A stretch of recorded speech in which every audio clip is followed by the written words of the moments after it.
Hello, everyone. This is Rhonda's lovely sparks. Welcome, everyone. I'm so glad to see everybody.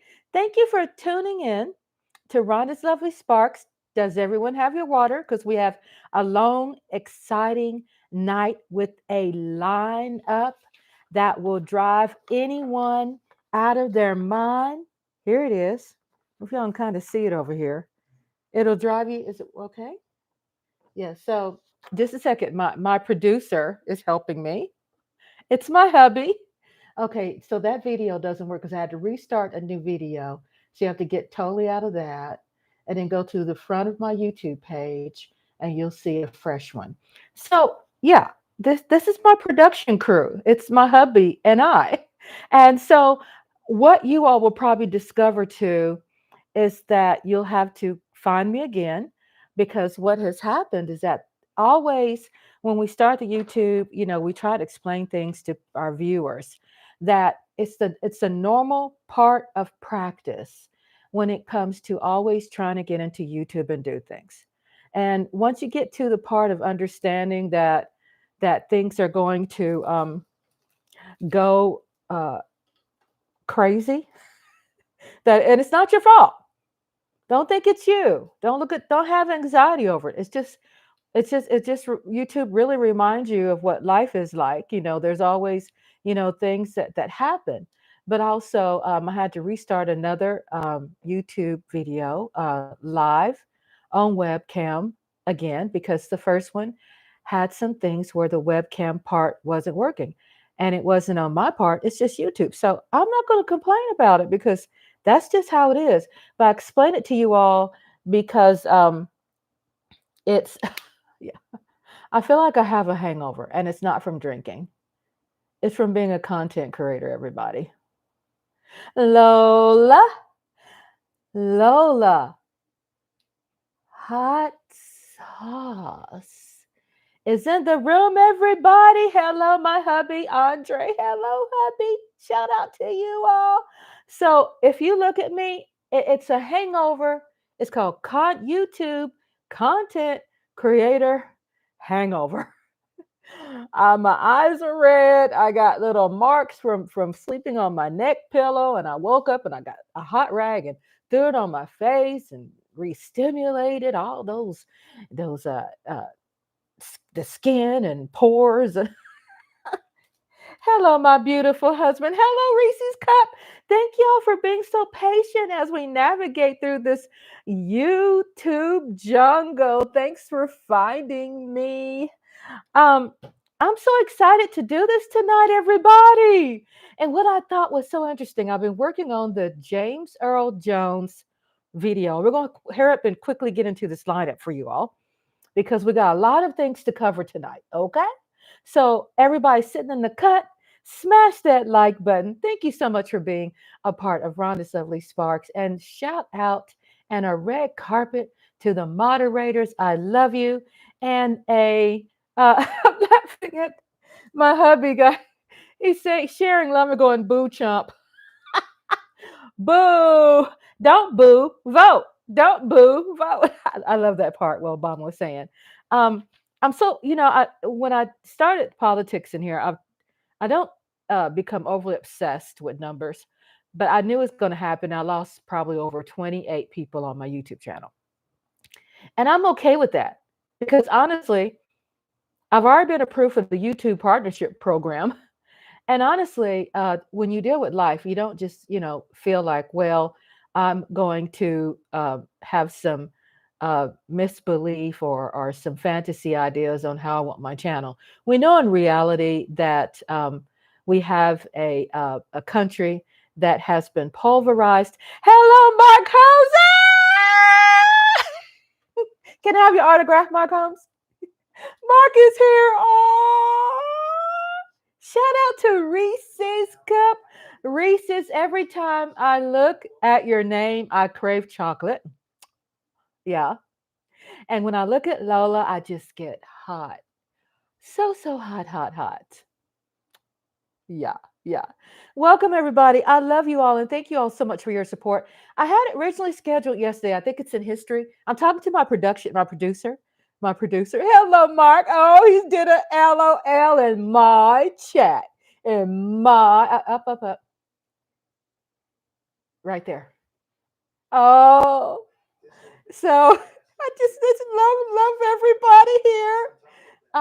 So Uh, I am producer. I operate the fry station. I take orders. I operate drive through. I'm the cook. I clean the bathrooms, and I'm a waitress. And I rush the food out to your car, and front counter. And also, I do windows. I do windows. My hubby's my manager, so he fixed me ice cold glass of water. Thank you, hubby. Just love him. Oh, I love you all. I love you all. Sounds about right. Hello, Mark. I just love you so much. So and then Mark says, "Yeah, sounds about right." Yeah, I'm talking to the icon, the guru, that's been in it for, which is Mark Holmes, has been in it for a very long time. So what I thought was quite fascinating, I have a really great lineup for everybody, is that I am going to also replay. Uh, yeah, it is, Mark. Mark said the shit is a job. I know it is a serious job. It really is. And I learned how to elevate these things instead of, these things stressing me out that doesn't work so perfect. I say, you know what, that's just normal. It's normal. It's a part of life. You know what I'm saying? Like I had to restart this video, this live all back over again because somehow in the quirks of YouTube universe that the cam didn't cut on. And I know I tested it. So I don't get frustrated as much, even though it does razzle you. It does. It's like, God dang it. So we have a great lineup, but let me quickly share with you all and chat with me in the chat room because I love that. The chat room is the cherry on top. You all are the bomb. I'm just chatty, chatty, chatty. But you all is what makes it all that and a bag of chips. Oh, yeah, you do. You got it. Brush those shoulders off. My hubby's right here. He's my sound effects. He makes things feel authentic. So if you hear some really odd sounds, it's not me, it's him. You hear some manly man sounds, caveman, hairy chest, me Tarzan, you Jane, it's him. Okay, so what I thought was so interesting is, yeah, yesterday was the because I'm a Swiftie, yeah, hubby is a Swiftie.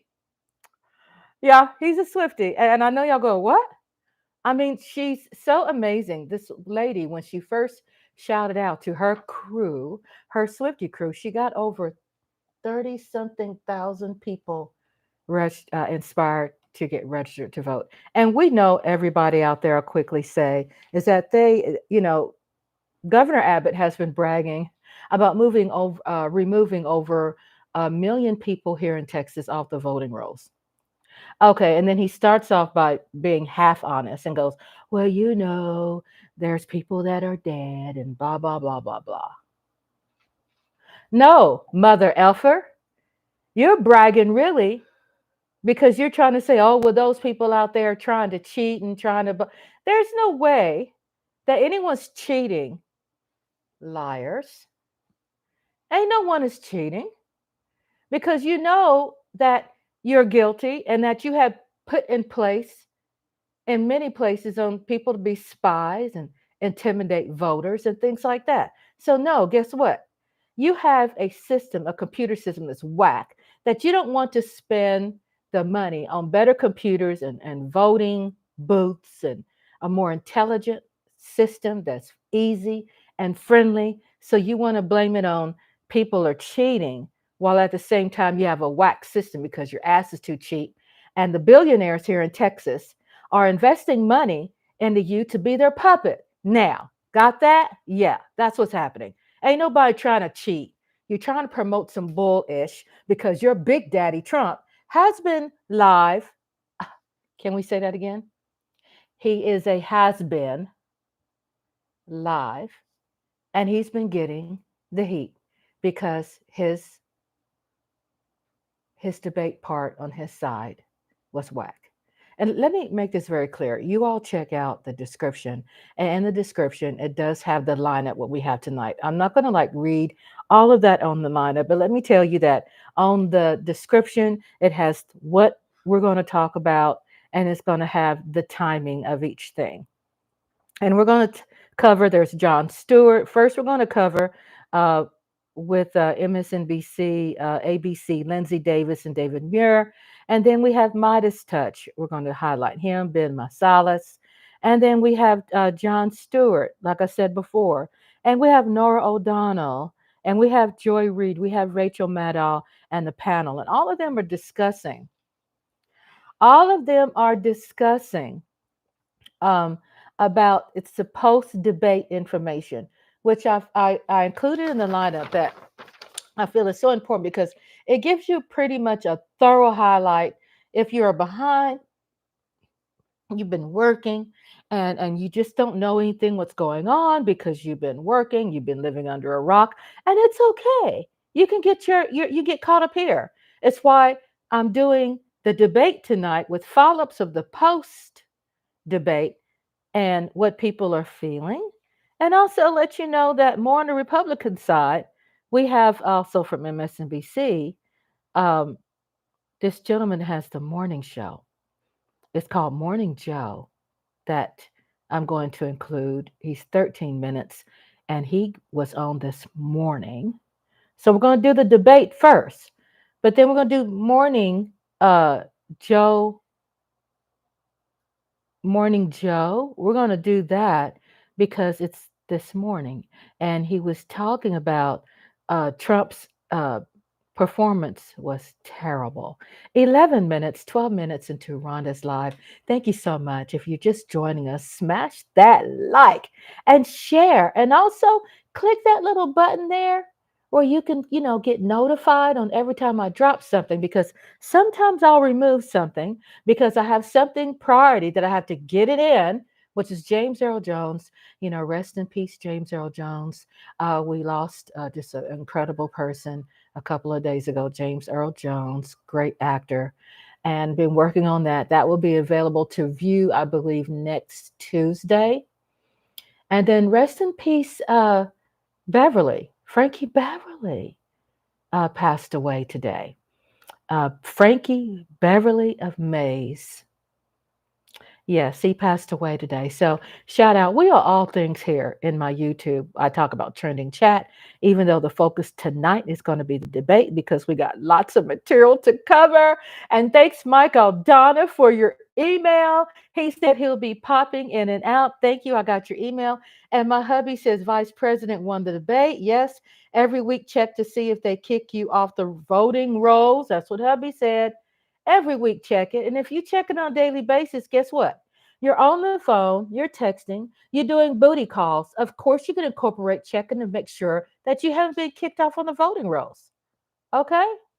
You're sending nasty pictures, boob pictures, huh? Huh? Nasty things, your thingy. You can take a few seconds and go into vote.org. Put in your name. I think it asks for your date of birth, and it will pop up in seconds. I think your address and your date of birth, and it will pop up in seconds, and it will verify if you are there. And voting card is not enough because you can get a voting card and hold on to it. And then when you get there, they'll turn you around because of whatever. Oh, they'll tell you that, well, I was talking to like 15 minutes into my lives. Okay. So we're 14 minutes into my life before I start, but they would tell you some excuses. And so don't, make sure you focus on when you're going into the voting place, focus on people's names, their name tag. They are supposed to identify themselves and remember these people in case you have a bad experience. Because sometimes bad experiences are always going to happen unexpectedly.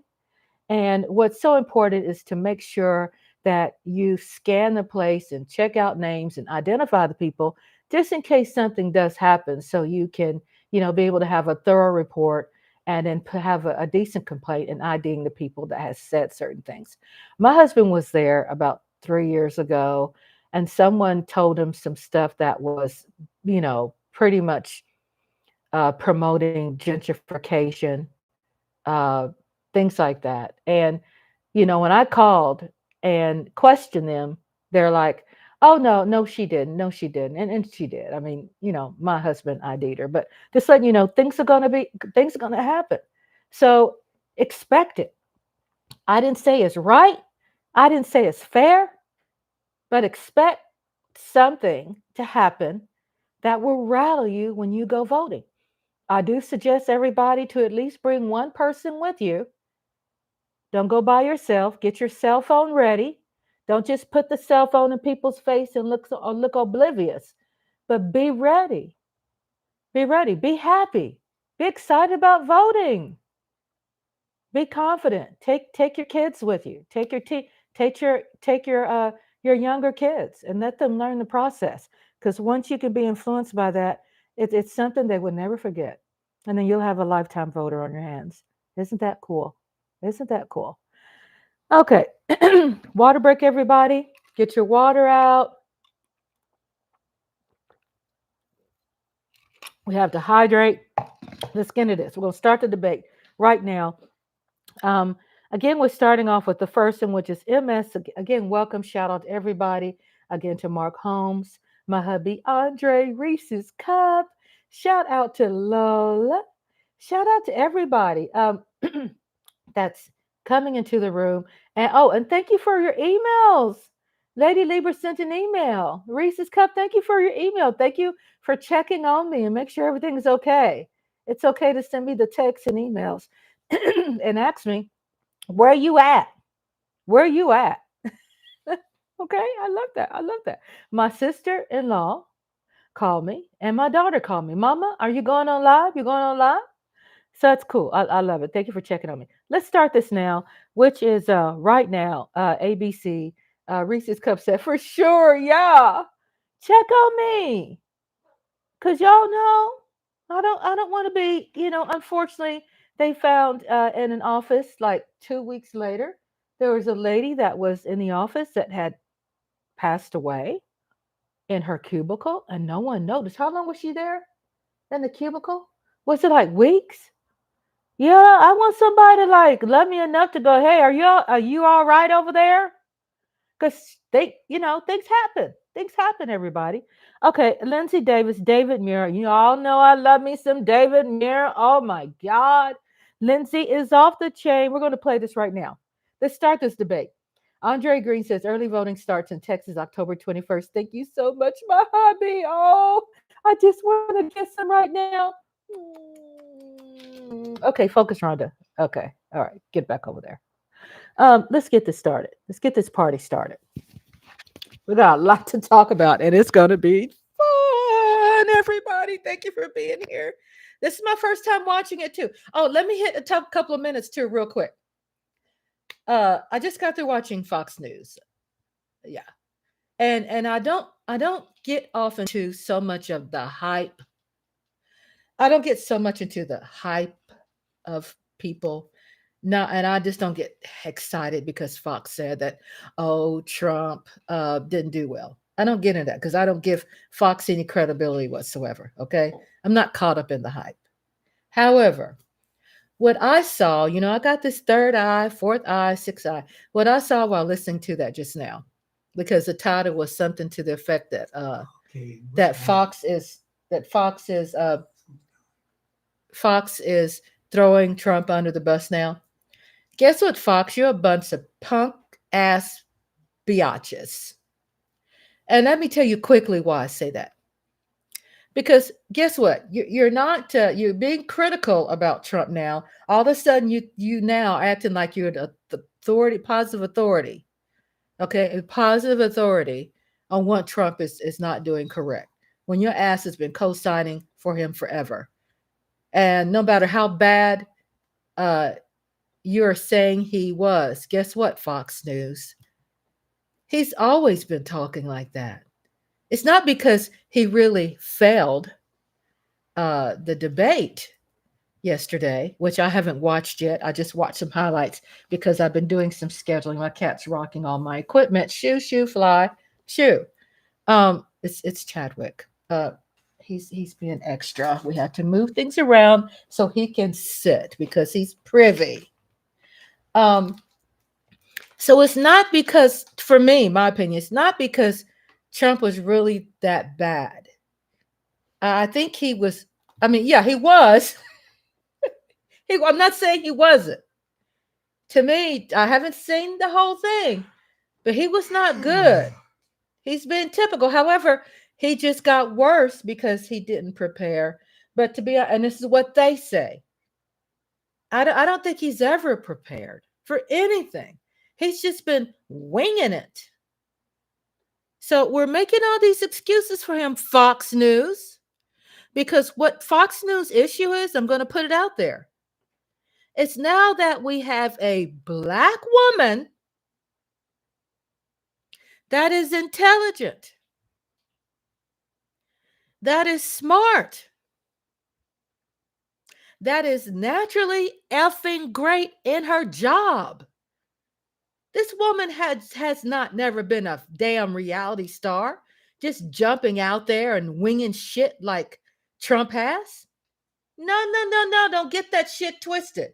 Everybody say, and it's cool to say, yeah, Trump lost. And it's cool to say, yeah, she won. Okay? Because the media is in our favor. It helps pump momentum for those undecided independent voters. Bless your hearts. I don't know what you've been doing out there that you can't still effing decide. But guess what? Poof, be gone, because I'm tired of your asses. But back to what I was saying, it's only because, and I'm talking about Fox, I'm not talking about the other news media or people who got good sense is talking about the situation. But for Fox's reason, all of a sudden, oh my God, you was really bad, Trump, and calling him out verbatim. I don't trust anything Fox does because they're irrelevant. For them, it could be them acting on the idea. If they say he's bad, then all of a sudden they'll come out with some foo-foo-ish and say he's great because that's a play. Because Trump was like too cool when Fox turned against him and said that he was awful. It just doesn't make sense to me. I don't trust that hype because they're a bunch of bull, period. So it is about, you have an intelligent Black woman. Guess what? You can't be so surprised, Fox, but it's those underlining tones. It's the underlining tones that people really need to be woke about. And for you to say, oh, Trump wasn't that good, that's their excuse to keep them from saying that Kamala was great. How can I identify that? How can I identify with that? Because I am a Black woman that's never been given full credit. Not that I have my hand out. It's because I have to bend over backwards my whole life in my jobs to even get this much respect. And that wasn't enough. So I had to make sure I understood I had to clock out of my job and probably get some approval once I clocked out with shit that means more to me in my life versus the job and the people there that were always suppressing and oppressing me and holding me back and didn't give me a fair evaluation. So yeah, it's personal. Because that language that Fox is putting out, oh, he failed, Trump didn't do well. It's because you're not admitting in anything you said that Kamala was incredible, because you don't want to give a Black woman the credit she deserves because she's Black and she's a woman. And you got to say, well, Trump, you got to take this big hit because you just didn't prepare. No, mother effers. He was prepared, but this is all he got to give. That's it. There's nothing more. He's been talking the same old shit for years, and you all have been lifting this orange up for years. You've been uplifting and feeding his ego and feeding him all that bullshit. got his head all big. And then when he went against Biden, then he ran circles around Biden. Guess why? It wasn't because he was smarter than Biden, because we come in society that's like a sports type society. You put on your boxing gloves and you playing a game and you go this versus that. And politics is not about that. Most of our greatest leaders of this country didn't have really great oratory skills. They weren't great. Even though Democrats are always known for being able to speak to the people. Yeah, we always had that rhythm. We're always maxed in that area. But that's the issue with Fox. It's because they really just don't want to say that Kamala is really qualified and she's really that great. That's it. And I'm saying that's Fox. Understand. It's all about the money. It's always an act. Fox is fake. And it's true. They bragged about being fake. So my hubby says he's got gas and for $1. Oh, yeah. So hubby's being serious. He did get gas for $1.79. But he had this great deal that he came across. And then also Reese's Cup says, absolutely 100% that's it. He is just a loudmouth liar, period. Yeah.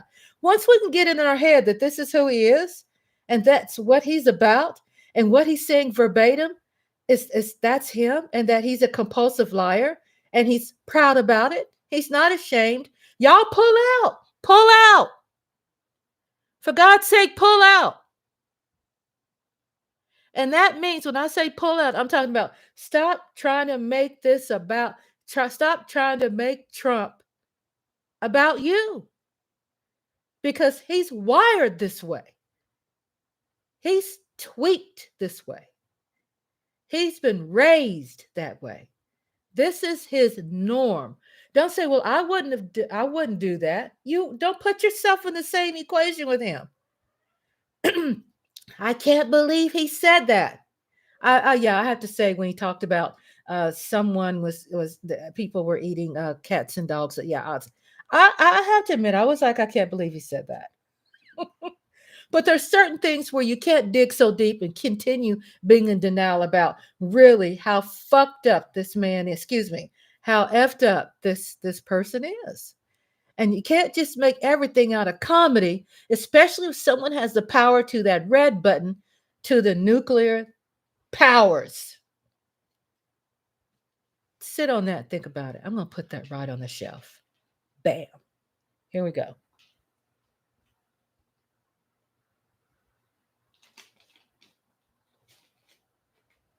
We're going to stand by. Hopefully we can get this where it's clear enough for you all to be able to see it. If don't, I have to tweak and adjust some things here. My cats are trying to help me adjust some things.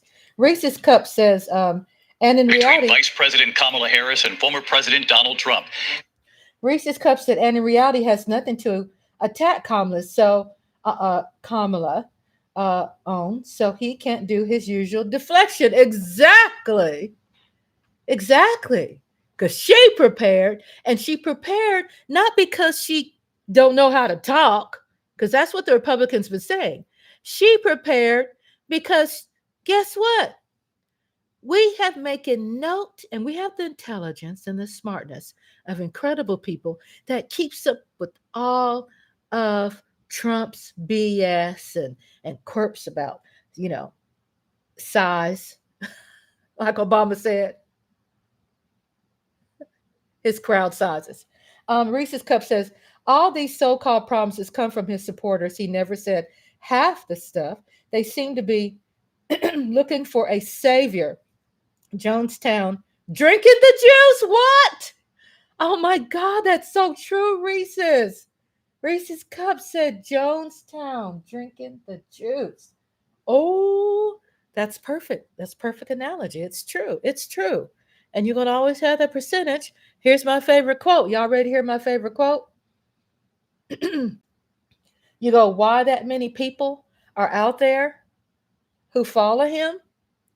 Do y'all remember? Y'all don't remember personally, but we remember reading history of, right? Hearing stories and educating ourselves and becoming informed, right? That there was still is a technique, right? And this technique is to round up people and go after brown, black people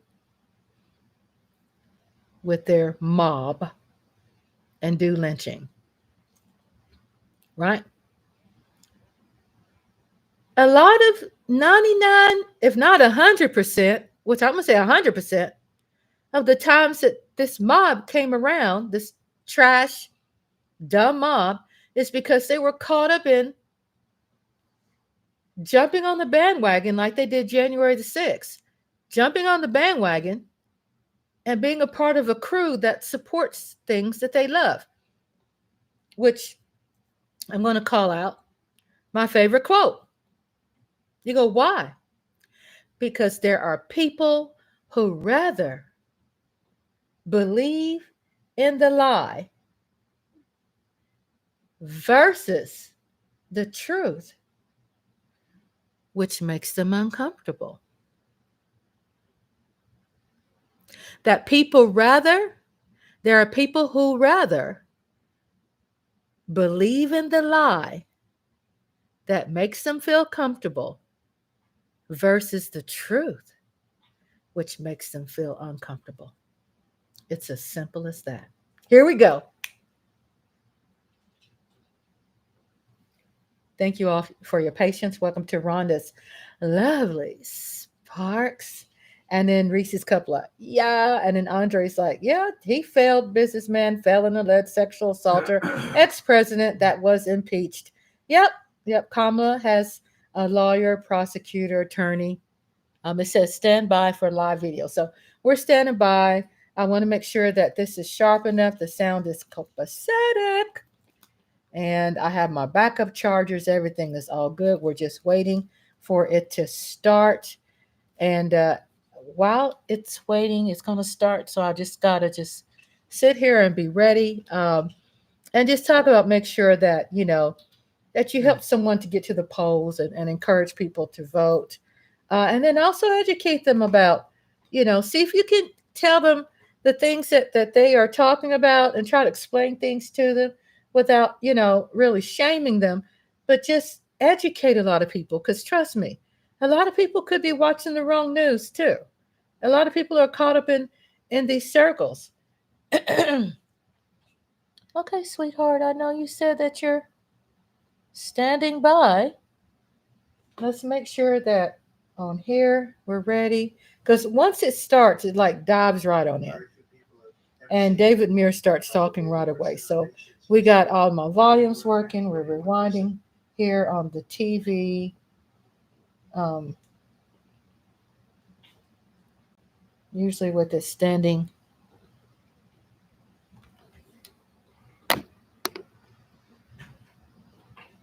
Okay, so I have cats are acting needy. Okay, I might have had it on pause by accident. I don't know why, but it says stand by. So you see that little red light? That means stand by. It's going to click in. It's going to click in really cute, really quick. Y'all welcome. I see my numbers going up. Y'all smash that Between like. Vice President Kamala Harris and former President Donald Trump.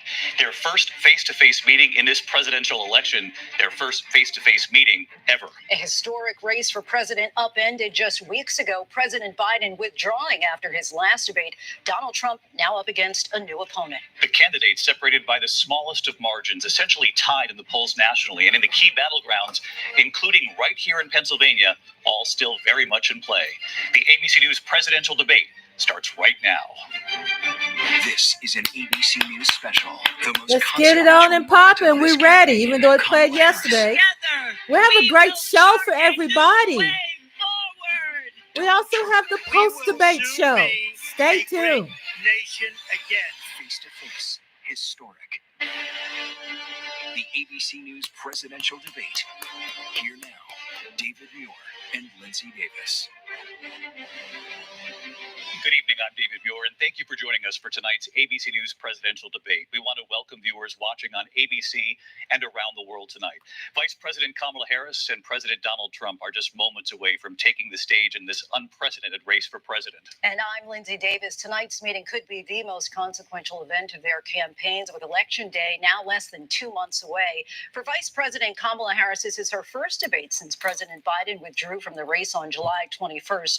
Of course, that decision followed his debate against President Donald Trump in June. Since then, this race has taken on an entirely new dynamic. And that brings us to the rules of tonight's debate. 90 minutes with 2 commercial breaks. No topics or questions have been shared with the campaigns. The candidates will have 2 minutes to answer questions, and this is the clock. That's what they'll be seeing. 2 minutes for rebuttals and 1 minute for follow-ups, clarifications, or responses. Their microphones will only be turned on when it's their turn to speak. No pre-written notes allowed. There is no audience here tonight in this hall at the National Constitution Center. This is an intimate setting for 2 candidates who have never met. President Trump won the coin toss. He chose to deliver the final closing statement of the evening. Vice President Harris selected the podium to the right. So let's now welcome the candidates to the stage. Vice President Kamala Harris and President Donald Trump.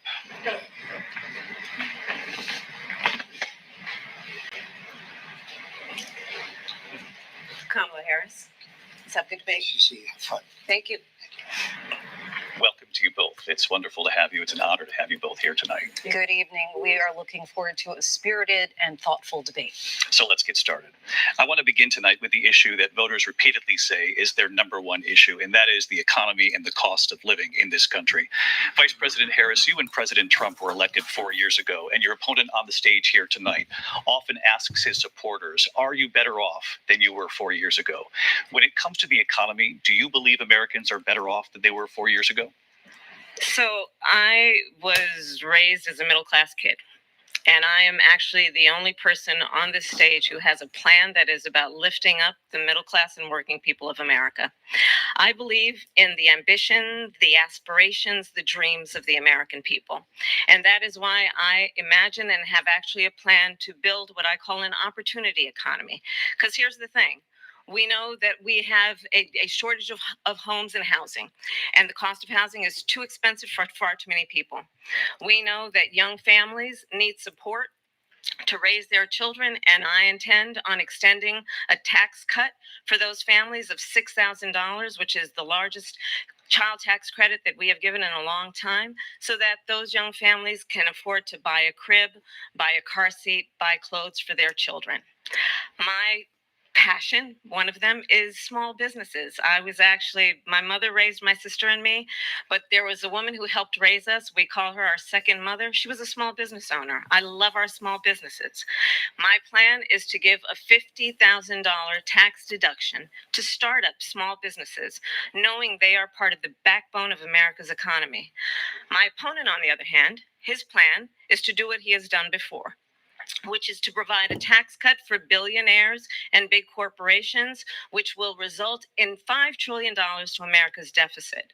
My opponent has a plan that I call the Trump's sales tax, which would be a 20% tax on everyday goods that you rely on to get through the month. Economists have said that Trump sales tax would actually result for middle-class families in about $4,000 more a year, because of his policies and his ideas about what should be the backs of middle-class people paying for tax cuts for billionaires.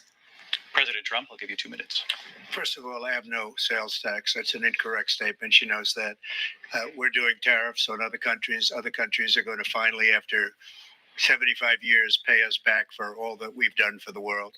And the tariff will be substantial in some cases. It took in billions and billions of dollars, as you know, from China. In fact, they never took the tariff off because there was so much money they can't. It would totally destroy everything that they've set out to do. They're taking in billions of dollars from China and other places. They've left the tariffs on. When I had tariffs, and yet I had no inflation. Look, we've had a terrible economy because inflation which is really known as a country buster. It breaks up countries. We have inflation like very few people have ever seen before, probably the worst in our nation's history. We were at 21%, but that's being generous because many things are 50, 60, 70, and 80% higher than they were just a few years ago. This has been a disaster for people, for the middle class, but for every class. On top of that, we have millions of people pouring into our country from prisons and jails, from mental institutions and insane asylums, and they're coming in and they're taking jobs that are occupied right now by African Americans and Hispanics, and also unions. Unions are going to be affected very soon. And you see what's happening. You see what's happening with towns throughout the United States. You look at Springfield, Ohio. You look at Aurora in Colorado. They are taking over the towns. They're taking over buildings. They're going in violently. These are the people that she and Biden led into our country, and they're destroying our country. They're dangerous. They're at the highest level of criminality, and we have to get them out. We have to get them out fast. I created one of the greatest economies in the history of our country. I'll do it again and even better. We are going to get to immigration and border security during this debate, but I would like to let Vice President Harris respond on the economy here. Well, I would love to. Let's talk about what Donald Trump left us. Donald Trump left us the worst unemployment since the Great Depression. Donald Trump left us the worst public health epidemic in a century. Donald Trump left us the worst attack on our democracy since the Civil War. And what we have done is clean up Donald Trump's mess. What we have done and what I intend to do is build on what we know are the aspirations and the hopes of the American people. But I'm going to tell you all in this debate tonight, you're going to hear from the same old tired playbook, a bunch of lies, grievances, and name calling. What you're going to hear tonight is a detailed and dangerous plan called Project 2025 that the former president intends on implementing if he were elected again. I believe very strongly that the American people want a president who understands the importance of bringing us together, knowing we have so much more in common than what separates us. And I pledge to you to be a president for all Americans. President Trump, will give you a minute here to respond. Number one, I have nothing to do, as you know, and as she knows better than anyone, I have nothing to do with Project 2025. Yes, he that's does. out there. I haven't read it. I don't want to read it purposely. I'm not going to read it. This was a group of people that got together. They came up with some ideas, I guess some good, some bad. But it makes no difference. I have nothing to do. Everybody knows I'm an open book. Everybody knows what I'm going to do. Cut taxes very substantially and create a great economy like I did before. We had the greatest economy. We got hit with a pandemic. And the pandemic was not since 1917, where 100 million people died, has there been anything like it. We did a phenomenal job with the pandemic. We handed them over a country where the economy and where the stock market was higher than it was before the pandemic came in. Nobody's ever seen anything like it. We made ventilators for the entire world. We got gowns, we got masks, we did things that nobody thought possible. And people give me credit for rebuilding the military. They give me credit for a lot of things, but not enough credit for the great job we did with the pandemic. But the only jobs they got were bounce back jobs. These were jobs bounce back, and it bounced back and it went to their benefit. But I was the one that created them. They know it, and so does everybody else. Vice President Harris, I'll let you respond. So Donald Trump has no plan for you. And when you look at his economic plan, it's all about tax breaks for the richest people. I am offering what I describe as an opportunity economy, and the best economists in our country, if not the world, have reviewed our relative plans for the future of America. What Goldman Sachs has said is that Donald Trump's plan would make the economy worse. Mine would strengthen the economy. What the Wharton School has said is Donald Trump's plan would actually explode the deficit. 16 Nobel laureates have described his economic plan as something that would increase inflation and by the middle of next year would invite a recession. You just have to look at where we are and where we stand on the issues. And I'd invite you to know that Donald Trump actually has no plan for you because he is more interested in defending himself than he is in looking out for you. That's just a soundbite. They gave her that to say.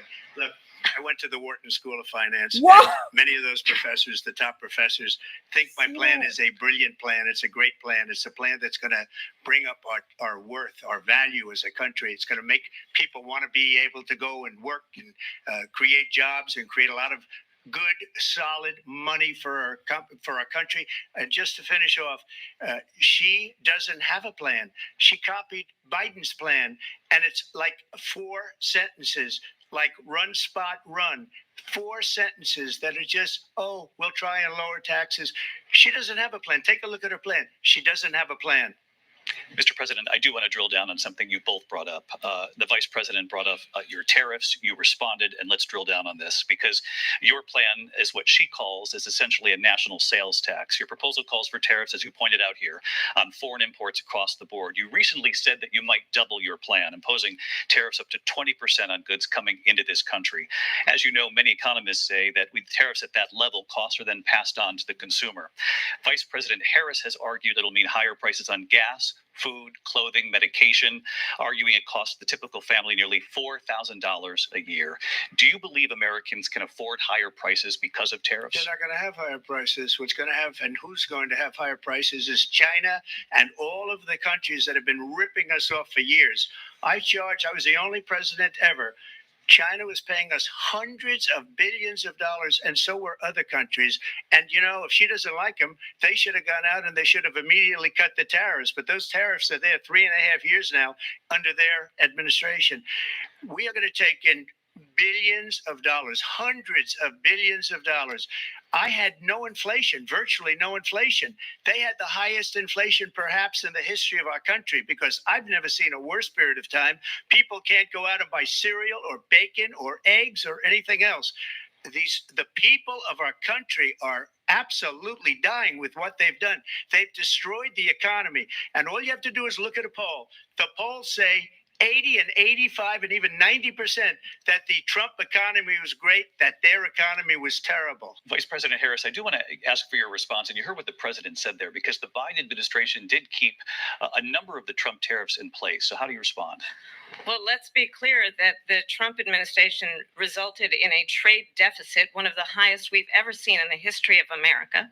He invited trade wars. You want to talk about his deal with China? What he ended up doing is under Donald Trump's presidency, he ended up selling American chips to China to help them improve and modernize their military, basically sold us out, when a policy about China should be in making sure the United States of America wins the competition for the 21st century, which means focusing on the details of what that requires, focusing on relationships with our allies, focusing on investing in American-based technology so that we win the race on AI, on quantum computing, focusing on what we need to do to support America's workforce so that we don't end up having on the short end of the stick in terms of workers' rights. But what Donald Trump did, let's talk about this, with COVID, is he actually thanked President Xi for what he did during COVID. Look at his tweet. Thank you, President Xi, exclamation point, when we know that Xi was responsible for lacking and not giving us transparency about the origins of COVID. President Trump, I'll let you respond. First of all, they bought their chips from Taiwan. We hardly make chips anymore because of philosophies like they have and policies like they have. I don't say her because she has no policy. Everything that she believed 3 years ago and 4 years ago is out the window. She's going to my philosophy now. In fact, I was going to send her a MAGA hat. She's gone to my philosophy. But if she ever got elected, she'd change it. And it will be the end of our country. She's a Marxist. Everybody knows she's a Marxist. Her father's a Marxist professor in economics, and he taught her well. But when you look at what she's done to our country, and when you look at these millions and millions of people that are pouring into our country monthly, where it's, I believe, 21 million people, not the 15 that people say, and I think it's a lot higher than the 21. That's bigger than New York State pouring in. And just look at what they're doing to our country. They're criminals. Many of these people coming in are criminals. And that's bad for our economy, too. You know, you mentioned before, we'll talk about immigration later. Well, bad immigration is the worst thing that can happen to our economy. They have, and she has, destroyed our country with policy that's insane, almost policy that you'd say they have to hate our country. President Trump, thank you. Lindsey? I want to turn to the issue of abortion. President Trump, you've often touted that you were able to kill Roe v. Wade. Last year, you said that you were proud to be the most pro-life president in American history. Then last month, you said that your administration would be great for women and their reproductive rights. In your home state of Florida, you surprised many with regard to your 6-week abortion ban because you initially had said that it was too short. And you said, quote, I'm going to be voting that we need more than 6 weeks. But then the very next day, you reversed course and said you would vote to support the 6-week ban. Vice President Harris says that women shouldn't trust you on the issue of abortion because you've changed your position so many times. Therefore, why should they trust you? Well, the reason I'm doing that vote is because the plan is, as you know, the vote is, they have abortion in the 9th month. They even have, and you can look at the governor of West Virginia, the previous governor of West Virginia, not the current governor, is doing an excellent job, but the governor before, he said the baby will be born and we will decide what to do with the baby. In other words, we'll execute the baby. And that's why I did that, because that predominates, because they're radical. The Democrats are radical in that. And her vice presidential pick, which I think was a horrible pick, by the way, for our country, because he is really out of it. But her vice presidential pick says abortion in the 9th month is absolutely fine. He also says execution after birth. It's execution, no longer abortion, because the baby is born, is okay. And that's not okay with me, hence the vote.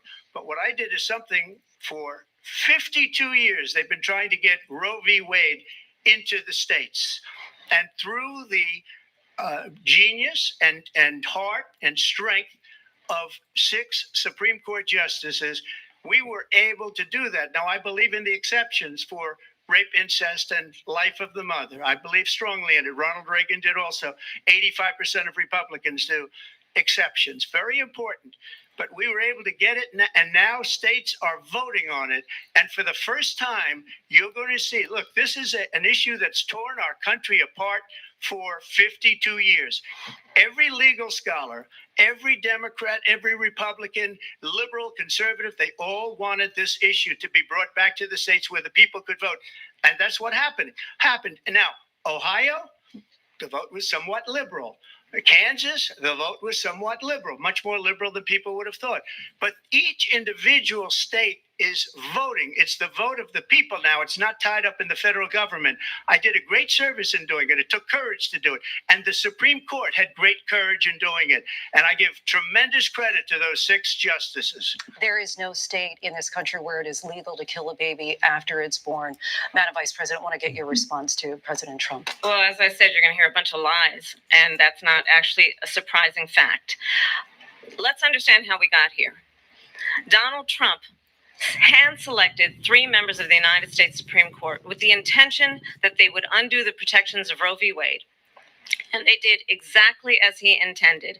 And now in over 20 states, there are Trump abortion bans, which make it criminal for a doctor or nurse to provide health care. In one state, it provides prison for life.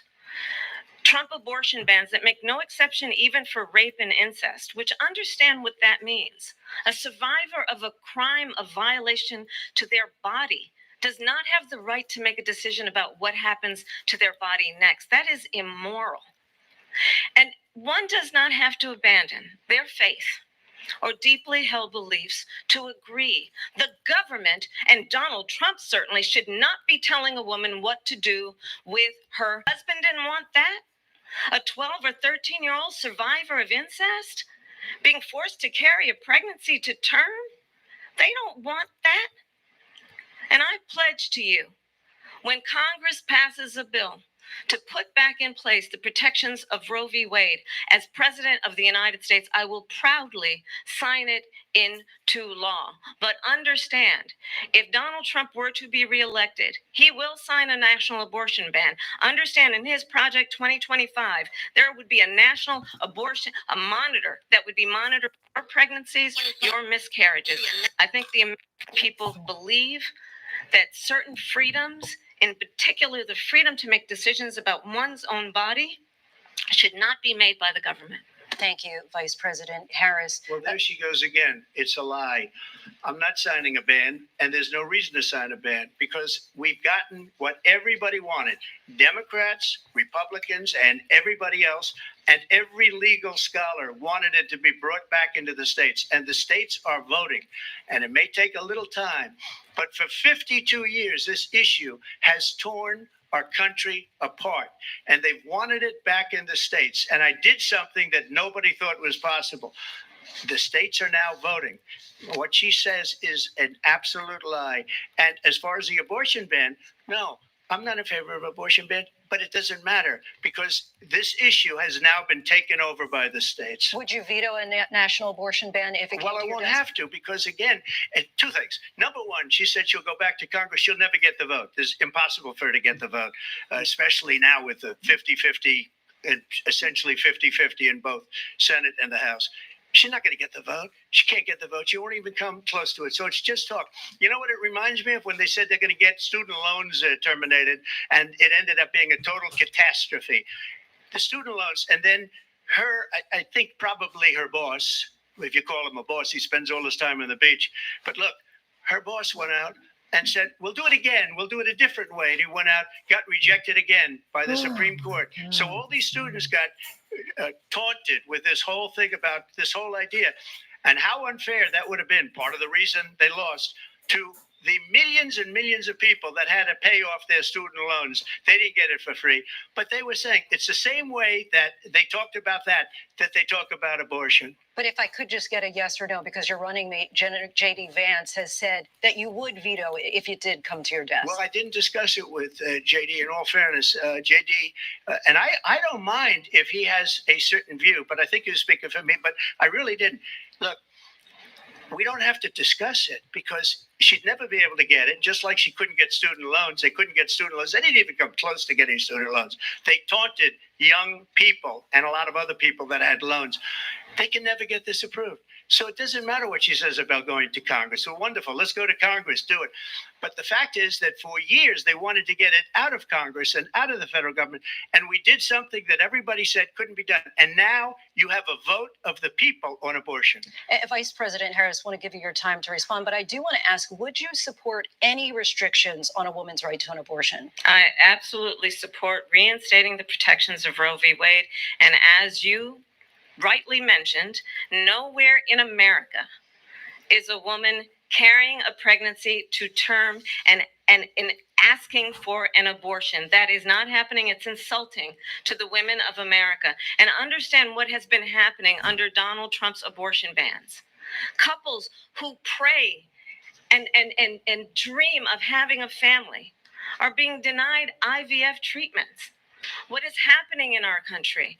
Working people, working women who are working one or two jobs, who can barely afford childcare as it is, have to travel to another state to get on a plane sitting next to strangers to go and get the health care she needs. Barely can afford to do it, and what you are putting her through is unconscionable. And the people of America have not, the majority of Americans believe in a woman's right to make decisions about her own body. And that is why in every state where this issue has been on the ballot, in red and blue states both, the people of America have voted for freedom. Vice President Harris, Excuse me, I have to respond. Another lie. It's another lie. I have been a leader on IVF, which is fertilization. The IVF, I have been a leader. In fact, when they got a very negative decision on IVF from the Alabama courts, I saw the people of Alabama and the legislature 2 days later voted it in. I've been a leader on it. They know that, and everybody else knows it. I have been a leader on fertilization, IVF. And the other thing, you should ask, will she allow abortion in the 8th month, 9th month, 7th month? Come on. Okay, would you do that? Why don't you ask her that Why question? don't you answer the problem. question? Would you Because veto? under Roe v. Answer Wade, the question. you Would you could, veto? you could do abortions in the 7th month, the 8th month, the ninth That's month, not true. and probably after birth. Just look at the former governor of Virginia. The governor of Virginia said, we put the baby aside and then we determine what we want to do with the baby. President Trump, thank you. We're going to turn now to immigration and border security. We know it's an issue that's important to Republicans, Democrats, voters across the board in this country. Vice President Harris, you were tasked by President Biden with getting to the root causes of migration from Central America. We know that illegal border crossings reached a record high in the Biden administration. This past June, President Biden imposed tough new asylum restrictions. We know the numbers since then have dropped significantly. But my question to you tonight is, why did the administration wait until 6 months before the election to act? And would you have done anything differently from President Biden on this? So I'm the only person on this stage who has prosecuted transnational criminal organizations for the trafficking of guns, drugs, and human beings. And let me say that the United States Congress, including some of the most conservative members of the United States Senate, came up with a border security bill which I supported. And that bill would have put 1,500 more border agents on the border to help those folks who are working there right now overtime, trying to do their job. It would have allowed us to stem the flow of fentanyl coming into the United States. I know there are so many families watching tonight who have been personally affected by the surge of fentanyl in our country. That bill would have put more resources to allow us to prosecute transnational criminal organizations for trafficking in guns, drugs, and human beings. But you know what happened to that bill? Donald Trump got on the phone, called up some folks in Congress and said, kill the bill. And you know why? Because he'd prefer to run on a problem instead of fixing a problem. And understand, this comes at a time where the people of our country actually need a leader who engages in solutions, who actually addresses the problems at hand. But what we have in the former president is someone who would prefer to run on a problem instead of fixing a problem. And I'll tell you something, he's going to talk about immigration a lot tonight, even when it's not the subject that is being raised. And I'm going to actually do something really unusual, and I'm going to invite you to attend one of Donald Trump's rallies, because it's a really interesting thing to watch. You will see during the course of his rallies, he talks about fictional characters like Hannibal Lecter. He will talk about windmills cause cancer. And what you will also notice is that people start leaving his rallies early out of exhaustion and boredom. And I will tell you, the one thing you will not hear him talk about is you. You will not hear him talk about your needs, your dreams, and your desires. And I'll tell you, I believe you deserve a president who actually puts you first. And I pledge to you that I will. Vice President Harris, thank you. President Trump, on that point, I want to get your response. Well, I would like to respond. Let me just ask, though, why did you try to kill that bill, and successfully so? That would have put thousands of additional agents and officers on the border. First, let me respond as to the Please. rallies. She said people start leaving. People don't go to her rallies. There's no reason to go. And the people that do go, she's bussing them in and paying them to be there, and then showing them in a different light. So she can't talk about that. People don't leave my rallies. We have the biggest rallies, the most incredible rallies in the history of politics. That's because people want to take their country back. Our country is being lost. We're a failing nation. And it happened 3.5 years ago. And what's going on here, you're going to end up in World War III, just to go into another subject. What they have done to our country by allowing these millions and millions of people to come into our country, and look at what's happening to the towns all over the United States. And a lot of towns don't want to talk. It's not going to be Aurora or Springfield. A lot of towns don't want to talk about it because they're so embarrassed by it. And this is what's happening in our country. And it's a shame. As far as the rallies are concerned, as far as the reason they go is they like what I say. They want to bring our country back. They want to make America great again. It's a very simple phrase, make America great again. She's destroying this country. And if she becomes president, this country doesn't have a chance of success.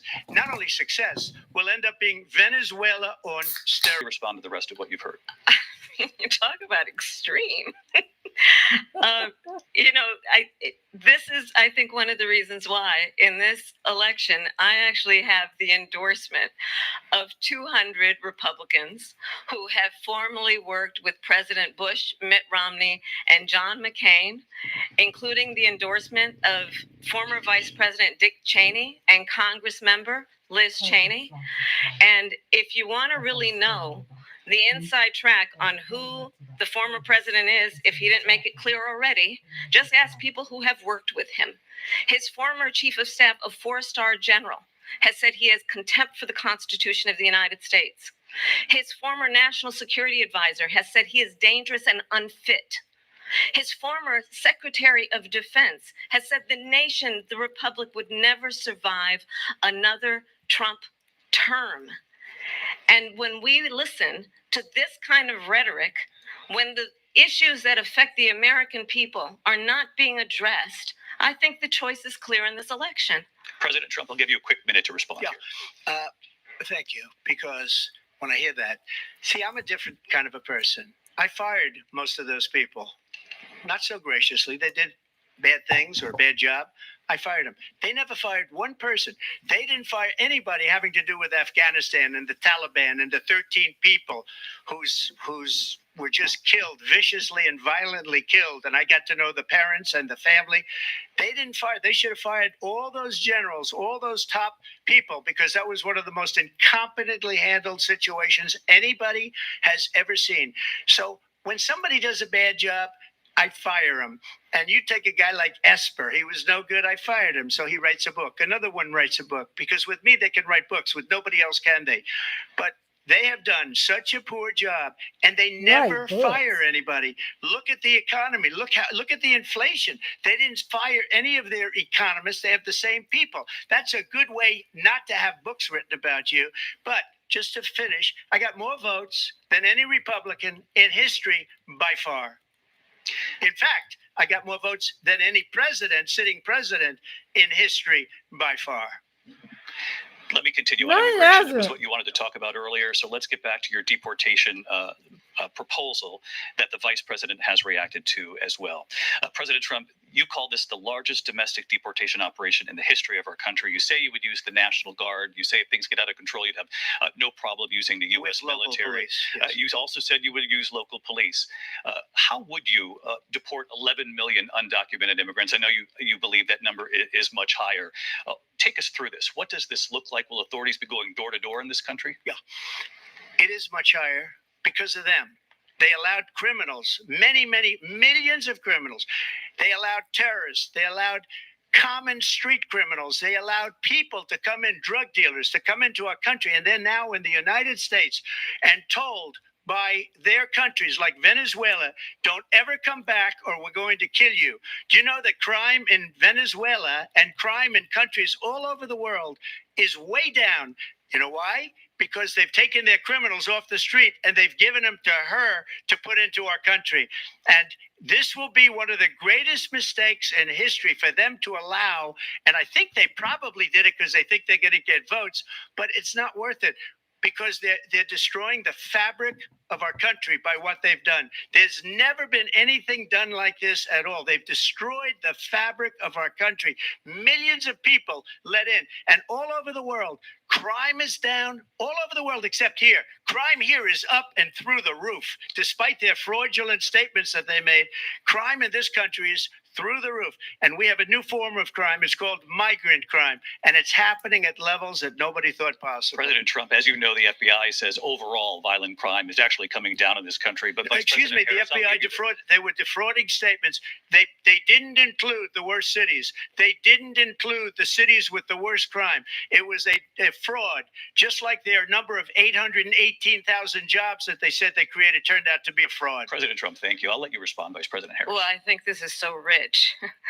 Coming from someone who has been prosecuted for national security crimes, economic crimes, election interference, has been found liable for sexual assault, and his next big court appearance is in November at his own criminal sentencing. And let's be clear, where each person stands on the issue of what is important about respect for the rule of law and respect for law enforcement. The former vice president called for defunding federal law enforcement, 45,000 agents, get this, on the day after he was arraigned on 34 felony counts. So let's talk about what is important in this race. It is important that we move forward, that we turn the page on this same old tired rhetoric and address the needs of the American people, address what we need to do about the housing shortage, which I have a plan for, address what we must do to support our small businesses, address bringing down the price of groceries. But frankly, the American people are exhausted with this same old tired playbook. Vice President Harris, thank you. Excuse me. Every one of those cases was started by them against their political opponent. And I'm winning most of them, and I will win the rest on appeal. And you saw that with the decision that came down just recently from the Supreme Court. I'm winning most of them. But those are cases, it's called weaponization. Never happened in this country. They weaponized the Justice Department. Every one of those cases was involved with the DOJ, from Atlanta and Fani Willis to the Attorney General of New York and the DA in New York, every one of those cases. And then they say, oh, he's a criminal. They're the ones that made them go after me. By the way, Joe Biden was found essentially guilty on the documents case. And what happened in my documents case? They said, oh, that's the toughest of them all. A complete and total victory. 2 months ago, it was thrown out. It's weaponization, and they used it, and it's never happened in this country. They used it to try and win an election. They're fake cases. President Trump, thank you. A really quick response here, Vice President Harris, on this notion of weaponization of the Justice Department. Well, let's talk about extreme and understand the context in which this election in 2024 is taking place. The United States Supreme Court recently ruled that the former president would essentially be immune from any misconduct if he were to enter the White House again. Understand, this is someone who has openly said he would terminate, I'm quoting, terminate the Constitution of the United States, that he would weaponize the Department of Justice against his political enemies. Someone who has openly expressed disdain for members of our military. Understand what it would mean if Donald Trump were back in the White House with no guardrails, because certainly we know now the court won't stop him. We know J.D. Vance is not going to stop him. It's up to the American people. Vice President Harris, thank you. Lindsey? Vice President Harris, in your last run for president. Weaponized, please. This is the one that weaponized, not me. She weaponized. I probably took a bullet to the head because of the things that they say about me. They talk about democracy. I'm a threat to democracy. They're the threat to democracy with a fake Russia investigation we do have a lot that to get, went nowhere. We have a lot to get to. Lindsey? Vice President Harris, in your last run for president, you said you wanted to ban fracking. Now you don't. You wanted mandatory government buyback programs for assault weapons. Now your campaign says you don't. You supported decriminalizing border crossings. Now you're taking a harder line. I know you say that your values have not changed. So then why have so many of your policy positions changed? So my values have not changed, and I'm going to discuss every one of at least every point that you've made. But in particular, let's talk about fracking, because we're here in Pennsylvania. I made that very clear in 2020. I will not ban fracking. I have not banned fracking as Vice President of the United States. And in fact, I was the tie-breaking vote on the Inflation Reduction Act, which opened new leases for fracking. My position is that we have got to invest in diverse sources of energy so we reduce our reliance on foreign oil. We have had the largest increase in domestic oil production in history because of an approach that recognizes that we cannot over-rely on foreign oil. As it relates to my values, let me tell you, I grew up a middle-class kid raised by a hardworking mother who worked and saved and was able to buy our first home when I was a teenager. The values I bring to the importance of home ownership, knowing not everybody got handed $400 million on a silver platter and then filed bankruptcy 6 times, is a value that I bring to my work, to say we are going to work with the private sector and home builders to increase 3 million homes, increase by 3 million homes by the end of my first term. My work that is related to having a friend when I was in high school who was sexually assaulted by her stepfather. And my focus then on protecting women and children from violent crime is based on a value that is deeply grounded in the importance of standing up for those who are most vulnerable. My work that is about protecting Social Security and Medicare is based on long-standing work that I have done, protecting seniors from scams. My values have not changed. And what is important is that there is a president who actually brings values and a perspective that is about lifting people up and not beating people down and name calling. The true measure of the leader is the leader who actually understands the strength is not in beating people down, it's in lifting people up. I intend to be that president. President Trump, your Well, response? first of all, I wasn't given $400 million. I wish I was. My father was a Brooklyn builder, Brooklyn, Queens, and a great father, and I learned a lot from him. But I was given a fraction of that, a tiny fraction, and I built it into many, many billions of dollars, many, many billions. And when people see it, they are even surprised. So we don't have to talk about that. Fracking, she's been against it for 12 years. Defund the police, she's been against that forever. She gave all that stuff up very wrongly, very horribly, and everybody's laughing at it, okay? They're all laughing at it. She gave up at least 12 and probably 14 or 15 different policies. Like, she was big on defund the police. In Minnesota, she went out, wait a minute, I'm talking now. You know, What? please. Does that sound familiar? Oh, She went out in Minnesota and wanted to let criminals I'm that killed talking people, now. that burned down Minneapolis, she went out and raised money to get them out of jail. She did things that nobody would ever think of. Now she wants to do transgender operations on illegal aliens that are in prison. This is a radical left liberal that would do this. She wants to confiscate your guns, and she will never allow fracking in Pennsylvania. If she won the election, fracking in Pennsylvania will end on day one. Just to finish one thing, so important in my opinion. So I got the oil business going like nobody has ever done before. When they took over, they got rid of it, started getting rid of it, and the prices were going up the roof. They immediately let these guys go to where they were. I would have been 5 times, 4 times, 5 times higher, because you're talking about 3.5 years to where I was, because they had no choice, because the price were quadrupling and doubling. You saw what happened to gas.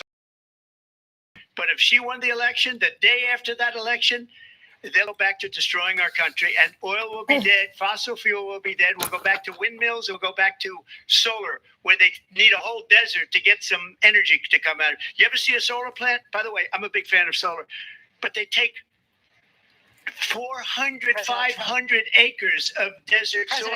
These are not good things for the environment that she understands. Thank you. Lindsey, thank you. We have an election in just 56 days. And I want to talk about the peaceful transfer of power, which, of course, we all know is a cornerstone of our democracy, and the role of a president in a moment of crisis. Mr. President, on January 6th, you told your supporters to march to the Capitol. You said you would be right there with them. The country and the world saw what played out at the Capitol that day, the officers coming under attack. Aides in the West Wing say you watched it unfold on television off the Oval Office.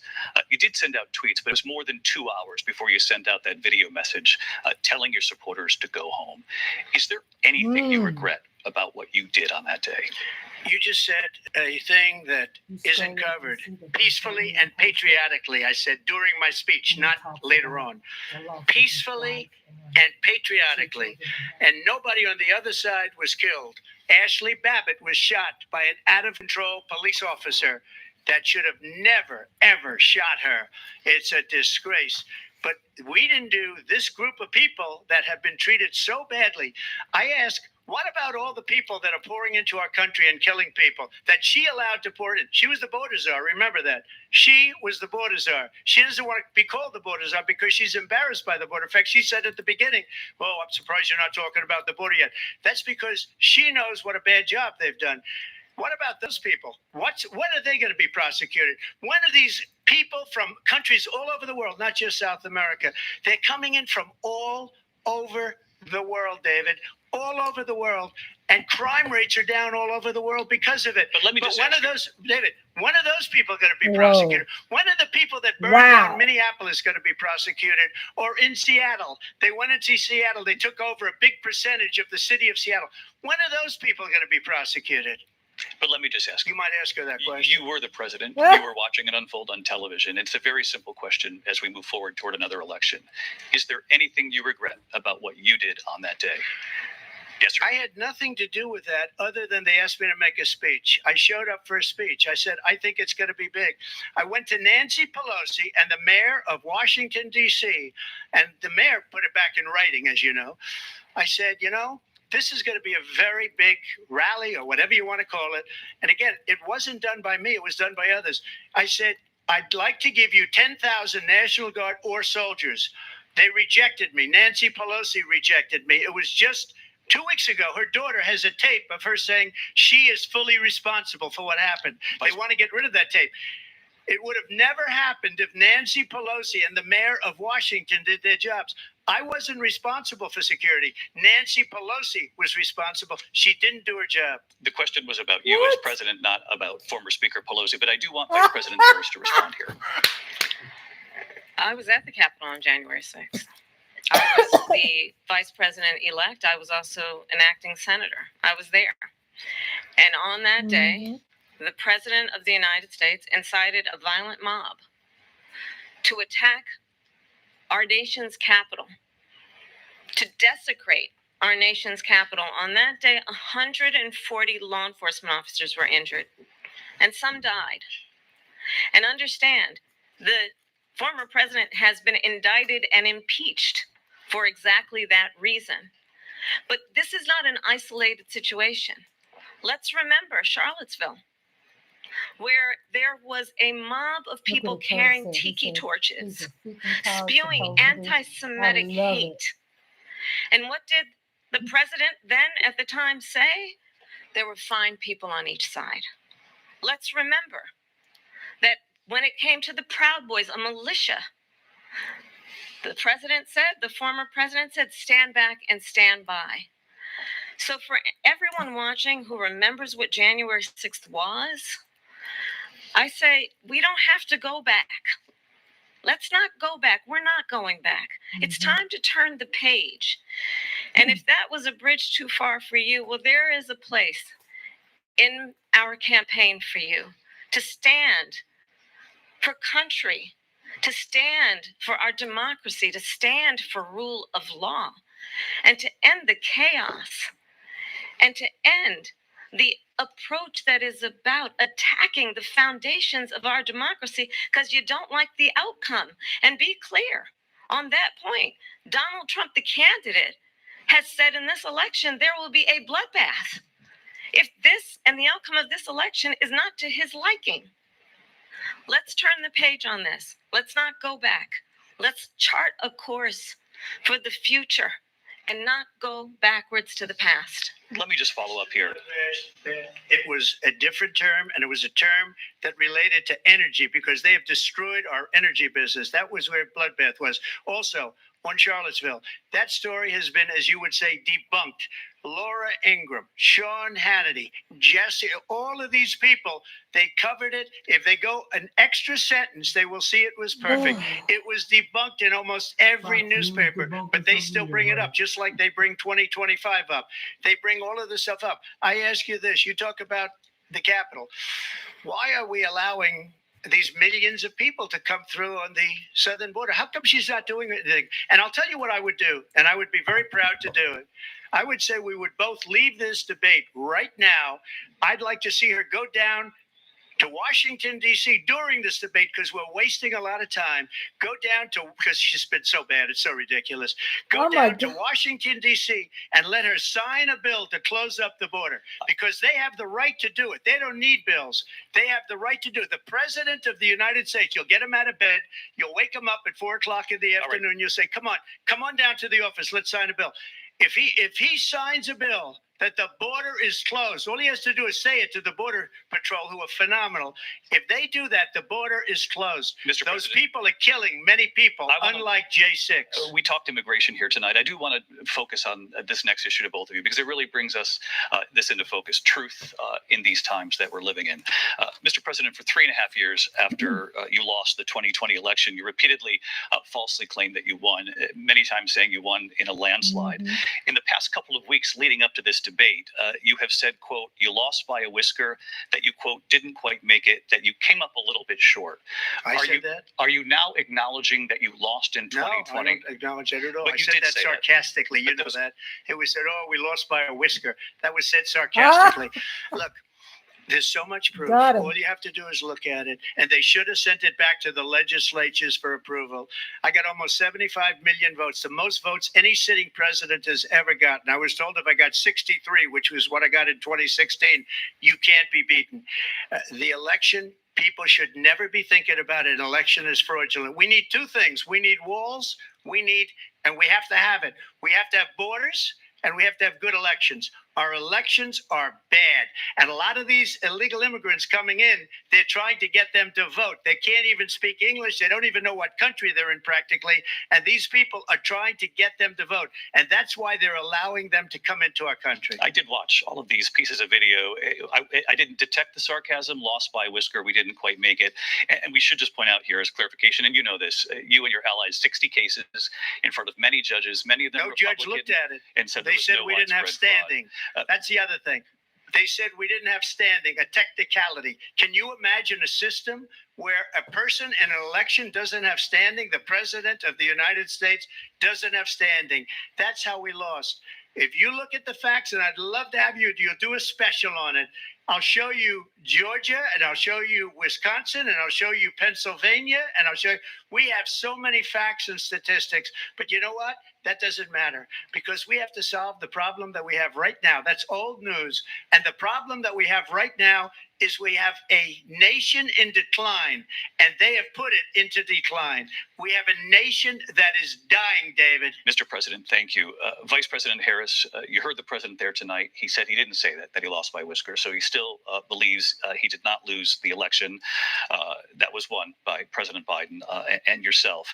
But I do want to ask you about something that's come up in the last couple of days. This was a post from President Trump about this upcoming election just weeks away. He said, when I win, those people who cheated, and then he lists donors, voters, election officials, he says will be prosecuted to the fullest extent of the law, which will include long-term prison sentences.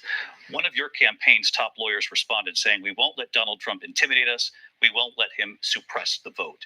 Is that what you believe he's trying to do here? Donald Trump was fired by 81 million people. So let's be clear about that. And clearly he is having a very difficult time processing that. Oh. But we cannot afford to have a president of the United States who attempts, as he did in the past, to upend the will of the voters in a free and fair election. And I'm going to tell you that I have traveled the world as vice president of the United States, and world leaders are laughing at Donald Trump. I have talked with military leaders, some of whom worked with you, and they say you're a disgrace. And when you then talk in this way in a presidential debate and deny what over and over again are court cases you have lost because you did in fact lose that election, it leads one to believe that perhaps we do not have in the candidate to my right the temperament or the ability to not be confused about fact. That's deeply troubling, and the American people deserve better. I'll give you 1 minute to respond, Mr. President. Let me just say about world leaders. Viktor Orban, one of the most respected men, That's they call him a Obama's strong man. He's a tough person, smart. Prime Minister of Hungary. They said, why is the whole world blowing up? 3 years ago, it wasn't. Why is it blowing up? He said, because you need Trump back as president. They were afraid of him. China was afraid, and I don't like to use the word afraid, but I'm just quoting him. China was afraid of him. North Korea was afraid of him. Look at what's going on with North Korea, by the way. He said Russia was afraid of him. I ended the Nord Stream 2 pipeline, and Biden put it back on day one, but he ended the XL pipeline. The XL pipeline in our country. He ended that. But he let the Russians build a pipeline going all over Europe and heading into Germany, the biggest pipeline in the world. Look, Viktor Orban said it. He said the most respected, most feared person is Donald Trump. We had no problems when Trump was president. But when this weak, pathetic man that you saw at a debate just a few months ago, that if he weren't in that debate, he'd be running instead of her. She got no votes. He got 14 million votes. What you did, you talk about a threat to democracy. He got 14 million votes and they threw him out of office. And you know what? I'll give you a little secret. He hates her. He can't stand her. But he got 14 million votes. They threw him out. She got 0 votes. And when she ran, she was the first one to leave because she failed. And now she's running. I don't understand it, but Mr. I'm President, okay with it because your time is I think up. we're Thank going to you. do very well. We've got a lot more to get to. Turning now Yes. to the Israel-Hamas war and the hostages who are still being held, Americans among them. Vice President Harris, in December, you said, quote, Israel has a right to defend itself, but you added, quote, it matters how, saying international humanitarian law must be respected. Israel must do more to protect innocent civilians. You said that 9 months ago. Now an estimated 40,000 Palestinians are dead. Nearly 100 hostages remain. Just last week, Prime Minister Benjamin Netanyahu said there's not a deal in the making. President Biden has not been able to break through the stalemate. How would you do it? Well, let's understand how we got here. On October 7, Hamas, a terrorist organization, slaughtered 1,200 Israelis, many of them young people who were simply attending a concert. Women were horribly raped. And so, absolutely, I said then, I say now, Israel has a right to defend itself. We would. And how it does so matters, because it is also true, far too many innocent Palestinians have been killed. Children, mothers. What we know is that this war must end. It must end immediately, and the way it will end is we need a ceasefire deal and we need the hostages out. And so we will continue to work around the clock on that. Work around the clock, also understanding that we must chart a course for a two-state solution.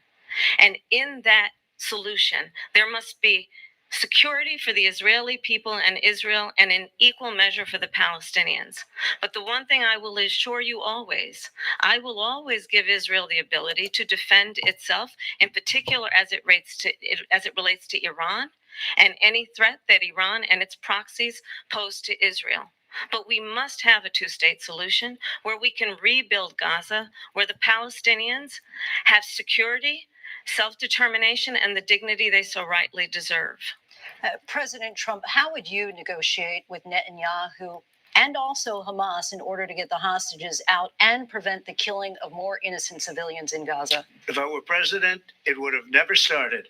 If I were president, Russia would have never, ever, I know Putin very well, he would have never, and there was no threat of it either, by the way, for 4 years, have gone into Ukraine and killed millions of people when you add it up, far worse than people understand what's going on over there.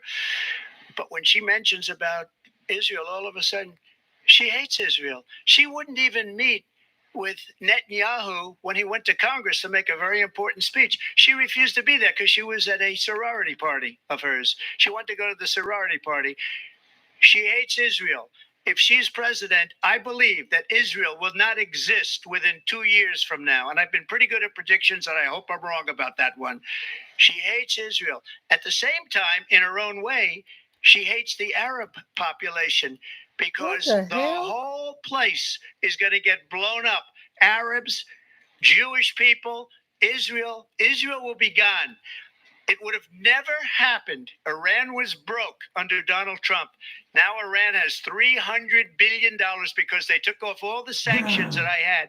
Iran had no money for Hamas or Hezbollah or any of the 28 different spheres of terror. And they are spheres of terror, horrible terror. They had no money. It was a big story, and you know it. You covered it very well, actually. They had no money for terror. They were broke. Now they're a rich nation, and now what they're doing is they're spreading that money around. Look at what's happening with the Houthis and Yemen. Look at what's going on in the Middle East. This would have never happened. I will get that settled and fast, and I'll get the war with Ukraine and Russia ended. If I'm president-elect, I'll get it done before even becoming president. Vice President Harris, he says you hate Israel. That's absolutely not true. I have my entire career and life supported Israel and the Israeli people. He knows that. He's trying to, again, divide and distract from the reality, which is it is very well known that Donald Trump is weak and wrong on national security and foreign policy. It is well known that he admires dictators, wants to be a dictator on day one, according to himself.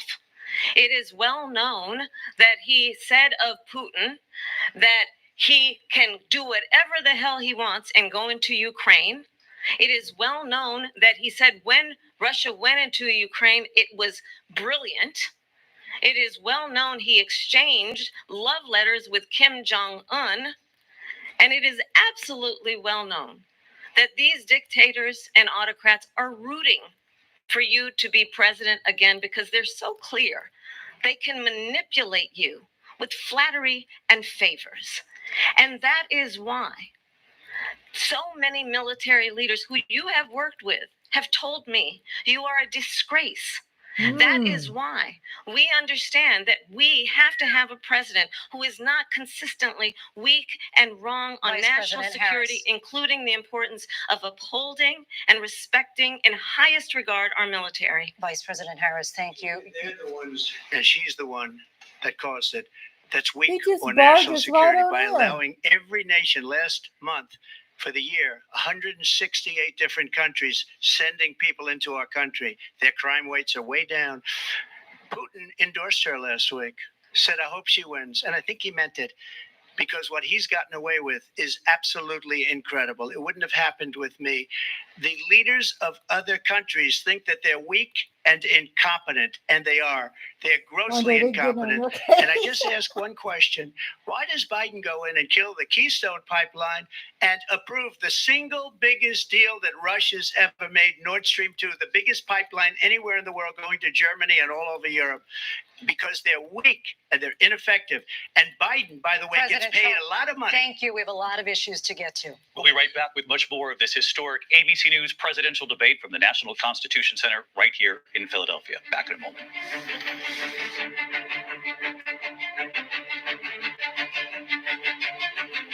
The ABC News presidential debate. Standing continues ovation after for this.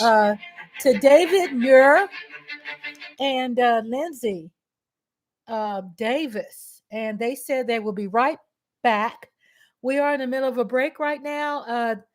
Thank you all so much for being there, being here in the chat room. This is Rhonda. I'm Rhonda's lovely Sparks. And welcome, shout out to my beautiful Cowboy Nation brother, Curtis Bergdorf. And we all share with him that we love him, and we are also here in forever support of him in his great need. So shout out, me and my husband Andre, we just embrace, and all of us Cowboy Nation, NFL family, we all embrace Curtis, especially during these very, very tough times. Plus a shout out to everybody. Shout out to Lola Cowboy. She is in the house. She's hot sauce. And also shout out to Mike Aldana.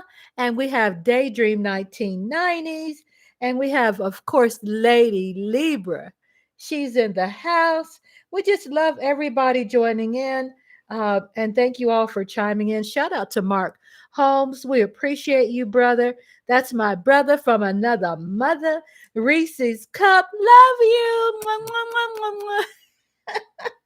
Hey, I could talk all day. We're on break right now. And everybody, if you want to take a break, I am going to the powder room. I'm going to put this on pause. And I'll be back too. And then we're going to continue playing the debate. And also, I love the engagement. Curtis, you can say anything you want. Say anything, Curtis. We express here on my YouTube channel. It's open expression, and we appreciate your thoughts. And Mike Aldana and Lola Cowboys and Lady Libra and Reese's Cup and my husband Andre and all of you in the room, Daydream 1990s. Again, I shout you all continuously because I really appreciate you all being here. And hubby is a Giants fan. And I'm a Cowboys fan. Y'all let them have it. Let them have it. Ray says, if you don't vote, me and the Swifties, if you don't vote, me and the Swifties will protest in front of your house or apartment. And Lady Libra says, I always do, Andre, even before crazy Trump, right? As long as I could vote. As long as I was eligible in voting, I voted too. And I'm so proud about that. When I was a little girl, I remember going to the voting poll. We're going to start this up in just a minute after I read my chat. Okay, everybody? Mike Aldana says, I try to leave others in peace in their time of grievance. Yes, I understand. And I didn't mean to post that with your name highlighted, Mike Aldana. I was copying the spelling of narcissistic about Trump. And then somehow that link was still tied into the Control C, Control V. Copy paste. So they wanted to tag you in that. That was not meant for directly at you.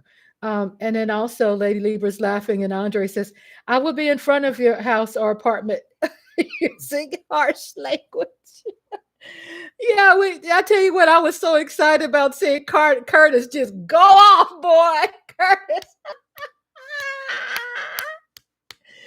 Curtis, I've never seen you write like that. Curtis, I'm so excited and such a pleasure. And I know I've met you before, but to have you in our home, because this is your home too, this YouTube channel. It's I say our home. That means all of us here. And we just welcome you. And Curtis says, I appreciate that. I'm trying to hang in there. I'm going to try and get to sleeping. What about, it's going to be a long couple of weeks. And just let you know that, you have friends here. Okay. And we know you got your hands full and you got the kids and everything. But all I can say is that we love you and that we're here for you. Okay. We're here for you. And express yourself anytime you want. Express yourself anytime you want, Curtis, because that's what the channel is about. We love you so much. We're going to continue to show, and shout out to everybody. Thank you. Smash that like, and we're going to continue to show.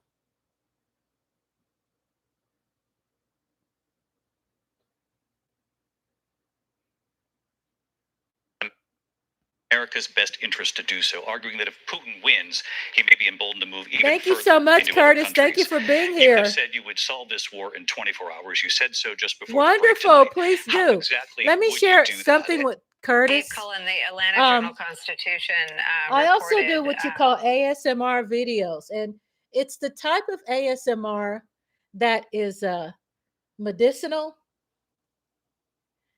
And when I say medicinal, I'm speaking about it has like a certain megahertz of sounds. They're visuals. They're not like the eating or the noise or crunchy, crackly type things of ASMR. I use my voice and I use visuals and I use music. And I have a very large playlist there that has all kinds of check out the playlist. And there's ASMRs with animals and cars and space and pets and trains and you just name it. It's a very huge playlist. I have over almost 1,000 videos, and so they're very medicinal. They're calming. It's with castles and gorillas, and I mean it's all kinds of wonderful things. That is just when you watch it, just play it. And like I said, the music has medicinal properties to it. like a certain amount of megahertz, and calming helps you sleep. I have some sleep videos and stuff like that. So we love you, and trust me that those videos helped me go through what I went through. It helps a lot of people too in the channel who are and have experienced depression. Also, people who have experienced, grieving and anxiety and family problems and raising children and financial issues. It's just a very great thing. So we just appreciate you. So anything, just send me email if you need to communicate with me outside of the YouTube channel. That's just to reach out if you need anything else. And we do love you, and have, just ask us anytime. And this is your home. So welcome back. Welcome back home. Welcome back home, honey. Welcome back home. All right. I hope I didn't lose my place on here. Hope I didn't lose my place. Let's see. I'm trying to learn how to navigate. I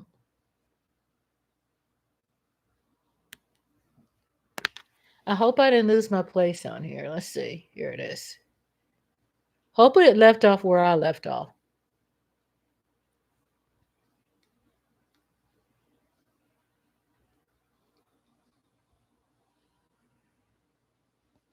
Let's get this party started. Okay, yeah, I did. Than the numbers that you're getting, which are fake numbers. Look, Years into this conflict. Okay. So I'm going to let this start back up automatically because I had to go back. I had to go back and make sure that I started up where we had left off. Okay. So again, Curtis, shout out to Curtis. He says, I love your channel and might continue to watch more of it. That's wonderful. I do lives. I have book readings, and I always try to do book readings on Friday. And then, so it will definitely be, this Friday. Book readings are very medicinal as well. And I have my cartoons on Saturdays at 1:00. I alternate with nostalgia movies, or stuff like different things like Little Rascals and things like that.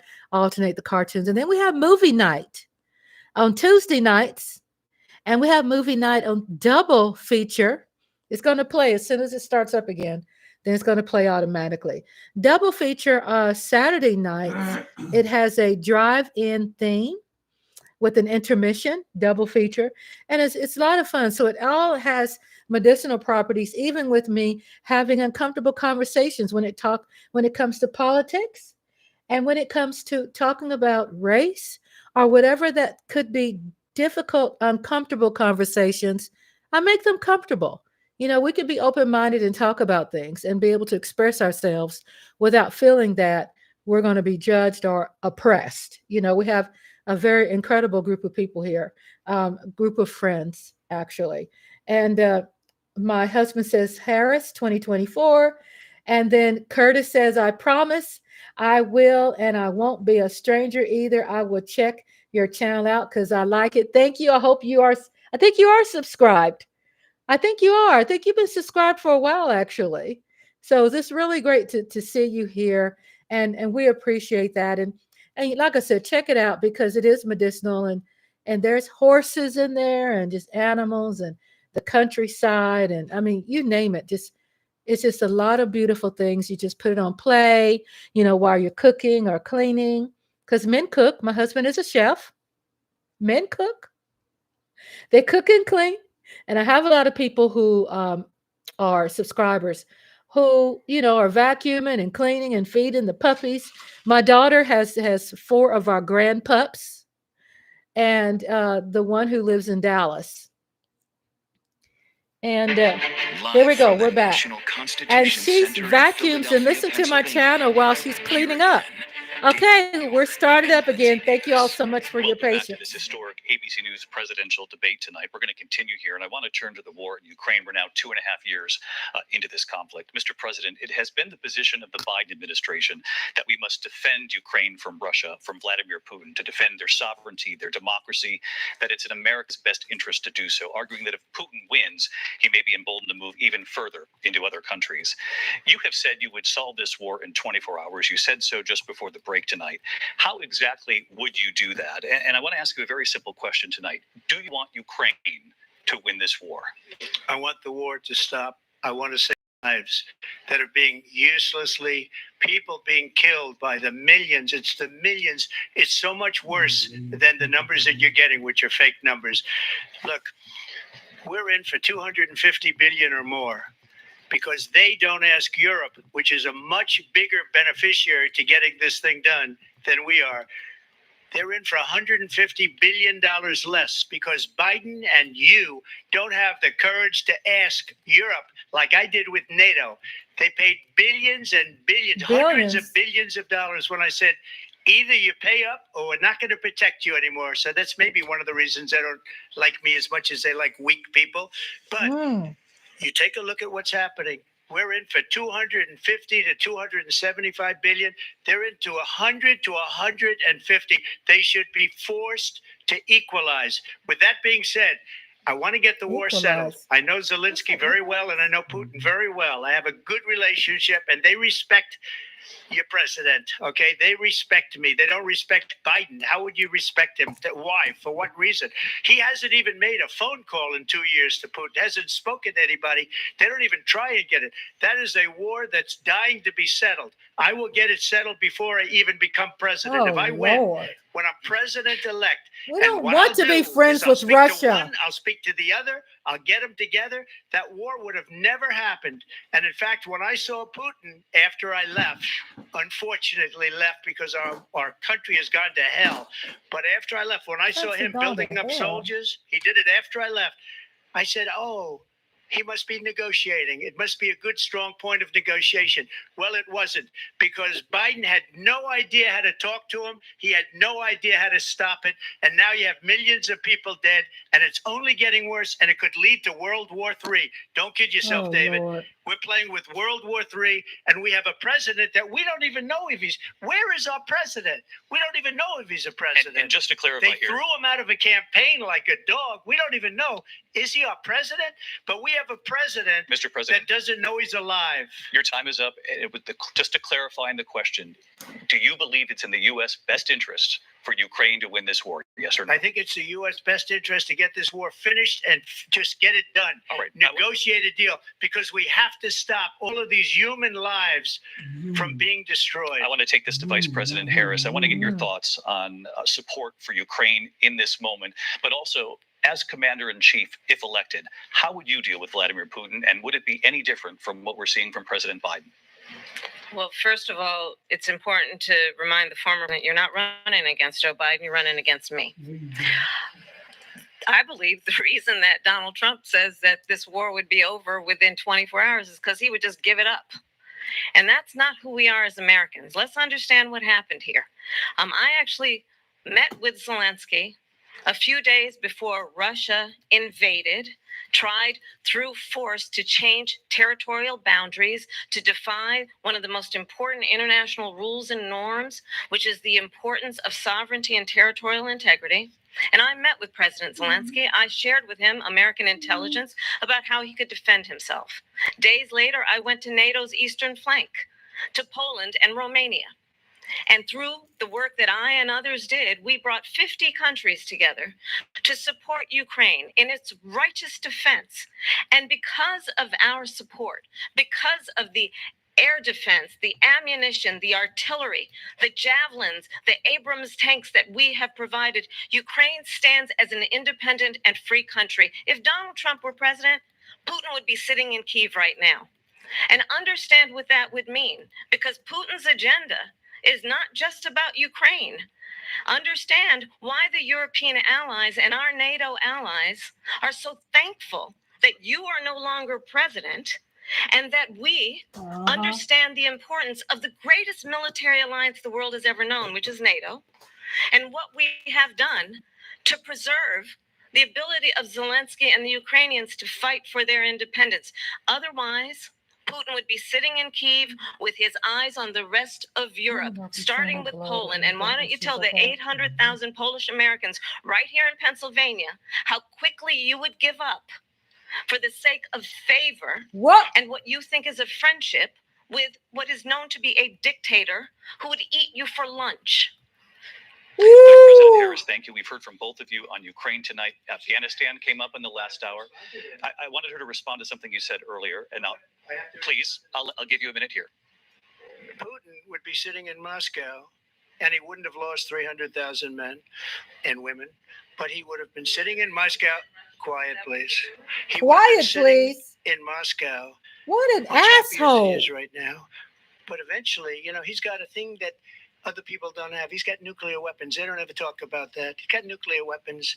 Nobody ever thinks about that. And eventually, maybe he'll use them, and maybe he hasn't been that threatening. But he does have that, something we don't even like to talk about. Nobody likes to talk about it. But just so you understand, they sent her to negotiate peace before this war started. 3 days later, he went in and he started the war because everything they said was weak and stupid. They said the wrong things. That war should have never started. She was the emissary. They sent her in to negotiate with Zelensky and Putin, and she did. And the war started 3 days later. And that's the kind of talent we have with her. She's worse than Biden. In my opinion, I think he's the worst president in the history of our country. She goes down as the worst vice president in the history of our country. But let me tell you something. She is a Why they let him talk so long? They sent her in to negotiate. As soon as they left, Putin did the invasion. President Trump, thank you. You did bring up something. You said she went to negotiate with Vladimir Putin. Vice President Harris, have you ever met Vladimir Putin? Can you clarify tonight? Yet again, I said at the beginning of this debate, you're going to hear a bunch of lies coming from this fellow. And that is another one. When I went to meet with President Zelensky, I've now met with him over 5 times. The reality is it has been about standing as America always should, as a leader upholding international rules and norms, as a leader who shows strength, understanding that the alliances we have around the world are dependent on our ability to look out for our friends and not favor our enemies because you adore strong men instead of caring about democracy. And that is very much what is at stake here. The President of the United States is commander-in-chief, and the American people have a right to rely on a president who understands the significance of America's role and responsibility in terms of ensuring that there is stability and ensuring we stand up for our principles and not sell them for the benefit of personal flattery. We've talked about Ukraine and Vladimir Putin. I do want to talk about Afghanistan. It came up in the first hour of this debate. I want to move on to Afghanistan. Stoltenberg said Trump did the most amazing thing I've ever seen. He got these countries, the 28 countries at the time, to pay up. He said, I've never seen. He's the head of NATO. He said, I've never seen. For years, we were paying almost all of NATO. Anything, they we were gave being him more ripped time off than by her. European nations, both on trade and on NATO. They gave him more time than her. So what is Trump talking about? This was unfair for Trump. For him. We would have never gotten it. He said it was one of the most incredible jobs that he's ever seen done. Thank you. I want to turn to Afghanistan. It came up in the first hour of the debate, and we witnessed a point moment today on Capitol Hill, honoring the soldiers who died in the chaotic withdrawal from Afghanistan. I do want to ask the Vice President, do you believe you bear any responsibility in the way that withdrawal played out? Well, I will tell you, I agreed with President Biden's decision to pull out of Afghanistan. 4 presidents said they would, and Joe Biden did. And as a result, America's taxpayers are not paying the $300 million a day we were paying for that endless war.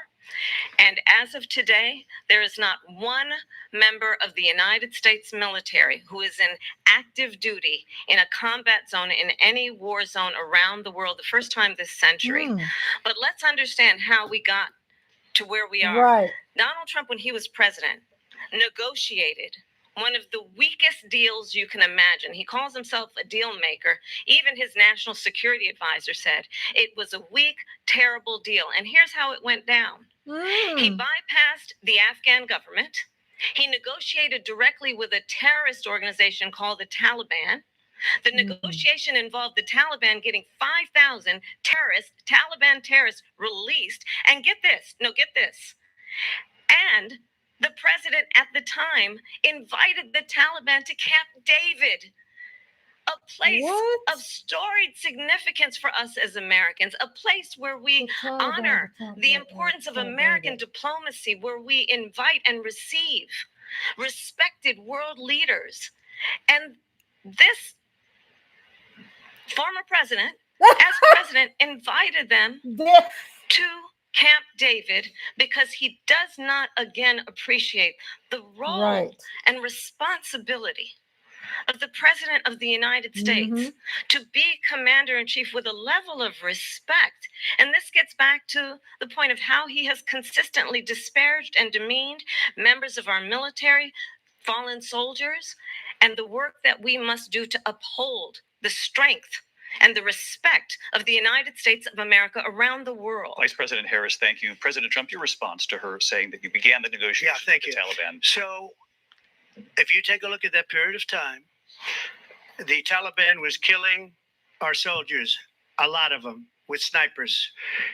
And I got involved with the Taliban because the Taliban was doing the killing. That's the fighting force within Afghanistan. They don't bother doing that because, you know, they deal with the wrong people all the time. Oh, my God. He's such a child. And worse than a child, not a child. Head of the Taliban. He is still the head of the Taliban.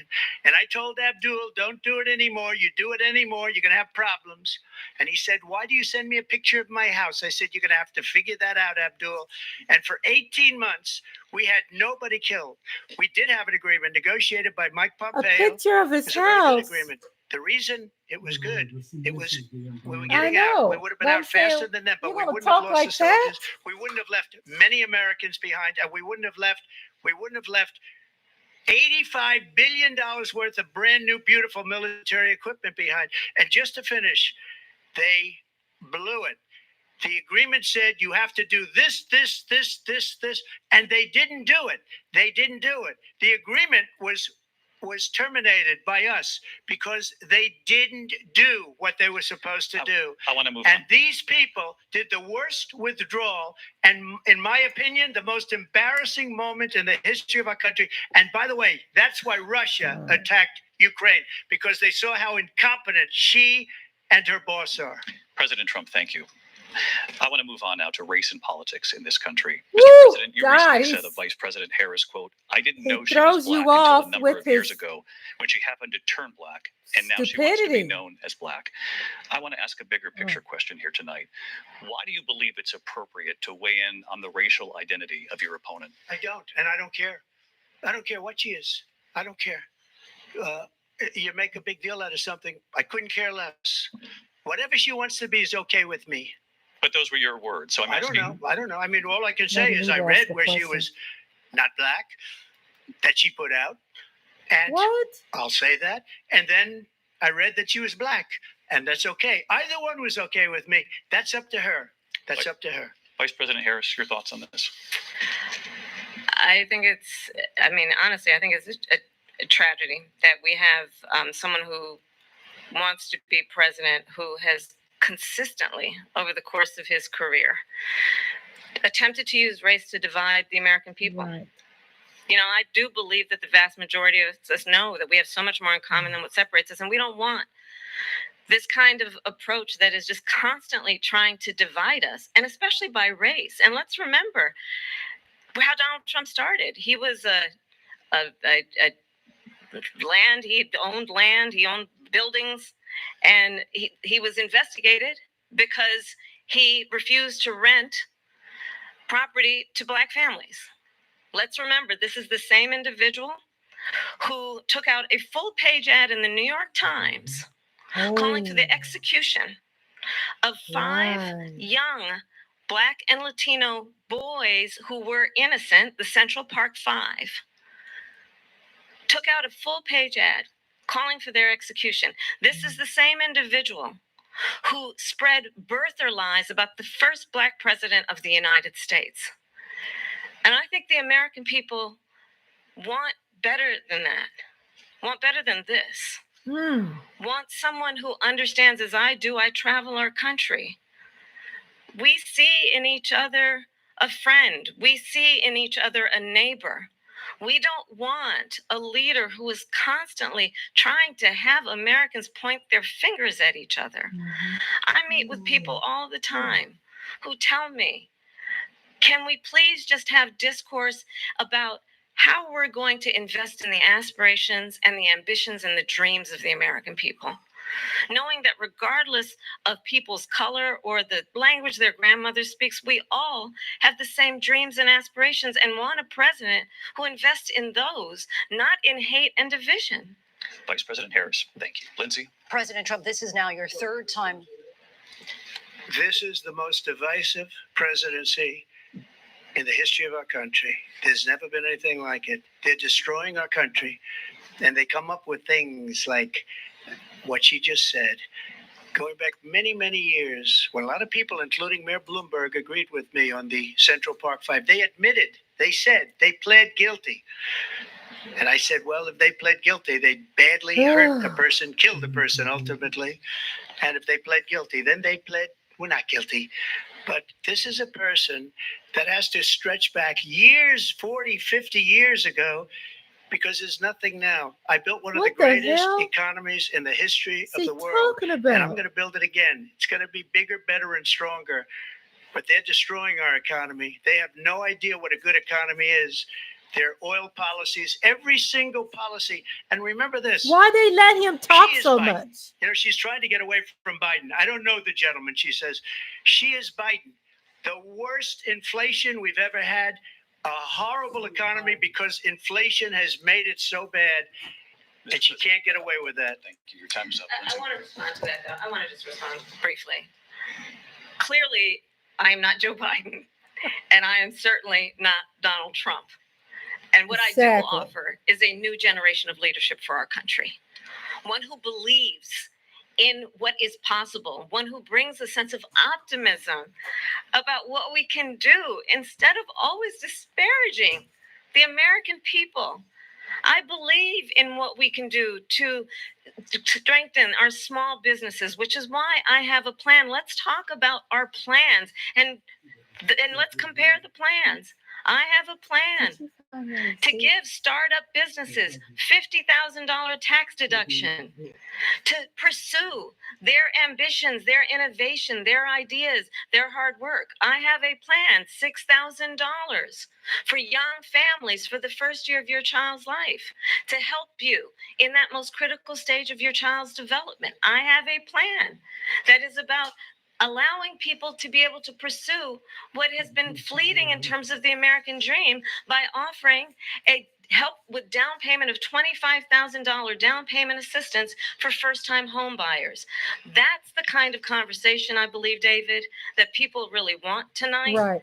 as opposed to a conversation that is constantly about belittling Right. and name-calling.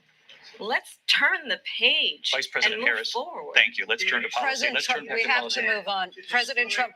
Let's turn to policy, She has please. a plan to defund the police. She has a plan to confiscate everybody's gun. President Trump, She we has do a have to plan move to on to not other allow issues. fracking in Pennsylvania or anywhere else. Okay. That's Thank you, what her Mr. plan is until just recently. I just need Lindsey, to go ahead. respond President because Trump, the President former Trump. president has said No, I'm something sorry. twice that I need to respond No, to. I'm sorry. I We're just gonna need to move on, respond Vice one President time Harris. to what he has President said Trump, this multiple is times. now your Yes. third time running for president. You have long vowed to repeal and replace the Affordable Care Act, also known as Obamacare. You have failed to accomplish that. You now say you're going to keep Obamacare, quote, unless we can do something much better. Correct. Last month, you said, quote, we're working on it. So tonight, 9 years after you first started Right, running, do you have a Reese's. plan? And can Exactly. you tell us what it is? Obamacare was lousy health care, always was. It's not very good today. And what I said, that if we come up with something, and we are working on things, we're going to do it and we're going to replace it. But remember this, I inherited Obamacare because Democrats wouldn't change it. They wouldn't vote for it. They were unanimous. They wouldn't vote to change it. If they would have done that, we would have had a much better plan than Obamacare. But the Democrats came up. They wouldn't vote for it. I had a choice to make when I was president. Do I save it and make it as good as it can be? Never going to be great. Or do I let it rot?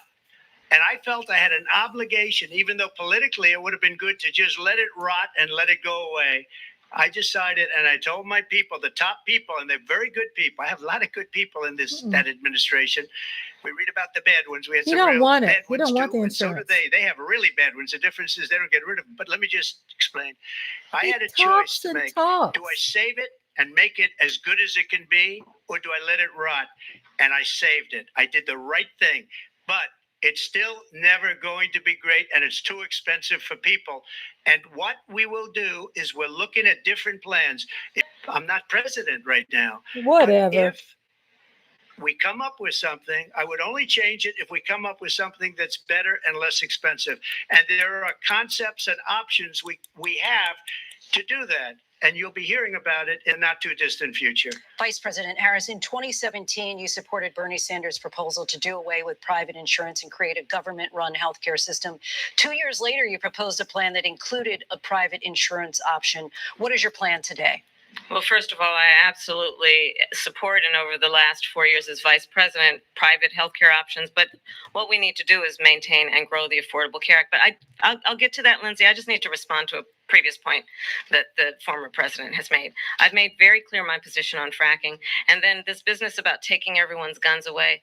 Tim Walz and I are both gun owners. We're not taking anybody's guns away. So stop with the continuous lying about this stuff. As it relates to the Affordable Care Act, There you understand, let's just look at the history to know where people stand. When Donald Trump was president, 60 times he tried to get rid of the Affordable Care Act. 60 times. I was a senator at the time when I will never forget the early morning hours when it was up for a vote in the United States Senate. And the late, great John McCain, who you have disparaged as being, you don't like him, you said at the time, because he got caught. He was an American hero. The late, great John McCain, I will never forget that night, walked onto the Senate floor and said, no, you don't. Right. No, you don't. No, you don't get rid of the Affordable Care Act. You have no plan. And what the Affordable Care Act has done is eliminate the ability of insurance companies to deny people with pre-existing conditions. I don't have to tell the people watching tonight, you remember what that was like? Right. Remember when an insurance company could deny if a child had asthma, if someone was a breast cancer survivor, if a grandparent had diabetes? And thankfully, as I've been vice president, and we over the last 4 years have strengthened the Affordable Care Act, we have allowed for the first time Medicare to negotiate drug prices on behalf of you, the American people. Donald Trump said he was going to allow Medicare to negotiate drug prices. He never did. We did. And now we have capped the cost of insulin at $35 a month. Since I've been vice president, we have capped the cost of prescription medication for seniors at $2,000 a year. And when I am president, we will do that for all people, understanding that the value I bring to this is that access to health care should be a right and not just a privilege of those who can afford it. And the plan has to be to strengthen the Affordable Care Act, not get rid of it. Vice Pass his President Harris, in terms of where Donald Trump stands on that. I want to move to an issue that's important for a lot made a mistake. At number one, John McCain fought Obamacare for 10 years. But it wasn't only him. It were all of the Democrats that kept it going. And you know what? We can do much better than Obamacare, much less money. But she won't improve private insurance for people, private medical insurance. That's another thing she doesn't want to get. People are paying privately for insurance that have worked hard and made money, and they want to have private. She wants everybody to be on companies have the private where you insurance. wait 6 months Your for an employer. operation that you need immediately. President Trump, thank you. We have another issue that we'd like to get to that's important for a number of Americans, in particular younger voters, and that's climate change. President Trump, with regard to the environment, you say that we have to have clean air and clean water. Vice President Harris, you call climate change an existential threat. The question to you both tonight is, what would you do to fight climate change? And Vice President Harris, we'll start with you. 1 minute for you each. Well, the former president had said that climate change is a hoax. And what we know is that it is very real. You ask anyone who lives in a state who has experienced these extreme weather occurrences, who now is either being denied home insurance or it's being jacked up. You ask anybody who has been the victim of what that means in terms of losing their home, having nowhere to go. We know that we can actually deal with this issue. The young people of America care deeply about this issue. And I am proud that as vice president over the last 4 years, we have invested $1 trillion in a clean energy economy while we have also increased domestic gas production to historic levels. We have created over 800,000 new manufacturing jobs while I have been vice president. We have invested in clean energy to the point that we are opening up factories around the world. Donald Trump said he was going to create manufacturing jobs. He lost manufacturing jobs. And I'm also proud to have the endorsement of the United Auto Workers and Sean Fain, who also know that part of building a clean energy economy includes investing in American-made products, American automobiles. It includes growing what we can do around American manufacturing and opening up auto plants, not closing them like happened under Donald Trump. Vice President Harris, thank you. That didn't happen under Donald Trump. Let me just tell you, they lost 10,000 manufacturing jobs this last month. It's going, they're all leaving. They're building big auto plants in Mexico, in many cases owned by China. They're building these massive plants, and they think they're going to sell their cars into the United States because of these people. What they have given to China is unbelievable, but we're not going to let that. We'll put tariffs on those cars so they can't come into our country, because they will kill the United Auto Workers and any auto worker, whether it's in Detroit or South Carolina or any other place. What they've done to business and manufacturing in this country is horrible. We have nothing because they refuse. You know, Biden doesn't go after people because supposedly China paid him millions of dollars. He's afraid to do it. Between him and his son, they get all this money from Ukraine. Christy. They get all this money from all of these different countries. And then you wonder, why is he so loyal to this one, that one, Ukraine, China? Why is he? Why did he get $3.5 million from the mayor of Moscow's wife? Why did she pay him $3.5 million? This is a crooked administration, and they're selling our country down the tubes. President Trump, thank you. Thank you. We'll be right back with closing statements from both of our candidates. An historic night, this ABC News presidential debate from Philadelphia. Back in a moment. The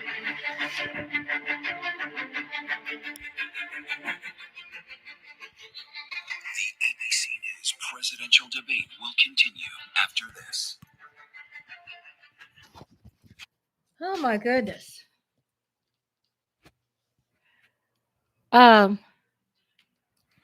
Watching him totally exhausts me. And that's his technique. That's his style, is to exhaust you. I'm very,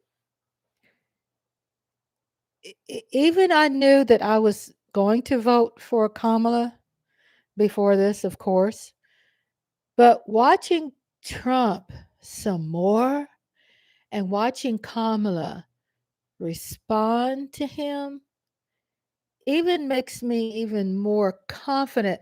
And Christy says, poor Orange Man. Hello, Christy. Give Tristan and the grandbabies love for me from Granddaddy. We love you. Shout out to my sweet baby. Oh, thank you so much for peeping your head in. I love you. He's very exhausting. It's a technique. It's a technique that he uses. He knows it. I remember listening to, and they're taking a break right now, but I'm going to talk through the break till, they come back. Good night, sweetheart, sweet dreams. We love you. I've been not listening to things thoroughly. I'm listening to it thoroughly now, but he's been talking about how unfair this has been for him, the debate. And I'm looking at this, and if anybody would complain it's unfair, well, it should be Kamala, but Kamala is mature. I've been looking at David, Muir, and Lindsey have been very, very patient and allowing him to do more than Kamala.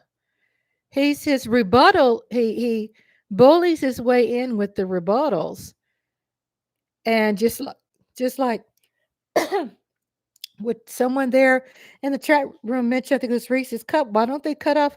Uh, yeah. Why was his mic not turned off? Exactly.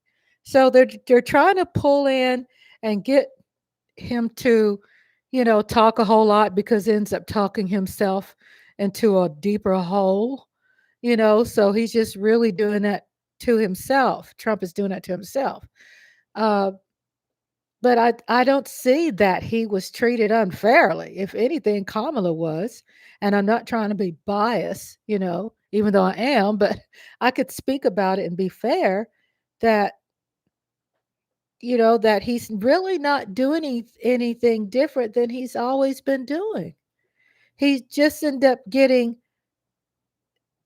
someone on the debate who is Kamala, who knows how to handle a debate. I mean, y'all, she's a melanated woman. She got some melanated stuff in her.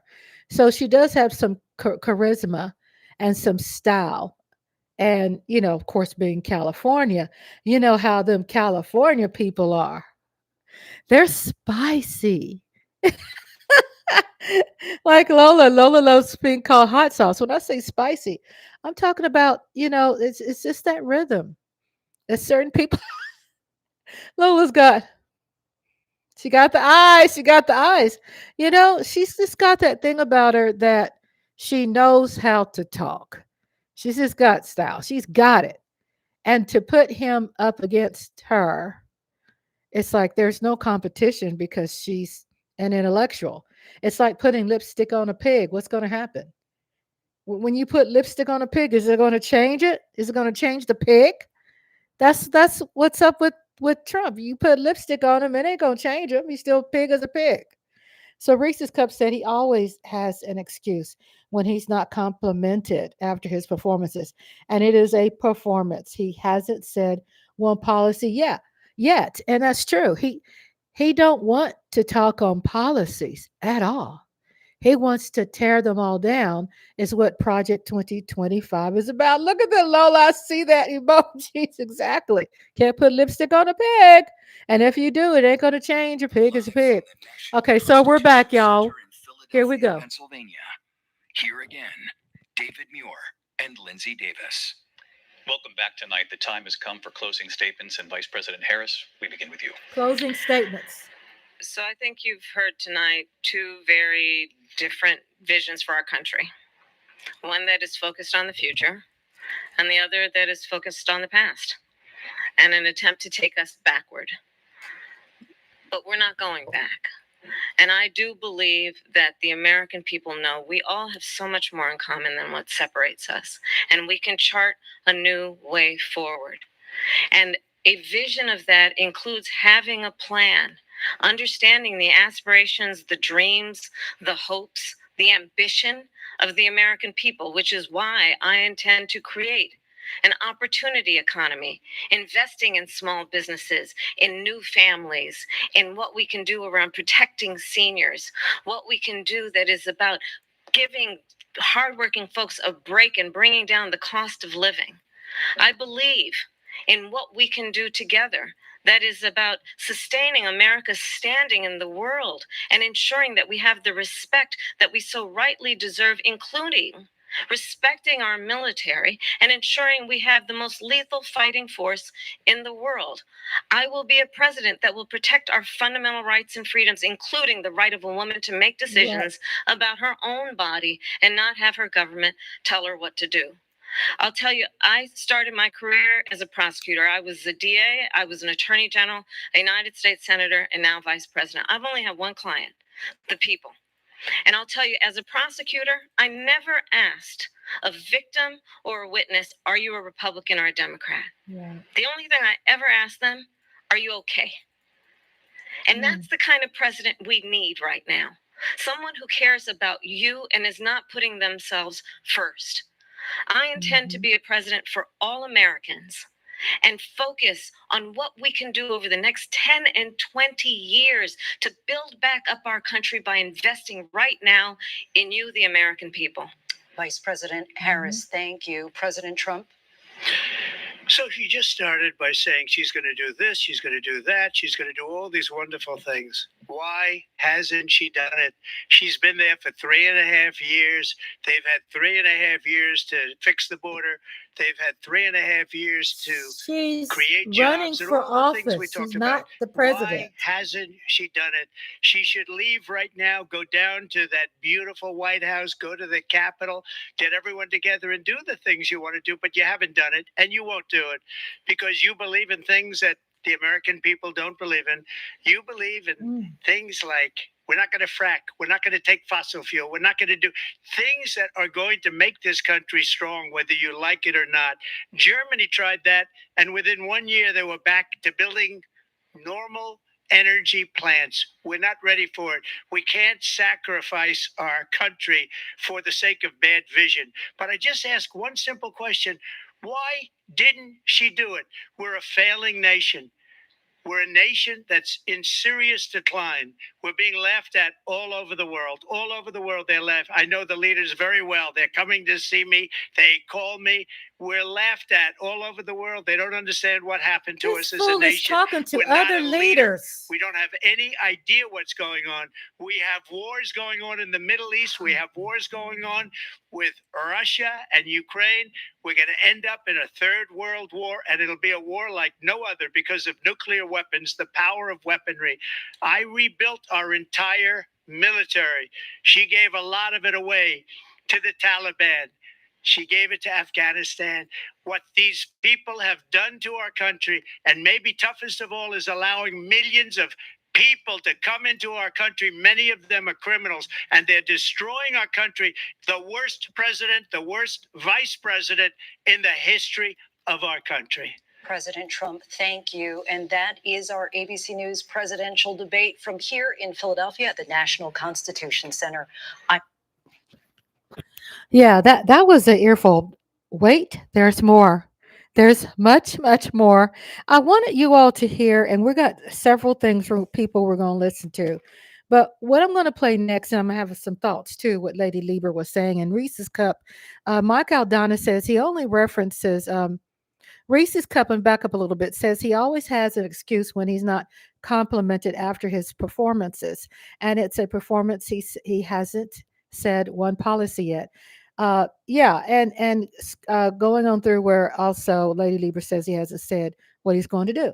And his thing is he's not, and I'm not speaking like just so blindly as a Democrat. I've just been studying this for a very long time and also reading other books. And just sharing an opinion of mine from what I see is that, and from what I hear from him, is that he doesn't want to have any policies because he wants to tear it down. And what I mean by that, Project 2025 doesn't have any policies for which the Constitution, these policies are built with the Constitution in mind. And remember when he spoke against the United States Constitution. He doesn't want that. So he's not going to speak on policies because that's not what he wants. He wants to tear it down and then put together Project 2025 to put that in place. And when he says that he's not a part of it, yes, he is a part of it. And there is footage. You all can Google that too. There is footage with him talking about Project 2025. And they have put the footage out there. Rachel Maddow put the footage out there with him being very clear and aware. The plan, the honest truth is, I have a video on that. You all check that out about Project 2025. And I break down, like, I think it says like 20 highlighted things out of these 900 pages of Project 2025. So when you, what Michael Downing was saying is that about him promoting, he said he's only referencing dictators. So Michael Downing says he references dictators, which means he models after how dictators govern. Because how dictators are governing, he's implemented those ideas of how they treat their people Kim Jong-un. Netanyahu's been doing some extreme-ish too, okay? Just let you know, he's become very extreme right. And he has a lot of problems with people within his own country that disagree. And I don't know how he keeps winning his elections either. I can kind of just throw out there all their cheat, someone's disruptive because, I mean, there's just a lot of extremists. Russia, Putin, it's extremist dictatorship. He loves it. He gets these ideas. They put all these ideas together because he loves history. He loves the racist part of history, the part of Mussolini, and all these things that have these dictators and Hitler, and he takes this and incorporates all of their policies and all these ideas, and it's implemented in Project 2025.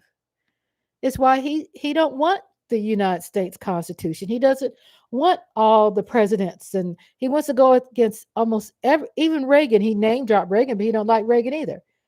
He doesn't want to be in the Republican Party. He wants to have his own thing. He's even said that would be when he ran for president, for the first time. He just doesn't want to be Republican or none of it. It's what inspired him to run for office because the Tea Party was coming in. Remember the Tea Party? And we thought Sarah Palin was a big mouth extremist. And Ted Cruz, honey, they ain't nothing like Trump. And I'm not saying that to brag, but when Trump evolved and saw that there's some potential for him, there's some opportunity for him to implement these dictatorship type policies into America's policy. I mean, this is why he says extreme things. It's extremist because we're so programmed to understand United States Constitution and the Declaration of Independence and all these things we've been taught since little kids in school, right? We put our hand over our heart, and that's why he doesn't respect the veterans. Anything that's American, he wants to create his own patriotic bullshit. He wants to build his own stuff, his own dictatorship, which Michael O'Donnell was saying, and then reading Michael O'Donnell says all that is reflection of him when he talked about Biden. Yes. And Reese's Cup said absolutely 100 Project 2025 is policy. He already told y'all don't have to worry about voting again. Exactly. That's it, Reese's. That's true. He said you don't have to worry about voting again. Y'all hear that? I mean, it's true. Y'all, it's what he said. It's what Trump said. Y'all know what that means when he tells people you don't have to worry about voting ever again? That means he's going to put the policies together like what they have for Putin and Kim Jong-un, where they are in that position until they die. Can you imagine what that shit would do to our country and would do with the people here? So that's a whole nother show. And we've had another show about it, even though it's a very important part of this show. Okay. But the reason why I say it's a whole nother show, not against what you all saying. You all please continue posting. I'm just saying that trying to stay aligned with my plan because I could drift away and speak like an hour about something about like that. I'm trying to stick to the lineup. But at the same time, I mean, yeah, it's very clear, true. And then Reese's Cup says absolutely project. Okay. Michael O'Donnell says call most used are more moderate. Because he's right, because she's trying to attract a wide spectrum of voters. Yes, Kamala, yes. And then Michael does Kamala's views are more moderate. Yes. Kamala views are more moderate because she's trying to attract a wide spectrum of voters. And, isn't it something how hard, people like Kamala has to work over and beyond? And Warnock, out of Georgia, how they have to really kill themselves to beg somebody just to vote. Just to vote. You know what I'm saying? It's crazy. I mean, the power, the opportunity is there to really, win by a landslide. And this is what this content is going to talk about. And then Michael O'Donnell says, read between the lines of what Trump says. Yes. He's putting it out there. Let's check this out. The next one I'm going to play that I thought was interesting was this morning. And it was from Morning Joe. And Morning Joe's title is that Trump's performance was absolute terrible. And Joe reacts to Trump in his debate. Um, and the reason why I want to incorporate Joe, because, Morning Joe is a Republican, I believe, but he's more kind of right than liberal left or Democrat left. And what I liked about it, he had some interesting things to say this morning, even though there's some lots of material that's to come. So check this out, what he's saying. Not. But we're also learning that when it comes to Russian interference, so this is just the tip of the iceberg. Let's see if I can find history. Okay, here it is. Raged, he kept repeating the same things over and over again. Made no sense. Okay. In Springfield, and this is what's happening in our country, and it's a Morning shame. Joe. As far as MSNBC. rallies are concerned, as far as the reason they go is they like what I say. They want to bring our country back. They want to make America great again. It's a very simple phrase, make America great again. She's destroying this country, and if she becomes president, this country doesn't have a chance of success. Not only success, we'll end up being Venezuela on steroids. The rest of what you've heard. You talk about extreme.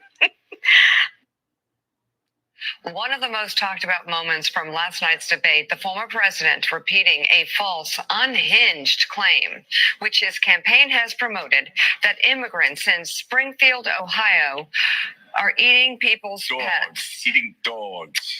Yeah. And moments after the debate ended, another huge headline. One of the biggest names in music, global superstar Taylor Swift, endorses Vice President Kamala Harris. As Churchill would say, Willie, it's not the beginning of the end, it's into the beginning. But I don't know, with Taylor, maybe it is the beginning of the end. For Donald Trump, I've got to say, our job is to analyze the debate last night. But I must say that, one of the phrases, the catchphrases that have come up this election cycle has been sane washing. And you have mainstream people, mainstream media people that are trying their best to mold Donald Trump into a Bob Dole-like character, somebody that they can analyze as if he's any other candidate, right? As if this is any other election, as if last night was any other debate. It just wasn't.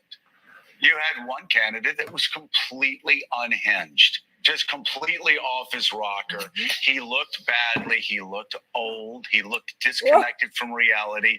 He looked enraged. He kept repeating the same things over and over again. Made no sense. There was no preparation on his side. And he resorts to internet rumors already debunked just because he has nothing to say. One of the most ill-prepared, the most ill-prepared presidential candidates we have ever seen in one of these debates. One of the angriest, and I gotta say, hunched over. Look at it, as eyes squinting. The split screen was extraordinary. So this morning, for people on any network, even those who get paid to lie about Donald Trump every day, there's no sane washing this, and there's no normalizing this, and there's no pretending that was any other candidate, this is any other election, or that was any other debate. Yeah, we've been encouraging people for a long time to not grade Donald Trump on a curve, to not say, well, that's what he does. No, this guy wants to be president of the United States again. So watch that debate last night and ask yourself if that's a person who should be back in the White House, who should be near the nuclear codes. We're going to show all of these moments. But just to summarize quickly, in addition to his claim, which was made up on the internet, and by the way, the person who took the photograph of the guy carrying the goose down the street spoke out yesterday and said, that wasn't in Springfield, Ohio. I have no idea if that guy was an immigrant, if he was Haitian or anything else. So more debunking of that incredible moment yesterday when guy carrying a goose down the street, screaming about people eating dogs. It didn't happen. He praised, when asked about foreign policy, praised only Viktor Orban, the authoritarian leader of Hungary. He would not say whether he wants Ukraine to win the war when asked many times, effectively siding with Vladimir Putin there, defended his actions leading up to and on the day of January 6th, and defended the mob that desecrated the Capitol and beat up cops that day. Went back to the well, even, Joe, of defending what he did around the Central Park 5. Said, well, actually, at the time, I mean, why go back to that? He was asked about it, but why even attempt to rationalize or defend calling for the death penalty for 5 young men who ultimately were exonerated? And that was just the tip of the iceberg. So there's no more grading Donald Trump on a curve. He wants to be president of the United States again. Watch those 90 minutes last night and ask yourself, which of those two people is more fit to be president? And for anybody who is frustrated watching Donald Trump lie again and again unchecked, I will say that last night was validation, finally, watching him get called out. Not necessarily by the moderators, though they did make an attempt to try, although he talked over them and they didn't turn him off. But Kamala Harris was superb. She was elegant, she was classy, but she also was joyful. And then she also went right in there and baited him over and over and over again. And he fell for it every time. And I think the moment that really was the unraveling was when she invited all Americans to attend a Trump rally. And to see the lies in person, and to see how tired and boring the rallies are, to hear about Hannibal Lecter and other things. And he just lost it from there on. In fact, we can play that. Let's play it real quick. Take a look. And I'm going to actually do something really unusual, and I'm going to invite you to attend one of Donald Trump's rallies, because it's a really interesting thing to watch. You will see during the course of his rallies, he talks about fictional characters like Hannibal Lecter. He will talk about windmills cause cancer. And what you will also notice is that people start leaving his rallies early out of exhaustion and boredom. Here we go. And Watch his eyes. One thing you will not hear him talk about is you. You will not hear him talk about your needs, your dreams, and your desires. And I'll tell you, I believe you deserve a president who actually puts you first, and I pledge to you that I will. Let me respond to the rallies. She said people start leaving. People don't go to her rallies. There's no reason to go. And the people that do go, she's bussing them in and paying them to be there, and then showing them in a different light. So she can't talk about that. People don't leave my rallies. We have the biggest rallies, the most incredible rallies in the history of politics. That's because people want to take their country back. Our country is being lost. We're a failing nation. And it happened 3.5 years ago. And what's going on here, you're going to end up in World War III. As far as the rallies are concerned, as far as the reason they go is they like what I say. They want to bring our country back. They want to make America great again. It's a very simple phrase. Make America great again. Look how Kamala's looking at her. She's destroying this country. And if she becomes president, this country doesn't have a chance of success. Not only success, we'll end up being Venezuela on steroids. And from there on out, Joe, it just went downhill for him. He could not handle hearing that his rallies are boring and that people get up and leave. You know, Willie, it's interesting that when you're listening to music and you're trying to really figure out what's going on in a performance, it really is always best. Quincy Jones would always tell people, if you want to know what's going on, turn your back to who's performing, or just close your eyes. That's how you hear the music. Here, I would say just the opposite. If you want to get exactly where a debate's going, turn the sound off. Use your eyes. Right. And visually, the split screens are so stark. When you do that, you see Kamala Harris smiling, mocking, putting her hand underneath her chin, going, "Are you really saying that?" And at one moment in that bizarre exchange about dog eating, she actually looked like she was feeling sorry for the man because he was so detached from reality. Yeah, I mean, he wouldn't look at her. I mean, if you go through those 90 minutes, you probably count 2 or 3 times when he just glanced over. Look at her. He's scowling. He's uncomfortable. And I think, John, one of the big tells, and we've heard from a lot of Republicans who concede privately that this went just terribly for Donald Trump. Heard some praise for Kamala Harris's before 30 minutes of a major newspaper that it was the moderators' fault. Blame the moderators. They're ganging up because a handful of times they fact-checked Donald Trump on egregious lies. You also know that it didn't go well because Donald Trump showed up in the spin room. Donald Trump himself yesterday, last night after the debate, to try to sort of reimagine what happened in that room last night. The Harris campaign calling immediately for a second debate. We'll see if there is a second debate. They feel confident about it. The Trump campaign resorting to blaming the moderators for what their candidate did in that room. Yeah, if you're showing up in the spin room, you've lost. If you're blaming the moderators, you've lost. And Trump, we should note, was non-committal about whether he would debate Harris again. The Harris team very much say, hey, let's get a second date on the books for October. The split screen, as noted, was so effective for Harris.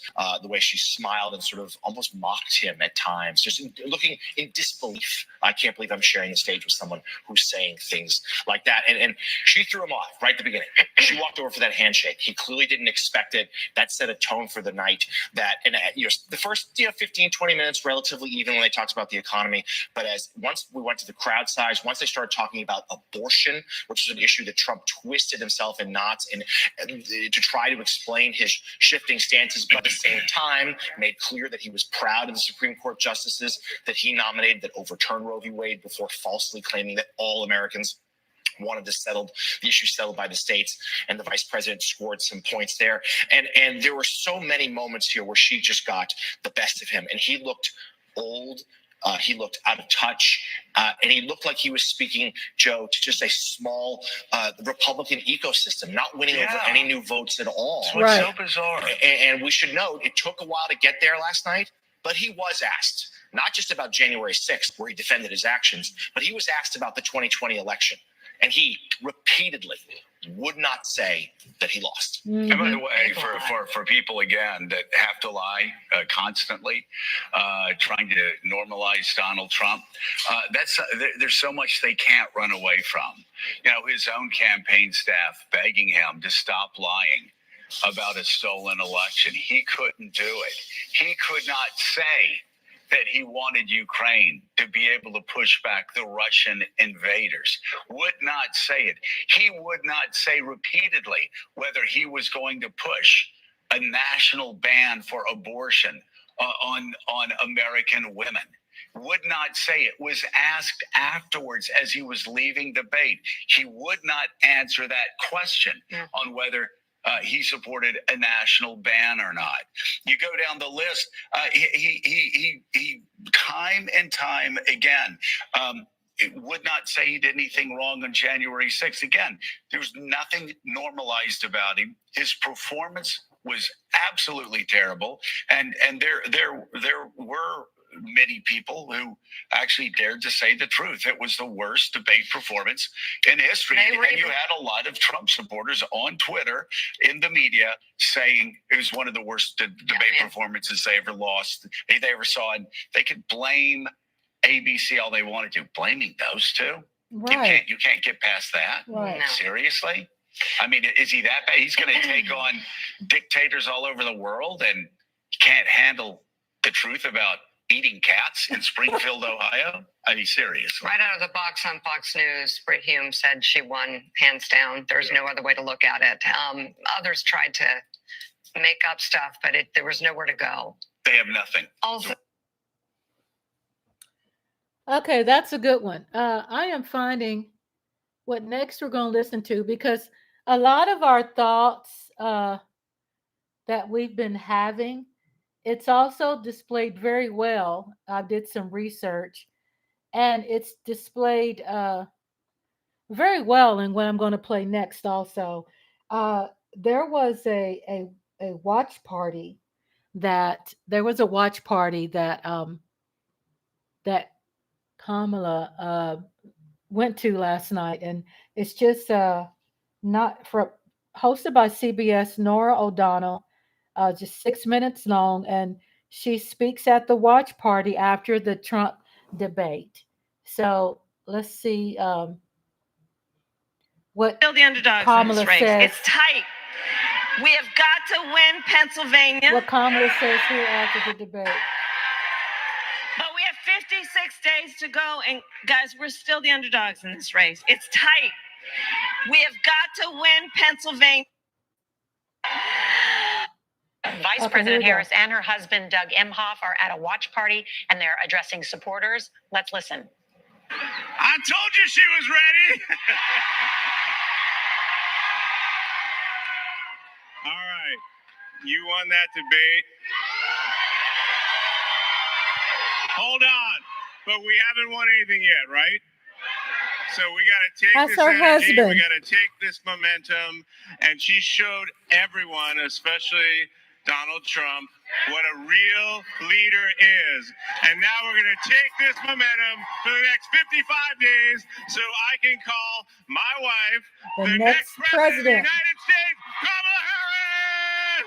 Yay! Hey, Billy!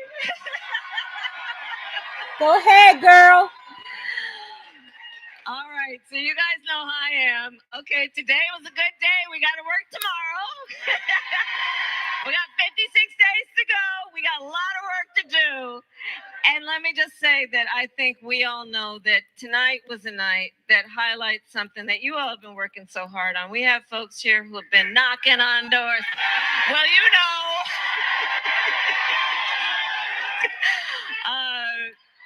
But we have a lot of work to do, okay? And tonight, I think, highlighted for the American people what's at stake. I started the debate by talking about it, and it became apparent, I think, throughout that about an hour and a half, that, look, this is very much two different visions for our country. Yes. Ours, which is a vision for the future, and his, which is about the past and taking us backward. And as I said on the debate stage, we are not going back. Right. We are not going back. And so we Right, know what Michael, we're fighting for. We yeah. know what we stand for. And that's why we know what we're fighting for. We're fighting for the dignity of all people. We're fighting for the dignity of work. We are fighting for middle-class families. We are fighting to uplift people, understanding the true measure of the strength of a leader is not based on who you beat down. It's based on who you lift up. Amen. That's what we stand for. And so we've got some work to do because, listen, I think that we think today was a good day, and it kind of was. But we have 56 days to go, and guys, we're still the underdogs in this race. It's tight. We have got to win Pennsylvania, and we are going to win Pennsylvania. And it is because of you. It is because of you who have signed up, who have volunteered. You are organizing. You're helping us to email and text and knock on doors and talk to your neighbors and your friends. And here's the thing about the spirit of our campaign. It is people driven. It is about the people. It is about uplifting our country. This is a campaign born out of love of country. We love our country. We believe in who we are. We believe in the American people. This is a campaign about bringing folks together, knowing the vast majority of us have so much more in common than what separates us. Right. It is about inclusion, and it is not about division, and it is not about demeaning and name calling. It is about lifting folks up, working folks, families, children, people who are not just trying to get by, but trying to get ahead. That's what we stand for. So let's get out here for these next 56 days. Hard work is good work. Hard work is good work. We will win. See you later. And that was the Vice President of the United States, Kamala Harris, just a short time ago with her husband before a group of supporters there after, just according to her husband, winning the debate. But also, you can hear the song being played there. Because if I was the man, I'd be the man. That's Taylor Swift, for those of you not familiar with her. And Taylor Swift, posing today with her cat, endorsing Kamala Harris and Tim Walz, and signing her lengthy Instagram post as Nancy Cordes, childless cat lady. She is probably the most, she's the most famous and successful music star in the world. And she's also owning that she is a single, childless cat lady with 3 cats. She's posing with Benjamin there. Cats. The presidential campaign. Cat, Nancy, that's impressive. This is core to the lore. In the era of TikTok, this may actually mean something for people who pick up a lot of their news, certainly online, and gets them interested in these sorts of, different things. It does, in some ways, invite interest for people who are perhaps low information voters, don't have the time because they're working or in school to follow politics very closely. Ed and Nancy know this as well as I do. Some Democrats were nervous about tonight. Could Kamala Harris, the vice president, add to the momentum? Would this be a circuit breaker to what she carried out of the Democratic National Convention? Moments like this indicate additive cultural momentum. It's a big deal. Important to remember, however, and that is an excellent point, and they are feeling great, and they will take this momentum and they will take it to Charlotte on Thursday. They will take it to Wilkes-Barre, Pennsylvania, back to Pennsylvania on Friday. But we all covered the Hillary Clinton, Donald Trump debates back in 2016, and voters said that she won all 3 of those debates by a sizable margin. It was not close, and she still went on to lose the election. We should note, though, that they are steadfast in saying we haven't won anything. They like the position of underdog. They essentially want to keep that even as they keep winning. So I think that we're going to hear that until election day. And as far as another debate hear that goes, what he said about them liking the underdog part? Are going to be skeptical We in can't Trump's camp whether he should put do them it in the again. same But I think mental if you play to his ego, capacity with how we back out. think. It's a whole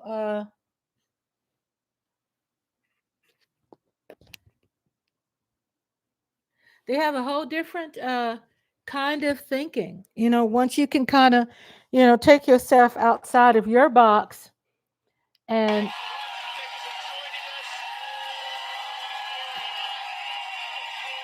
don't put yourself in that box with them, then you could be able to see them for what they are like. You could say, well, I'm not like that. Well, don't put yourself in it, because it's, in order for you to grow and be able to think more clear, is to see this as something different, because we're built as Americans to be united and together. And Trump is not united. He doesn't believe in the Constitution. He wants to break that up. He doesn't want any part of that. So that's that thinking that probably breaks our minds, because that's how we've been taught. The next thing I'm going to play is MSNBC, Rachel Maddow and the panel. The panel it's only 17 minutes, and it's Joy Reid, Lawrence O'Donnell, Chris Hayes, and Nicole Wallace. And they give they give some really good insight of how they felt, of how the debate went, and they have some really good points. I was really happy to hear Joy Reid as well. And the name of it is called Trump. See if I got it right here. 17 minutes, 16 seconds. Trump got destroyed. Trump got destroyed. This is the next one. Vice President of the United States, Kamala Harris. You could not have 2 more different candidates with 2 more different approaches to the task at hand here. I had a television executive once tell me that everything you need to know about a live event on television, you can tell with the sound off. And if you had the sound off for this debate, which I'm sure nobody did, what you would have seen was Trump looking physically hunched, angry, squinting. I never saw the whites of his eyes the entire debate, shouting, constantly interrupting himself, not just going down tangents, but being unable to finish a thought, seeming very frustrated, very angry, very negative, and very tired. In contrast, Kamala Harris appeared to be sort of light on her feet, quite puzzled by him. The two-shot of him squinting and hunching and seeming to be having physical trouble squeezing the words out, certainly squeezing the sentences out, while she just looked at him absolutely puzzled by where it was he was going. I think that visual may be as much of a takeaway as anything that was said. That said, boy, what was said? Trump repeatedly coming back to the same lines over and over again about world crime rates being low, and that being the explanation for America having high crime rates. He said strange things like all Democrats wanted Roe versus Wade overturned. He said that it is legal to kill children in the United States. He insisted that he saw something on television about eating dogs. That was one of the weirdest moments of the debate, saying he saw it on television, so therefore he knows it's true, and so therefore what the police said about it can't be true. Kamala Harris kept going back to her plan, her campaign, but also kept going directly at him. She told him that military leaders who have worked with him have told her that Donald Trump is a disgrace. As she said to him, that you are a disgrace. She described him as confused and unable to understand that he lost the election. She said he was fired by 81 million people, and he's having a very difficult time processing that. She said he was handed $400 million on a silver platter and then filed bankruptcy 6 times. She said people leave his rallies early due to exhaustion and boredom.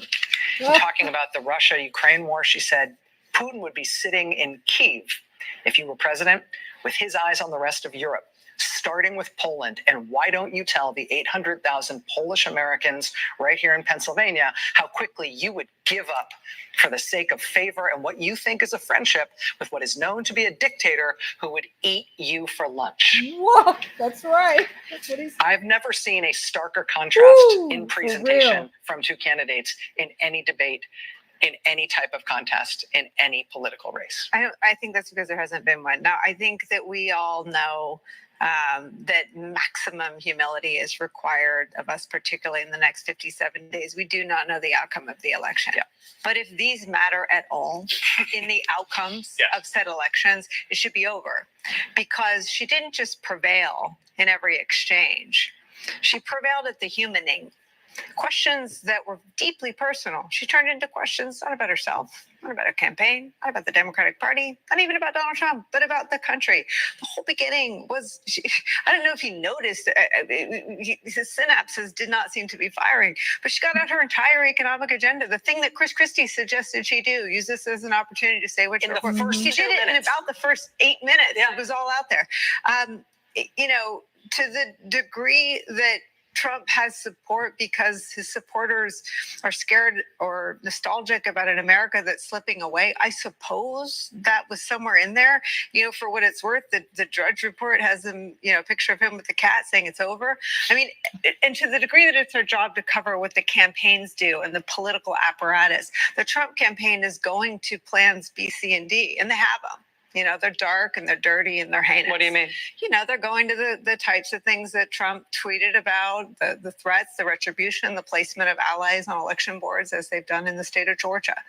Because this did not win Trump any new voters. Laura? You know, we are now seeing maybe the second presidential debate in history where Poland might be the deciding issue. that point you isolated, 800,000 Polish people in the state of Pennsylvania. Right. Kamala Harris reached out directly to those voters. If she got 10,000 of them to focus on the threat to Poland that Vladimir Putin represents, she may have won the presidential election in that particular response. Let's start at the beginning. When they entered, I was wondering what was going to happen. Would there be a handshake? Yeah. we're going to see that video more than once. It's Donald Trump running away from her. It's Donald Trump trying to turn away as the adult in the room approaches and crosses to do what every presidential candidate before her has done in that situation, which is to extend her hand to the other candidate, and Donald Trump runs away from it until he can't. She literally has to corner him to shake his hand, and she doesn't. Two things I would point out quickly about it. You heard the person who was president of the United States on January 6th say to the American people, I wasn't responsible for security. President of the United States, commander-in-chief is what this job is about, and he's saying when they're attacking the Capitol and I'm doing nothing for 2 hours and more than 2 hours, I wasn't responsible for security. Another thing you isolated where he said that Democrats and everyone wanted Roe versus Wade overturned. Here's the problem with that lie. That's his worst lie of the night, because he was lying to the voters about the voters. He was lying about you, and you know it. More than 60% of the country is sitting there saying, he's lying about me. I'm a Republican, and I didn't want Roe overturned. I'm a Democrat. I'm an independent. I didn't want Roe overturned. He actually lied directly to the voters about the voters. Joy? I think the moment that the debate went completely sideways for Donald Trump was the moment when Vice President Harris was very smart about saying I'm the only person. This was an answer about immigration. David Muir asked about illegal border crossings. We knew that question was coming, that they were going to talk about that, talking about it reaching a record high, numbers have dropped, blah, blah, blah. She says, I'm the only person on this stage who's prosecuted transnational gangs, trafficking drugs and human beings. She talks about that bill that was on the table that Donald Trump called Republicans and said, don't vote for because he wanted the issue, but he didn't want to solve the problem. He just wanted the issue for the election. And then she did what I think is the smartest thing of the night. And it is the thing that we got from Hillary Clinton that she was being advised to do. Get him with the one thing that will completely destabilize him for the rest of the debate. And it did. And you named it before. It's when he said, essentially, she said that we need a leader who focuses on solutions. He's going to talk about immigration when it's not even the subject, because he kept going back to the millions of people and they're all criminals. And he kept doing it. And she called him on it. And she said, note that he's going to talk about immigration when it's not the question. And I invite you to attend one of his rallies where he talks about Hannibal Lecter. And I want you to know that people at these rallies start leaving early. What you won't hear him talk about is you. That ended Donald Trump's, the cheese being firmly affixed to the cracker. He literally, after that, could not stop interrupting. He could not stop going back. He could not stop going right back to his special place where he went on about immigration. He argued. He then turned around and interrupted and tried to keep arguing about crowd size. He tried to say we're going to World War III. He said millions of towns, Aurora, Springfield. He said that multiple times. They're eating dogs and cats. It was after that he went into the dogs and cats. Go ahead, Joy. David Muir breaks in and says, no, sir. There is no credible reporting about that. He kept rambling. I think what Vice President Harris managed to do was every single thing that the campaign beforehand said they wanted her to do. She got her policy points out.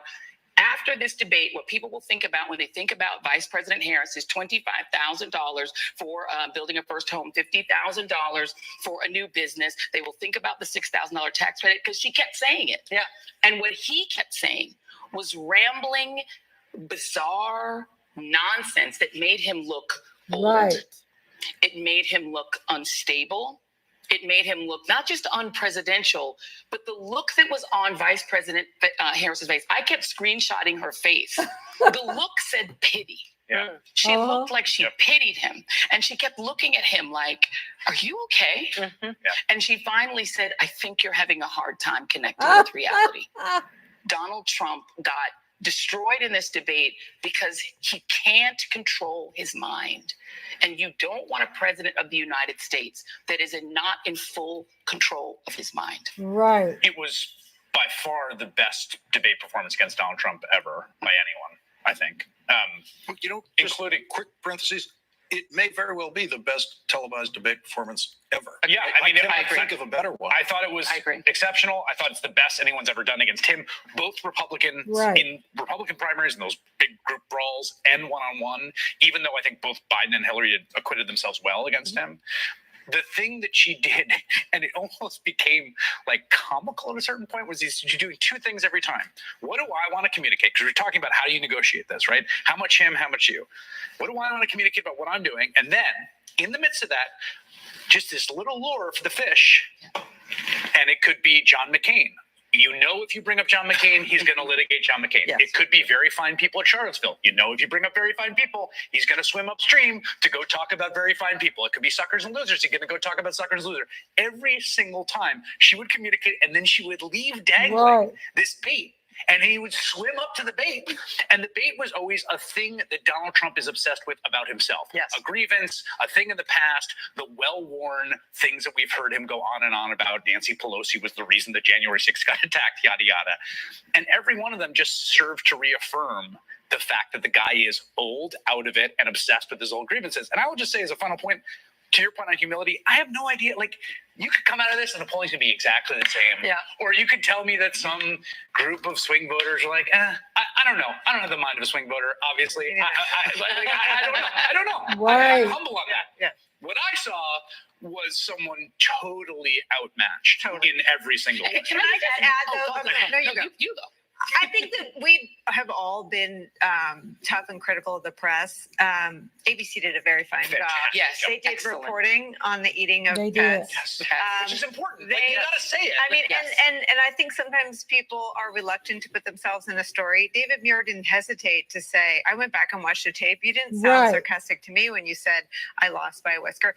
Kamala Harris got Trump on three sides of whether or not he won in 2020. He said I won, and then he said, I said sarcastically that I lost by a whisker, and then David Muir ended it by saying, no, that wasn't sarcastic. So what the American people heard was Trump on three sides of the outcome of 2020.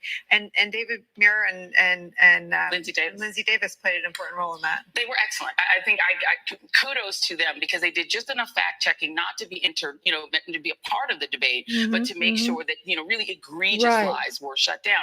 The one thing I would add is theatrically, what Vice President Harris did that I thought was very smart was that when she was saying something about Donald Trump, particularly when she was talking about the way foreign governments that she has interacted with think about him, she looked at him. Yes. Right. And he would not look at her. He would not. He would not look at her. He stayed and he glowered into the camera. And that two-shot, I think, puts her at a stature so far above him. Right. He looked weak and he looked afraid He did. because he wouldn't look her in the eye. And she said, you are a disgrace. And I'm not saying I'm saying you're a disgrace. I'm saying that the people that I speak with that are heads of military leaders who have worked with you, tell me that you are a disgrace. And in order to say you, she has to turn to him, and he can't bear it. He can't bear it. And then he, in his own defense, he goes to Viktor Orban. And you could almost hear the entire audience laughing because you're like, you've got to be kidding. That's your defense, Viktor Orban. And his other good one was when he tried to explain how it was his idea to get out of Afghanistan, but it was a terrible idea. He says, well, he names like a random name of an Arabic name. He says, well, that guy loves me. Like he didn't have anyone that he could point to that was like a character witness. He also invented a head of the Taliban named Abdul. Not the name of the head of the Taliban, just to be clear. He just like randomly named him. Just one more thing, and then I know we have colleagues, whatever. But just on the abortion answer, which was like, to me, was like the worst moment in the first debate because Joe Biden got asked an abortion question and he just did not deliver the answer that is right there. She destroyed him on the abortion answer. She talked about why we're here. She talked about the consequences in the real world of women bleeding out in a parking lot waiting to get care because they have a miscarriage that they cannot be treated, and 12-year-old survivors of incest. She completely destroyed him on it. She sort of gave him no territory to like wiggle away from it, and also he refused to say he would veto a national ban. Yes, and he could, and JD Vance said he could. He could have, and he didn't. It's now 11 o'clock on the East Coast. You are watching our coverage of the second presidential debate, the first debate between Vice President Kamala Harris and former President Donald Trump, which concluded just a few minutes ago in Philadelphia. I mean, Chris, to your point about the news being made here, Trump refused to say that he would veto a national abortion ban. Trump also repeatedly refused to say that he thinks or wants, thinks that it would be good or wants for Ukraine to win the war against Russia. Yeah, given half a dozen opportunities. Yes, he would not say it. And then he talks about how he's very concerned about the number of troops that Russia has lost after they invaded another sovereign country. I mean, it was stunning. Joy, to your point, I like her words. about It the was way that stunning. Kamala Harris turned it to him directly. I just want to read that part from the transcript. Kamala Harris says to the camera, Donald Trump was fired by 81 million people. So let's be clear about that. And clearly he's having a very difficult time processing that. But we cannot afford to have a president of the United States who attempts, as he did in the past, to upend the will of the voters in a free and fair election. And I'm going to tell you that I have traveled the world as vice president. World leaders are laughing at Donald Trump. I mean, he cannot bear the idea of somebody laughing at him. World leaders are laughing at Donald Trump. I have talked with military leaders, some of whom work, and then she turns with you. And they say, you're a disgrace. And when you then talk in this way in a presidential debate over and over again about court cases you've lost because you did, in fact, lose that election, it leads one to believe that perhaps we do not have in the candidate to my right the temperament or the ability to not be confused about that fact. And that's deeply troubling. And the American people deserve better. That is playing those two tracks that you're talking about, Chris. The camera talking to people at home and talking to her opponent in ways that deeply, deeply rattled him. And she's able to do it in the same answer. Yeah, that was awesome. These are like I said, I researched these and I was finding out the crucial highlights that pretty much sums from a professional perspective of how we all feel, basically. And I feel also it teaches us how they are wording this, and that what we saw, that we are not alone. You know, that we have pretty good opinions, that we have a very good vision about how we see things, and it does validate and gives us a stamp of approval that we're okay. The next one I want to show, it's 11 minutes. It's we watch Meidas Touch by Ben Meiselas. Trump gets devastating news after the debate loss, and boy, they really go into he really goes into talking about Taylor Swift endorsement, childless cat lady, and where this came from, and why all of a sudden this seems to be a very important trending part of the election, because Taylor Swift has a way of persuading her followers to register and vote, because she has a way of educating these people for which she has their ear and hearts, as far as letting them know about what Trump is doing when it comes to her people. And her people is like kids who are testing for hormones and finding out that they're born one way, but they have different equipment, body parts, and identifying with, unaliving, just type of things that she knows how to write to and sing to this younger generation. And she's been able to help a lot of this younger generation too, even older generation, the younger generation dealing with depression. We could, there's a lot of people can have an opinion and say, well, be critical of that about young kids today. But what young kids are talking about is important. It has validity, and we must listen. We should not keep using ourselves an example and say, well, we didn't do that in our day, because they can get a deaf ear to that, and then before you know it, you've lost a child. You lost their ear, you lost their respect. So we have to communicate to our children, to our loved ones, to young kids in a way where we are respecting them, and that we're listening to really what they have to say, and making sure that we let them know that what they have to say is very important, to not dismiss their feelings, because that's what's going on with a lot of the kids today, that they feel like they're not being heard. And that's something that I think all of us can learn from is from younger folks. We could really learn. And I want to tell you that my numbers with younger folks have went up. Uh, it's like from 18 to 25, my analytics, and also from age 65 and older, those numbers on my analytics have went up. And I'm so happy that I have that range there, because that means that that they like listen to what I'm saying. And I'm glad that I have your ear. I love you. Let's listen to what Ben Meiselas has to say. Swift, promptly following the debate, came out with a strong and powerful endorsement of Vice President Kamala Harris. And in her endorsement, she went after Donald Trump for using AI images of her and Swifties to create a false endorsement.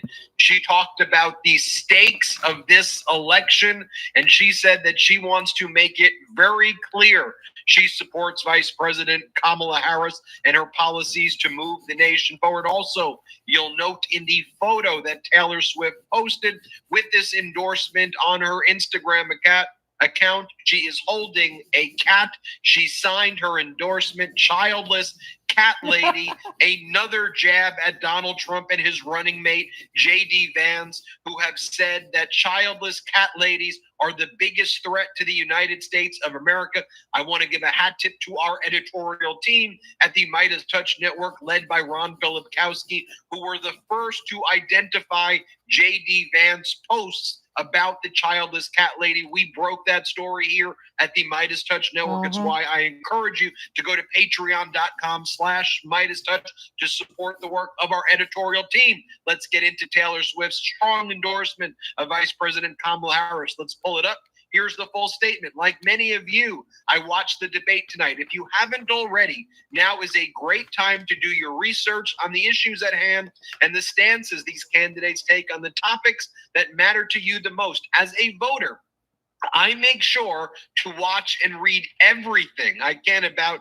their proposed policies and plans for this country. Recently, I was made aware that AI, artificial intelligence of, quote, me, falsely endorsing Donald Trump's presidential run was posted to his site. It really conjured up my fears around AI and the danger of spreading misinformation. It brought me to the conclusion that I need to be very transparent about my actual plans for this election as a voter. The simplest way to combat misinformation is with the truth.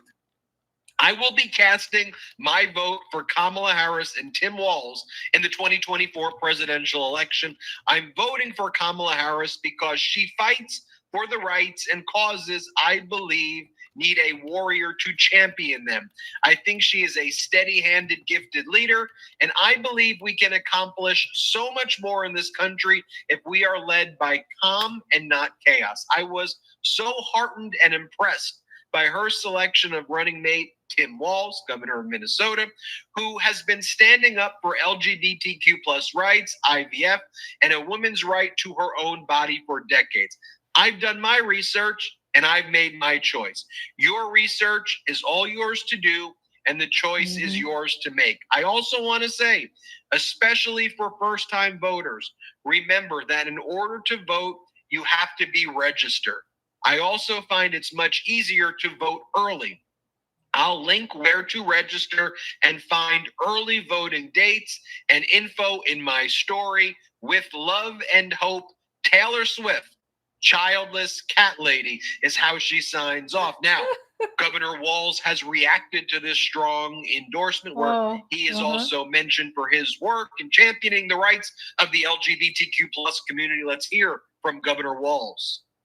I was so heartened and impressed by her selection of running mate Tim Walz, who has been standing up for LGBTQ plus rights, IVF, and a woman's right to her own body for decades.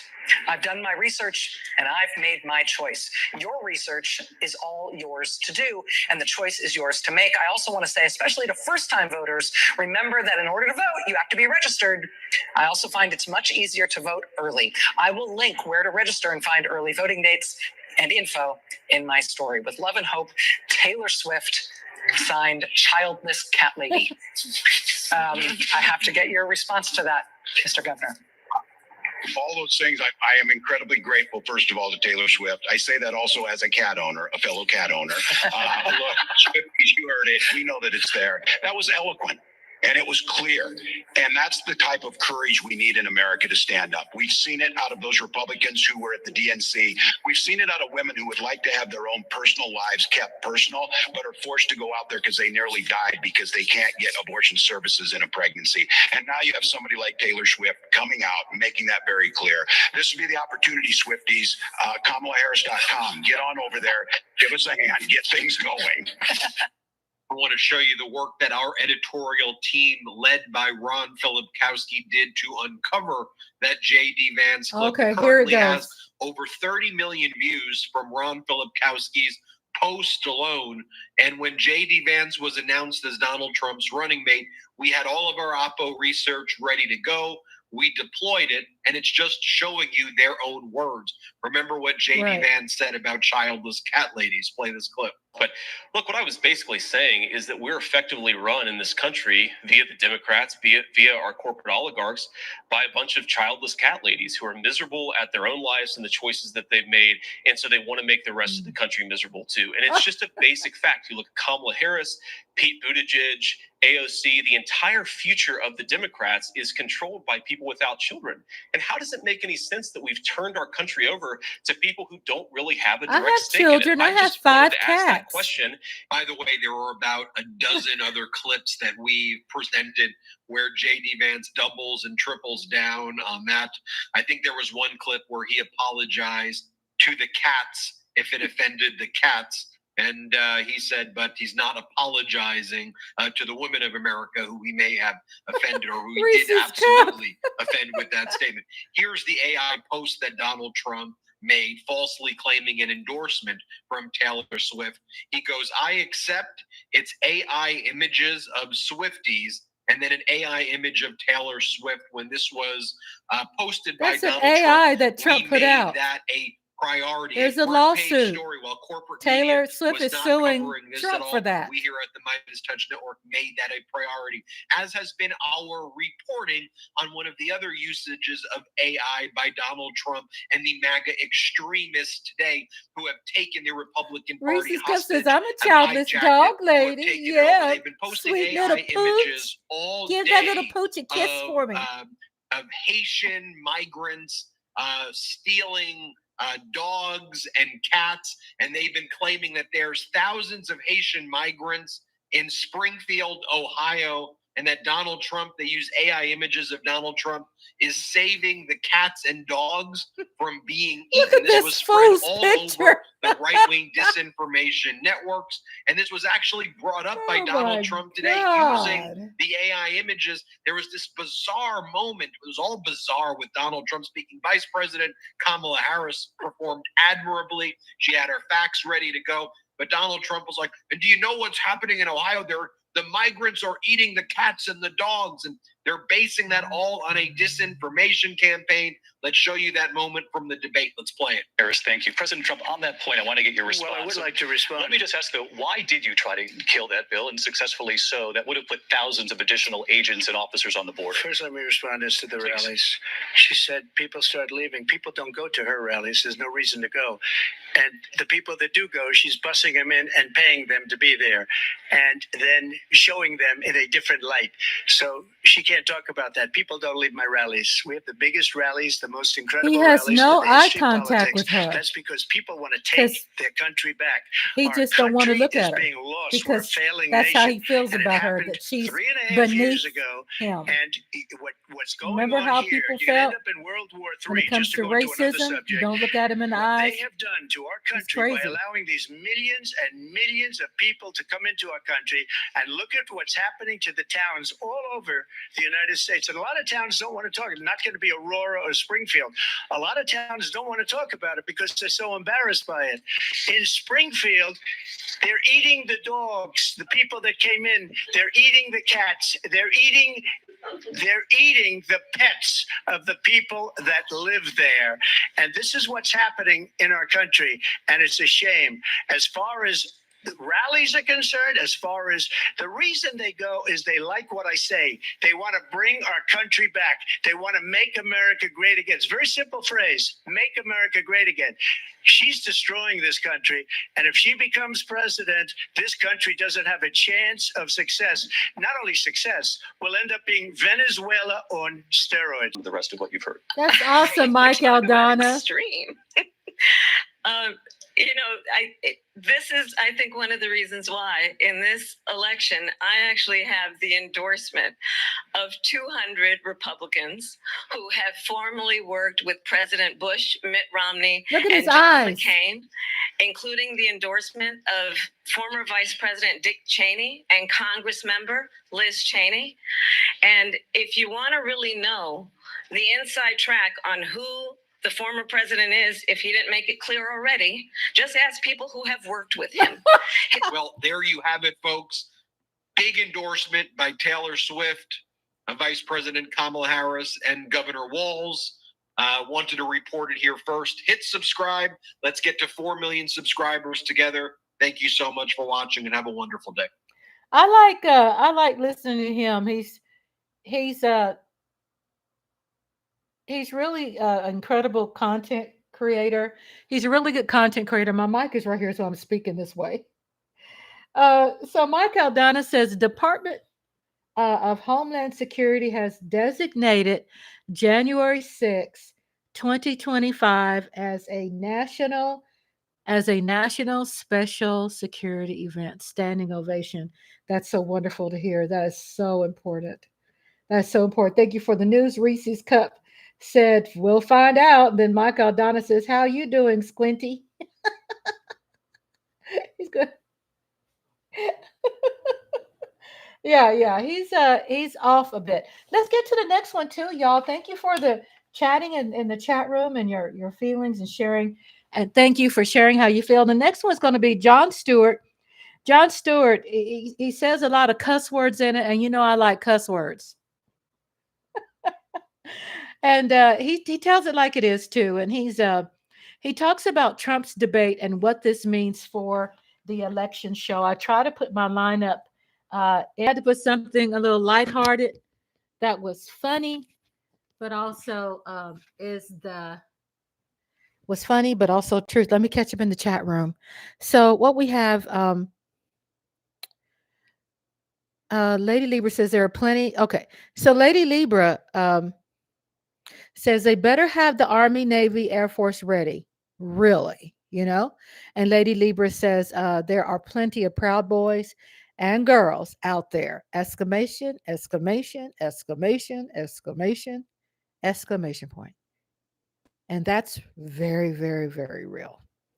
But a lot of Republicans have jumped ship just for this election. They will go back to the Republican in the next election. Yeah, you're right. And they'll go back to someone who is not like Trump, who could still do Project 2025, but do it more discreetly. Kind of do it under the carpet. Hand over fist deal. The Trump puts too much of us out there, and that's against the what Mike Aldana, Federalist Society. Mike Aldana has been emailing me some incredible stuff. I can't wait to even expand on that on a different show. I'm excited about the material you sent me. I love politics. I love keeping updated on a lot of stuff. But he sent me some information on how to understand the Federalist Society. And that's an interesting topic as well. So Mike Aldana says, and Reese's Cup said the entire world sees this. And Mike Aldana says, Trump got pissed when David Muir and Lindsey Davis fact-checked him on the spot. I know, was that not phenomenal? I am a fan of David Muir and Lindsey. And I do watch that every night before I go to bed. If I miss it, I'm going to watch it the next day. That was professional. And I'm proud of my boy, David. Oh, my David Muir. I might have to add him to my crush list. And then what we have here, Mike Aldana says, this shows you that Trump won't take any accountability for his actions, passing the buck. And y'all stay. Wait for it. There's more. Wait, there's more. Smash that like button, everybody. Thank you. I do see my likes going up, up, up. And I've got some more comments to read in the chat. But also, I want to share with you what's going to be next is also the last one, which is incredible. We are 3 hours and 59 minutes, which means that Rhonda's lovely Sparks, I'm from Texas. That's right. We're trying to turn this mother blue. It's going to be Meidas Touch by Ben Meiselas. And what's going to happen is that what I thought was interesting about this, it's an hour and 30 minutes, okay? And he has a large panel of the greatest of people that is who contributes to Meidas Touch. And they're going to talk about Kamala and Harris and the post-debate. It's a post-debate show. But in that, it's going to talk about the debate. It's going to talk about the electoral college, electoral college. It's going to talk about crucial points of the debate. It's going to talk about disenfranchising voters. He's going to talk about the systems that are put in place. He's going to talk about I'm going to talk about the ending the MAGA movement. Ending MAGA movements. And the need to be a landslide. And I know we continue every election. We seem to just can't believe how close these elections are. And they are. And obviously, if we see Donald Trump's crowd size, a lot of them, just because they're not there and they're walking away, doesn't mean that they're not going to vote for him. They would do things in a passive aggressive way, and they will hide and do it around amongst their circles. They don't want too much to be put out there that will embarrass them or get them fired up, have them put in jail. So you will see a lot of these changes. You will hear a lot of this in the show, which also brings some great awareness about the GOP and what will the GOP do after this? And this is what relates to also our incredible friends and family that's in the chat room. I say family too, because shout out to my Christy, my daughter was in the chat room. Oh, I did love her. And my daughters listen to my show too. Shout out to that and Andre's family and just everybody. So incredible. Lady Lieber said, yes, like when Obama won, those numbers. And then Michael O'Donnell, let me go back to that, says this show you that Trump won't take any accountability for his action passing the buck, because he's made these promises. These people who are his followers, he's made these promises about like exonerating all of them, especially the January 6th. But people want to hear what they want to hear, and they're hearing like, oh, he's saying that they will exonerate all the cases of the J6, right? But also what they're hearing and that he's not saying is that they're thinking everybody, all of y'all that's been arrested relating to the election or your beliefs of MAGA is going to be set free too. That's what they're hearing. So it's what they want to hear. And just like they were saying, the more that you say something, the more that you will believe in the lie. And this is something that's a part of the 48 Laws of Power. I always talk about this. It's one of the most stunning reads, which I disagree with, the 48 Laws of Power. And if you look at that, you will see some very selfish, narcissistic, greedy things. And understand, step out of your bubble, remove yourself, and understand that those people worship a different Jesus than you. Just understand that. Break your brain for a minute. They worship a different God than you, honey. And darlings and sweethearts and pudding pies and blackberry cobbler, peach pie, a la mode, tiramisu. Okay, focus. Let me read this comment here. Mike Aldana says, Kamala still needs to answer some questions on issues where she has seen as progressive to a more moderate stance going forward. She will, and as she and you are correct, because what you're seeing is that she has been trying her best to get the message to the people, to the hearts and minds of everyday people. It's like she has this things to do list, right? So she's catering to her support base, but then also the dynamic of the culture of voting has kind of changed a little bit than the last election, right? And let's say now Republicans are outing themselves, which they didn't do much of that last election, but they're outing themselves and saying, "Well, I'm not, I'm not, I'm not going to vote for Trump. I am going to vote for Kamala." Okay, because there's a lot of Republicans for Kamala. So what Michael O'Donnell is saying too, and what Reese is saying, and Lady Lieber and everybody in the chat room, is saying that if we can appeal, can't save everybody, but let's say there's a percentage in there that we can appeal to, that we can win over. Not all of them, but some.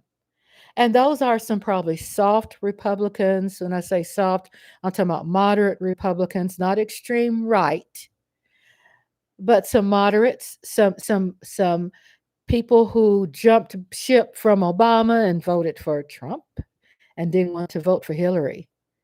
You know what I'm saying?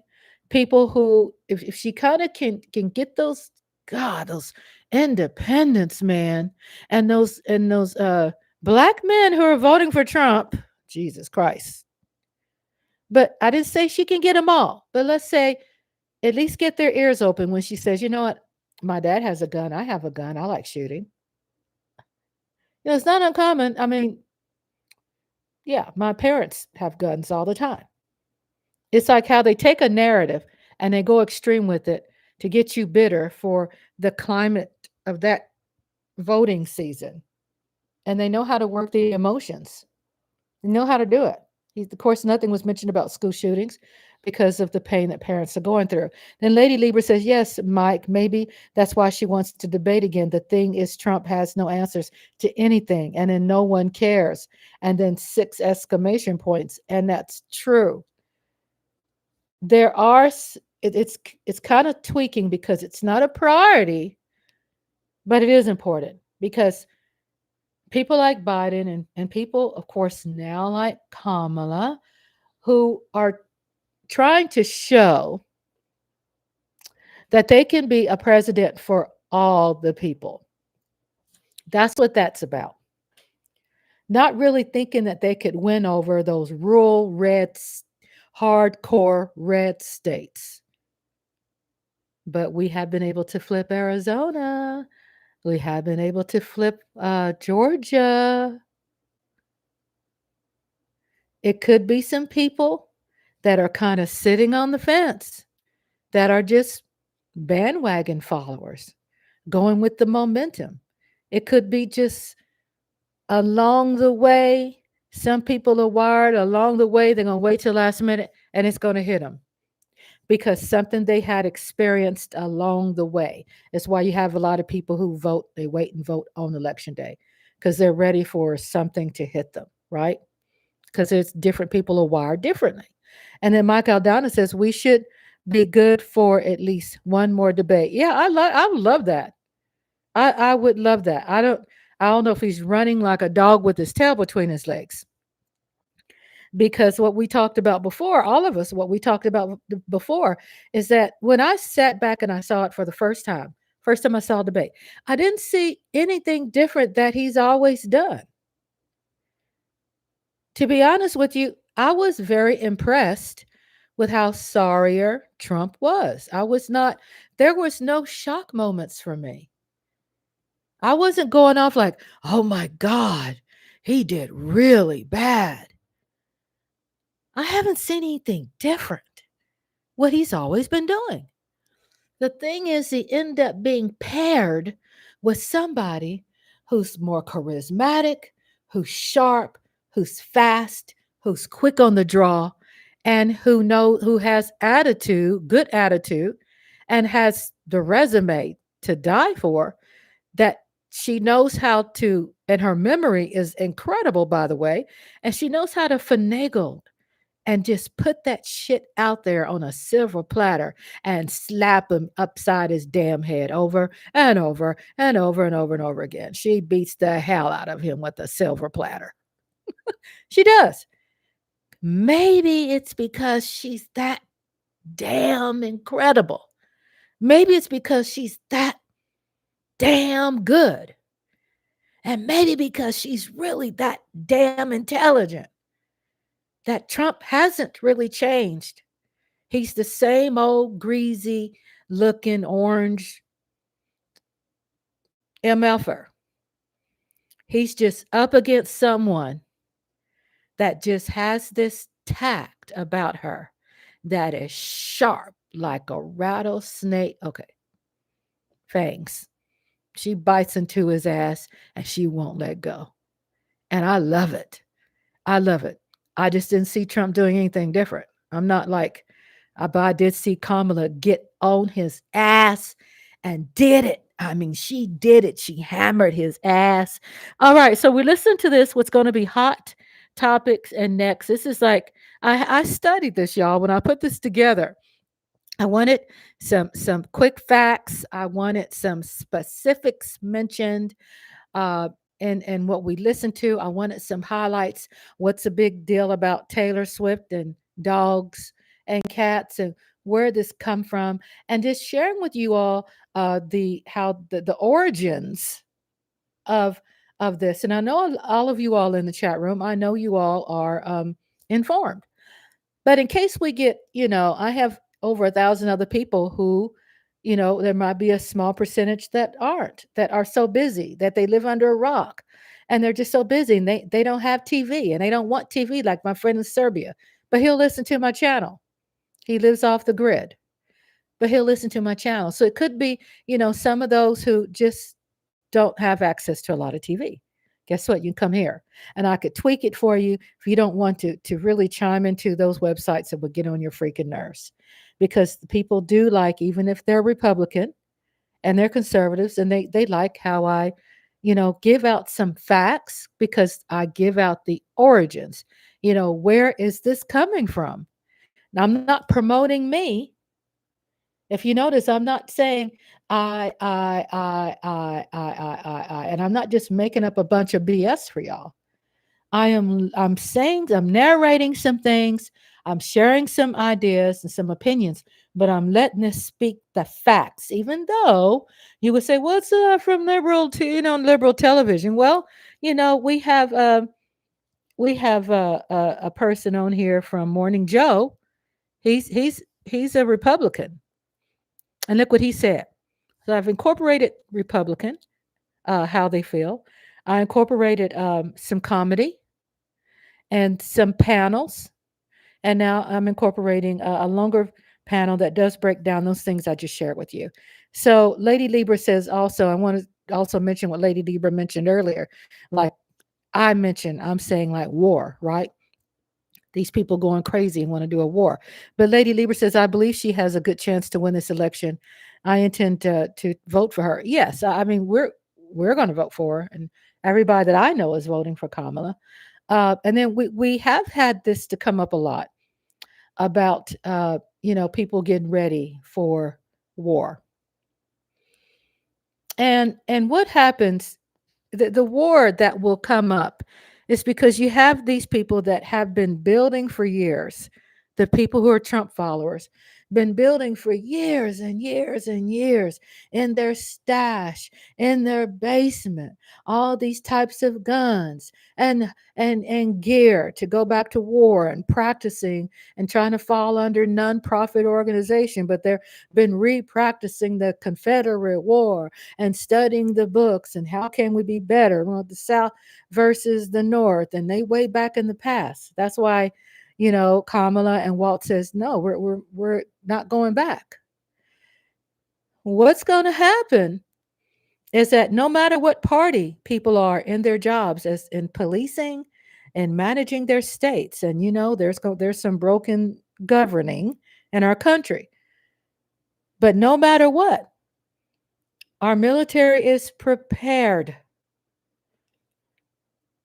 Our country has been reaching out to those leaders, and they are way ahead and thinking for us. I'm not saying for me to sit back on my thumb and just chill and still go out there and go to Walmart on that day and get my groceries.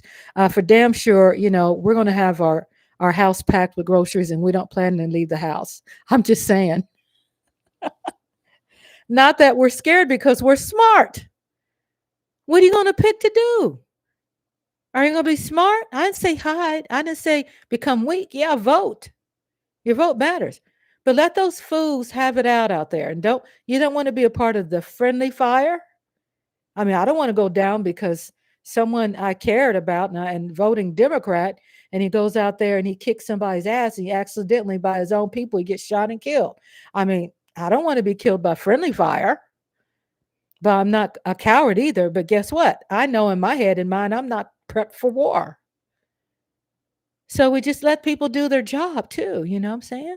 Let them do their job. Trust me.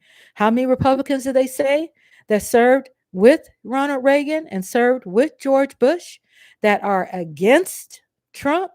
Don't you know those people's opinions and expertise is in the heads and minds of our military leaders and the Pentagon? A lot of them still working for the Pentagon.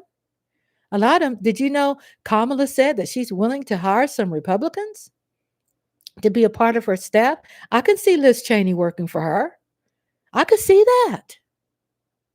So, and then Michael Reese's Cup said, I didn't think Hillary would lose, and she did. So I'm nervous. I usually don't talk about politics with people, but I've been very vocal because you have to call people out. I love you, Reese's Cup. I'm so glad that you're open here.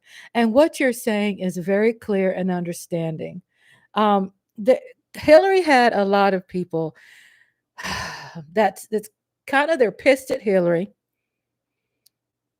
And they're very pissed at Bill Clinton. And what really pissed a lot of people with Bill Clinton too was under the president desk, Monica Lewinsky. I'm not saying just that, but just give anybody any excuse to ride their shit. You know what I'm saying? But also they're very powerful when it comes to being raising millions and millions of dollars for the party. And there's some questionable things. Clintons have been in the game for a very long time, and they're powerful. I'll just leave that on the table. I understand that. But that was I agree with you, Reese's Cup. And that was we can say that we have evolved a lot since then.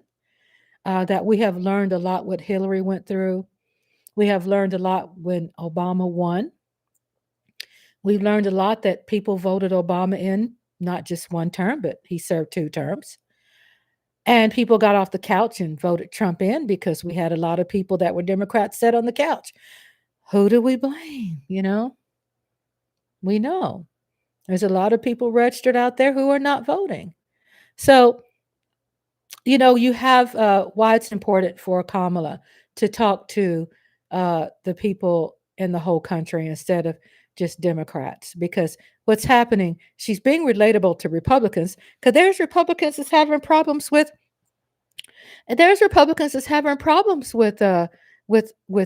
paying for food, and them not qualifying for food stamp, and paying for their property taxes, and feeling neglected. And guess what? Anybody that's human, they feel the empathy from Kamala. Maybe in the public, they don't like Trump's bolstering. Maybe they kind of want to, snuggle with Kamala. You feel me? Because they're tired of it. There's suffering, there's death, there's all kinds of things. I want to do a shout out to our friend also, Curtis Bergdorf, who lost his wife this week. And I posted on my my YouTube channel, intensely, a lot of information. I'm going to catch up on the chat too, and then we're going to play this. I'm catch up on the chat. That's important. But shout out to Curtis. I was so happy. He called me Rhonda's review, so I hope he doesn't get me mixed up with Roland's reviews, but it don't matter. It don't matter. What matters is what's more important is he matters. And we love Curtis, our brother. And when I see, that means I got to get to know Curtis more. And hopefully this can help. My husband and I will be giving money to GoFundMe at some point early. We're not going to say exactly when, but we will contribute to the GoFundMe. Now that he's, stopped by, we can become closer friends. And that's what's important, is having friendships during these very hurtful times. A shout out to Lady Lieber for letting me know about Curtis, because I didn't know. So Lady Lieber was the one who let me know about his loss. And I thank you, Lady Libra. And I was able to get more information while I was able to compile. So love you, sweetheart. And thank you all. Let's catch up on the chat. So scrolling down a little bit. Yes, she wants to debate again. Wait, let's go back up. Kamala still needs to answer some questions on issues where Mike Aldana says Kamala needs to answer some questions on issues where she has been seen as progressive to a more moderate stance going forward. Okay, that's understanding. I read that now. I go back and reread things again because I might read it wrong, and I go back and I read it again. That's interesting about progressive and to more moderate stance. That's interesting. And then Reese's Cup said, answer to who? Who's asking? And yeah, you got those independents, and you got independents, and you have people who are the procrastinators, and you got people who are Republicans who are kind of on the fence and are like, I was Republican because maybe I was misled. And I want to vote, but I need some help here. You understand? So it could be those people there. And Lady Libra says, yes, Mike, maybe that's why she wants to debate again. The thing is, Trump has no answers to anything and no one cares. And Mike Aldana said, we should be good for at least one more debate. Mike Aldana said, this is Trump's 7th to 8th presidential debate, and he's just pulling out the same old shit. Exactly. Lady Libra says, I believe she has a good chance to win this election. I intend to vote for her. And Reese's Cup said, I didn't think Hillary would lose, and she did. So I'm nervous. I usually don't talk about politics of people, but I've been very vocal because you have to call people out. Amen. And Reese's Cup, I'm honored to have you here, my love. And I'm so honored that you feel good that you can express yourself here. I really do. You got our support too. I love you. Michael Aldana says, doomsday preparation. And Reese's Cup said, I'm in Connecticut, but I work in a supported area, and the ignorance is real. I heard about that over there. Too. And thank you so much for your open mind out there, because I knew of a guy. He said he's from Connecticut, and he's also on the Meidas Touch program. And he interviewed the grandma, that they called MAGA grandma. I don't know if he's from Connecticut, but he said he's from around that area, which is very red, right? Some kind of area that's very red. And so I understand what you're saying too. And I'm so glad that you are that person, Reese's, to stand out and stand for something, on the right side of history too. Lady Libra says, Reese's, that's true. I was afraid of Hillary losing too. And the difference this time is we know what we are getting. Exactly. You learn from those things. You learn to be better. We end up picking better people to run in politics. And plus, Democrats has had problems messaging. And then there's Democrats who have opened more TikToks. And you got, Biden has a TikTok, and you got Kamala has a TikTok. When back then it was kind of frowned upon back in the John McCain days. It's, oh my God, you got a TikTok. And Mitt Romney, remember how they used to make fun of that? And now, you see people running their elections through TikTok. Don't underestimate, which is owned by Elon Musk. It's called X now. People are doing their thing. And then we have Lady Lieber says, we didn't know when Hillary ran. I know, because it was, Trump was running against her. And then we had all this business going on. And, You know, it was really crazy. It's why I'm so happy that you all are part of my YouTube channel. We can have a party. We can talk about it. We can do DNC. You know, watch that, make it into a party, get you some popcorn, and then we can feel safe discussing things of our knowledge of what we know and what we don't know. There's a lot about politics I don't know. You understand? My husband's still learning too. Mike Aldana sends me some things. I'm reading up on it. You know, we could learn from each other, and that's how we become better informed voters too. Is being open enough to say, you know what, I didn't know that, but thank you, I know now. You know what I'm saying? Shout out, did I say Lola? Did I say shout out to Lola? um, Lady Lieber said, Michael Downer says Republicans didn't want a third term under a Democrat, no matter who it was. Exactly. They wanted Obama to win a third term. Reese's cut, but and are now voting. Right. Lady Lieber, it's people that voted for Hillary and are now voting. And Mike Aldana says, Ron is doing her own review. Yes, sir. Yes. Fist bump. Love you. Roses Dance 100. Thank you, my love. Mike Aldana, you know, it all has to do with building my confidence. And I appreciate you all being my muse. I appreciate that. And then Lady Lieber says, that's true, Reese's, but I'm still hopeful more than before. And then Reese's Cup said, believe me, I'm hopeful too. Yes, you know, it does take that hope. It does take our support to be with each other. And I understand. I've had a friend of mine on here that said they had PTSD from the last election.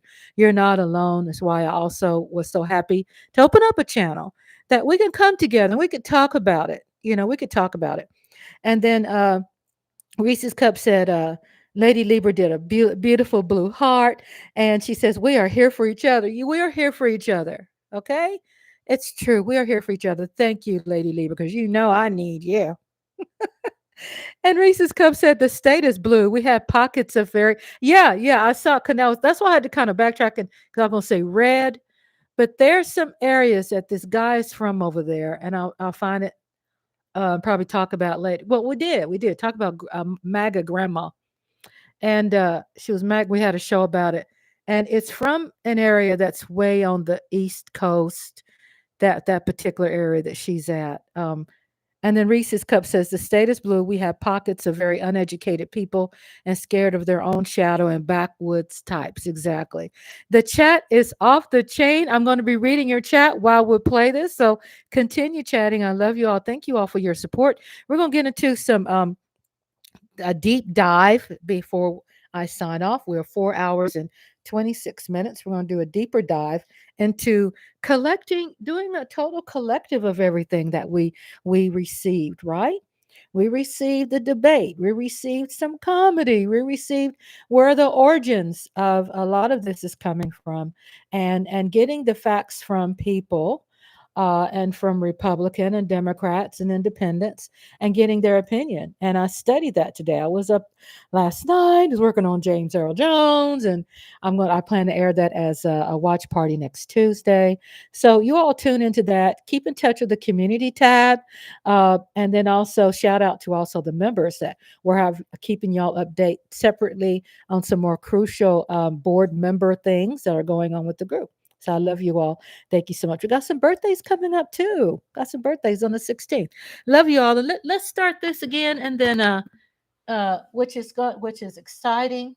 I'm very happy where my channel is, where I could talk about things and be able to create different things that that I enjoy. Not just being scared to lose subscribers. You know what I'm saying? Being scared not to lose subscribers because I'm discussing politics. People join because they saw a movie, but it does show that I always put emphasis that, I'm watch parties, and watch parties include not just, movies. We're going to watch a lot of stuff that seems to be that's informative. Okay, let's get into this here. I want to make sure. All. Trump is a loser. He may not like it, but he is. He has. Welcome to our post show of the debate between Vice President Kamala Harris and Donald Trump, as One of our senior editors, Asen, wrote, Kamala Harris came out, introduced herself. Virginia's the same way. Metropolitan areas evening mainly blue, but the rural areas tend to be red. Here too. And his campaign. It's the same here in Texas. I thought that was very well said. I think from all aspects, really from the very beginning, Vice President Kamala Harris was out there prepared, confident, detailed, knew how to get under Donald Trump's skin. And I think she performed about just as good as I think people on her team hoped she would, and perhaps even exceeded the very high expectations, though I want to hear from the panel what they have to say. I think on the other hand, Donald Trump did just as much damage as one could do in a debate like this. He was awful. He was unprepared. For the first minute and a half, maybe he held it together and then went full unhinged Donald Trump rally mode. He showed his support for authoritarians. He showed the name calling. He showed just his lack of any, just not being a normal human being, I guess is the way that I would phrase it. And so I've seen a lot of comments like this, and I'll just leave it like this. The American people got the debate they deserved, in my opinion, in 2024. I think this will go down as one of the most watched, if not the most watched debate in American history, and I certainly hope so. And I just believe, and why I'm happy beyond, I think, the fact that Vice President Kamala Harris crushed him, I'm a data geek.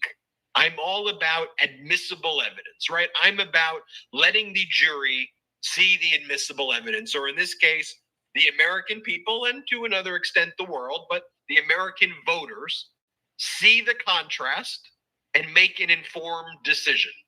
I think after this debate, the American people can make an informed decision using data about these candidates and the differences and contrast that is there.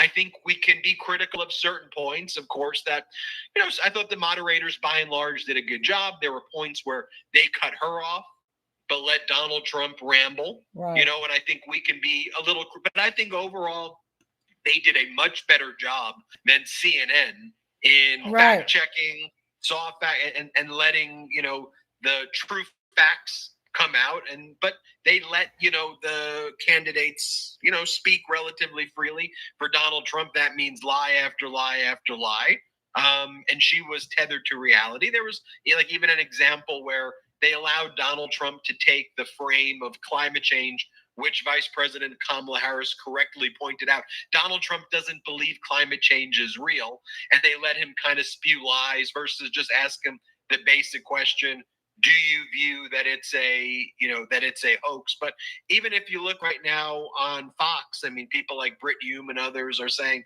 make no mistake about it, Trump had a bad night. This was her night. We have that clip from moments ago. This is what they're saying on Fox right now. In case people are interested, let's play that clip. Now, look, make no mistake about it. Trump had a bad night. He rose to the bait repeatedly when she baited him, something I'm sure his advisors had begged him not to do. In the first debate when Biden attacked him, he just kept his cool and kept going. In this debate, he rose to a debate, and we heard so many of the old grievances that we'd long thought that Trump had learned were not winners politically. Mm-hmm. And there they all were, talking about how he didn't lose the election and all that. I mean, so my sense is that she came out of this in pretty good shape. Now, how long this will last and is anybody's guess. But for That's tonight, Fox at least, News. This was pretty much her night. You're saying she had a good night. I'm saying she certainly did. Sean Hannity is in this. They were so upset to hear that, and you hear there, and it's funny because they have this vision of Donald Trump that they try to present, right? Mm-hmm. And when there are these unedited, unfiltered moments, you actually they have difficulty with the propaganda. They could cut away from his rallies and then sane wash what he's saying. Right. They could take little clips and try to make it seem like he's a little coherent when he's completely incoherent. Right. But tonight, when you see him unfiltered, unedited, there is no denying who Donald Trump is. And you even see Brit Hume there kind of wish casting of a person who he wants Donald Trump to be. Oh, I thought he learned. I actually thought he had learned all these things that they weren't good to talk about. What are you talking about? He's been speaking about these things all the time. Now you're going to see the networks, the more partisan Fox hosts, you're going to see them attack ABC. They're going to be furious. That's going to be their way of coping with the debate loss. We're already seeing the right-wing ecosystem attacking the moderators, attacking the network. But Donald Trump, honestly, did this to himself in so many ways. His answers were incoherent. He could not tell the truth. He could not answer a question straight. And the questions that he had answers for, he had the wrong answers for, quite frankly. Like when he refused to say who he would pick in a battle in the war between Ukraine and Russia. He refused. That non-answer was a huge answer in and of itself. It tells the American people everything you want. Three times, Brett. Three times he wouldn't do it. When he was pressed with the abortion issue and said, would you sign a national abortion ban if you went to your desk? He refused to answer that question. Now we're getting breaking news that the Harris-Walz campaign is calling for another debate. They are challenging Donald Trump to another debate right now. They want another smackdown. Let's see if Donald Trump tucks his tail between his legs and runs away. I want to bring in our panel because we have two incredible guests for you today. We have Anthony Davis, our esteemed host who does so many shows here on the Meidas Touch Network. And if you're not subscribed to these podcasts, if you do not watch these shows on the Meidas Touch Network, I hope you give them a shot.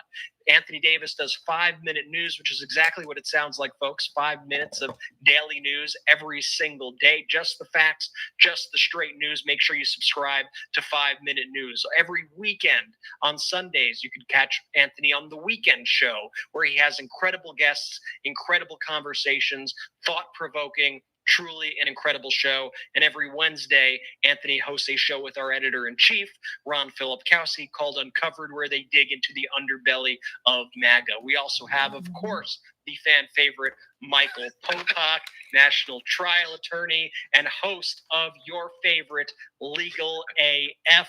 First, let's bring in Anthony. Anthony, first impressions after watching that debate. Great shows. Brett, that you can't really I'm a fan. I listen to them. Somebody who is so mentally unhealthy as Donald Trump, and his frailty, I think his narcissism was on full display.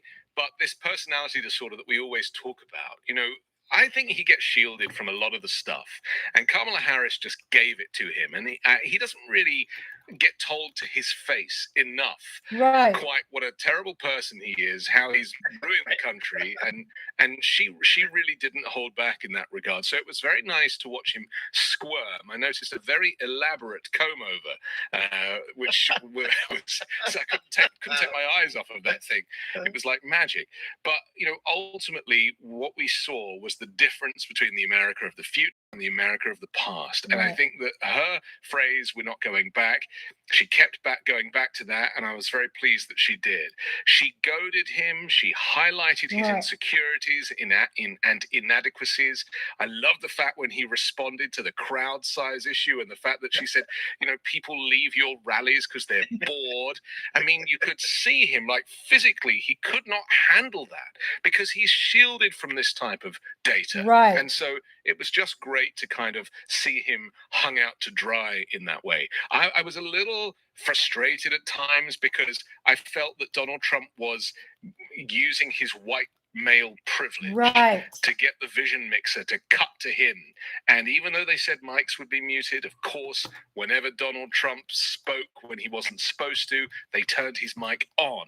And they didn't do that with Kamala Harris. And if I was training her, I would have said, you control the studio gallery. If you start talking, they'll cut to you. And if you start talking, they'll turn your mic on. And Trump knows that. And so he played the studio system. And I found that very frustrating because if you add up the time, I'm sure Trump got more airtime than Kamala Harris did. Yeah, no doubt about it. Thank you for the insights, Anthony, and I could not agree more with everything you said. Michael Popak, your immediate thoughts after this debate? Yeah, I want to take it from Kamala's standpoint. We've done a lot of talking about how poorly Donald Trump did, and that is also because it stands in stark contrast to a masterful performance by the person who's going to end up in the Oval Office. She had things that she needed to accomplish, and she checked every one of those boxes. I wrote down as she was performing, and I'm evaluating her not just at the intersection of law and politics and as a fellow lawyer and of her vintage, but I'm doing it from a debater. I'm doing it from, is she making her closing argument? Is she coherent? Is she eloquent? Is she confident? Is she smooth? And is she making her point to the American people to answer a question that she had going into this debate? 70%, if you believe the polls, 70% of the American people did not know enough about Kamala Harris, despite her record, her body of work, and her being vice president. As we all know, it's very hard to get noticed as being the vice president of the United States, unless you're like Mike Pence, where he's almost hanged by the outgoing president. Otherwise, vice presidents do a dutiful, loyal job of being sort of, golden retriever in chief in helping the president accomplish all of their tasks. Now she needs to answer to the American people, 70% of which said they need to have a better formed opinion about her. By contrast, 90% of the American people said, we know enough about Donald Trump. So that was what she went in there with. And what I wrote immediately was eloquent, confident, smooth, coherent.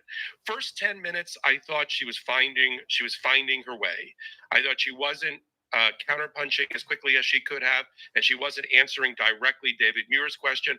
By the 14th minute on, she completely dominated that debate in every rhetorical way and every demonstration of leadership and power and thoughtfulness. I've got people around me in my life, they're not close friends, who make comments about her intelligence to me, who say she's not smart, something about the bar, buying all the talking points for MAGA. No one who have watched that. No one for 2 hours watching that debate who is being independent and making that evaluation for themselves can say anything other than she not only won the debate from a debate standpoint, like if we were in high school, but she won the argument, the closing argument to the American people, demonstrating that she can be and will be an effective commander-in-chief. She's somebody who has command of facts, who has command of domestic policy, who stands in stark contrast to Donald Trump's continued trashing of the rule of law in our constitutional republic. Her facility, how facile she was in drawing upon facts to counter his, I made a joke within our text message, who had eating dogs at the 30-minute mark in the pool, in the dead pool for Donald Trump. All right. So he's off with cats and dogs getting eaten with this bullshit story, while she's saying 200 of this, and your Secretary of State, and your Attorney General, and your this, and about fracking. I was also thinking at one point, I am very glad that the Democrats have chosen Kamala Harris. I'm not sure how that debate would have went if Joe Biden was there. And it just shows, to wrap it up for my point, Britt Hume's commentary is also because never could be prepared for Kamala Harris, because he bought into all the memes, that she can't put a sentence together, that she cackles at the wrong moments, that she's not presidential, that she hasn't accomplished anything. He bought everything that his advisors have been selling him. And all of his last attempts to distance himself. Let's just talk about abortion for 1 minute. For him to stand there. Can I cut in with one big breaking news update? Because I want to make sure the Meidas Mighty hears this first from us. Taylor Swift has officially endorsed Vice President Kamala Harris in a very, very powerful statement, pushing back strongly against Donald Trump. And I want to read this to everybody. And soon we're going to bring in Dina Dahl, our legal analyst here at the Meidas Touch Network, to discuss this. I want to get Dina's thoughts on this, because this is quite the statement from Taylor Swift endorsing Vice President Kamala Harris. She says, like many of you, I watched the debate tonight. If you haven't already, now is a great time to do your research on the issues at hand and these stances these candidates take on the topics that matter to you the most. As a voter, I make sure to watch and read everything I can about their proposed policies and plans for this country. Recently, I was made aware that AI of, quote, me falsely endorsing Donald Trump's presidential run was posted to his site. It really conjured up my fears around AI and the dangers of spreading misinformation. It brought me to the conclusion that I need to be very transparent about my actual plans this election as a voter. The simplest way to combat misinformation is with the truth. And here it comes, folks. I will be casting my vote for Kamala Harris and Tim Walz in the 2024 presidential election. I'm voting for Kamala Harris because she fights for the rights and causes I believe need a warrior to champion them. I think she is a steady-handed, gifted leader, and I believe we can accomplish so much more in this country if we are led by calm and not chaos. I was so heartened and impressed by her selection of her running mate Tim Walz, who has been standing up for LGBTQ+ rights, IVF, and a woman's right to choose her own body for decades. I've done my research and I've made my choice. Your research is all yours to do, and the choice is yours to make. I also want to say, especially to first-time voters, remember that in order to vote, you have to be registered. I also find it's much easier to vote early. I'll link where to register and find early voting dates and info in my story. With love and hope, Taylor Swift, childless cat lady. And as you all know here at the Meidas Touch Network, the person who discovered the initial childless cat lady clip that Taylor Swift just referenced was Meidas Touch editor-in-chief Ron Filipkowski, who brought that to the forefront and made that a national issue. Now I would like to bring in Dina Dahl to the panel, Meidas Touch Network legal analyst. Dina, I got to get your initial thoughts. Before turning it over to Dina, though, I'm going to go and do a hot take that I need to do, recapping the Taylor Swift news, recapping the debate. So you will see my recap pop up on our YouTube channel very soon.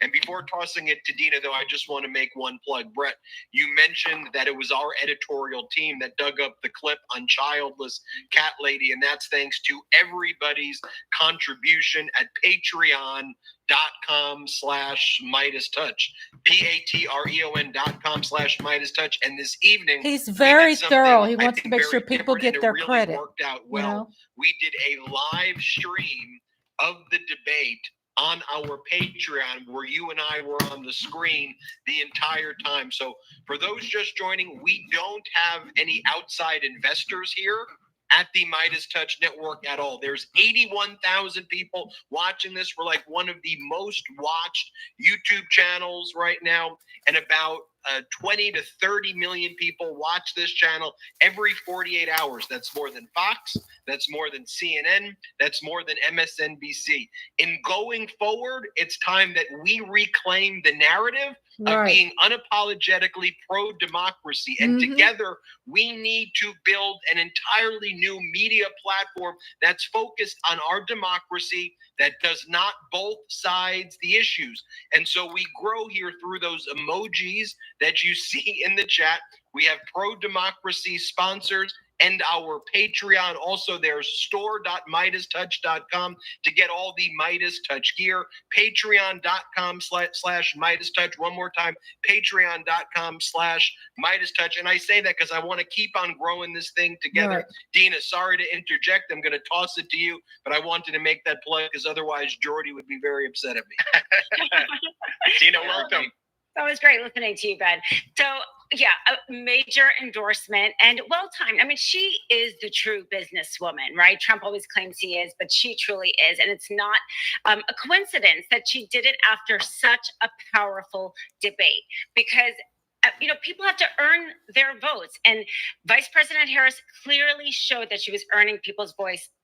And I think that's what Taylor Swift was reacting to. What a success and what a message, how clear she was about what kind of president she would be.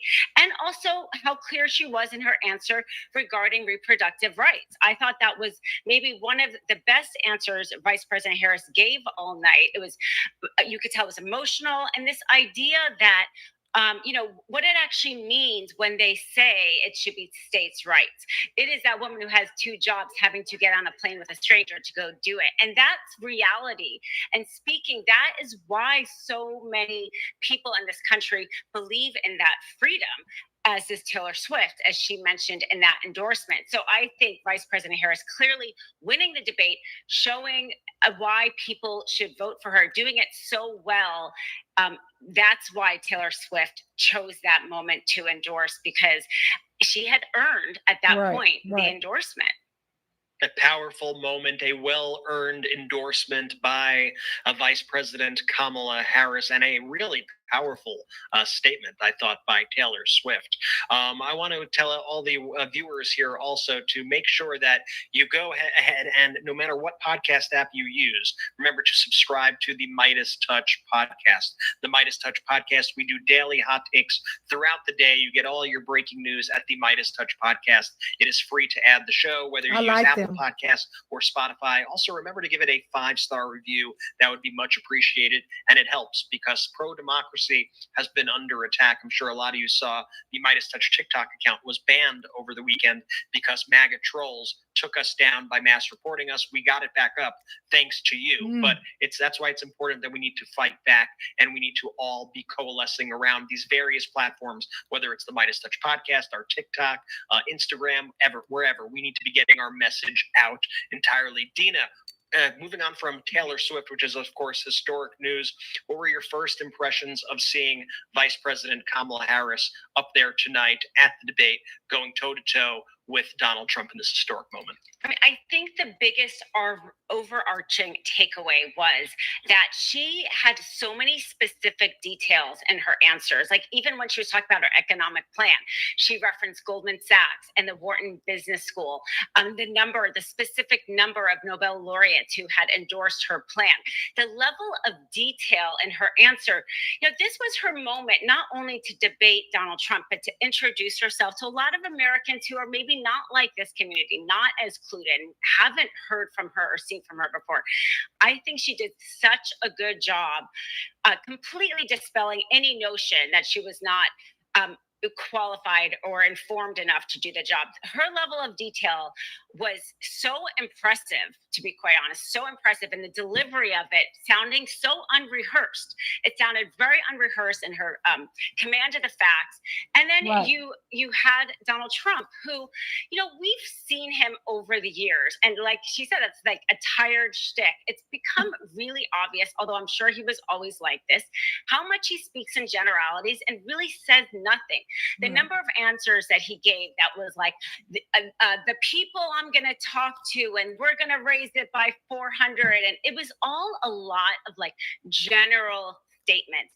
And even if you were an undecided voter, even if you may like a lot of his policies, like I don't think anything he said would have been that helpful because they were so general. You had no idea. Like his answer, I think a perfect example of this was his answer to the question about, will you actually repeal Obamacare and replace it? And he really said, I have concepts of an idea. You're running for the president of the United States and you're, a month and a half out. It's like the first time he has thought of this. He clearly doesn't care. He needs to borrow Melania's I don't care jacket because he clearly doesn't care about the American people and the issues. It was like the first time he had thought about healthcare. And we will come up with something. You'll see it soon. So lots of generalities on his part, lots of specifics on her part, and hopefully for that undecided voter, you got an idea of what they were each going to be like. Trump probably a lot of nothing because that's what he was saying, and her some concrete ideas. So that was kind of my overarching idea of both of them. I think you make some great points, Dina, and especially, when it came to that healthcare answer, healthcare was certainly front and center as we watched this debate tonight. Of course, Donald Trump's lack of a plan, and Donald Trump, quite frankly, his attacks on healthcare, in particular women's healthcare. And Michael Popak, I know you were discussing this issue before. I know I had to cut you off before, but what were your thoughts on Donald Trump's answers and the way Vice President Harris handled the topic of healthcare and reproductive healthcare specifically? Well, let me touch on Taylor Swift for a minute. Taylor Swift making that endorsement so smartly after the debate is very reminiscent of how, frankly, Oprah put Barack Obama over the top. The Oprah, I mean, they after the fact, political historians and election historians figured out that at the time, Oprah, who was a notorious independent, as she said when she hit the elections, the debates, the national stage for the Democratic National Convention, she was then too, that she was good for 3 million extra votes for Obama. And think about this, 40,000 votes in seven battleground states decided the last election.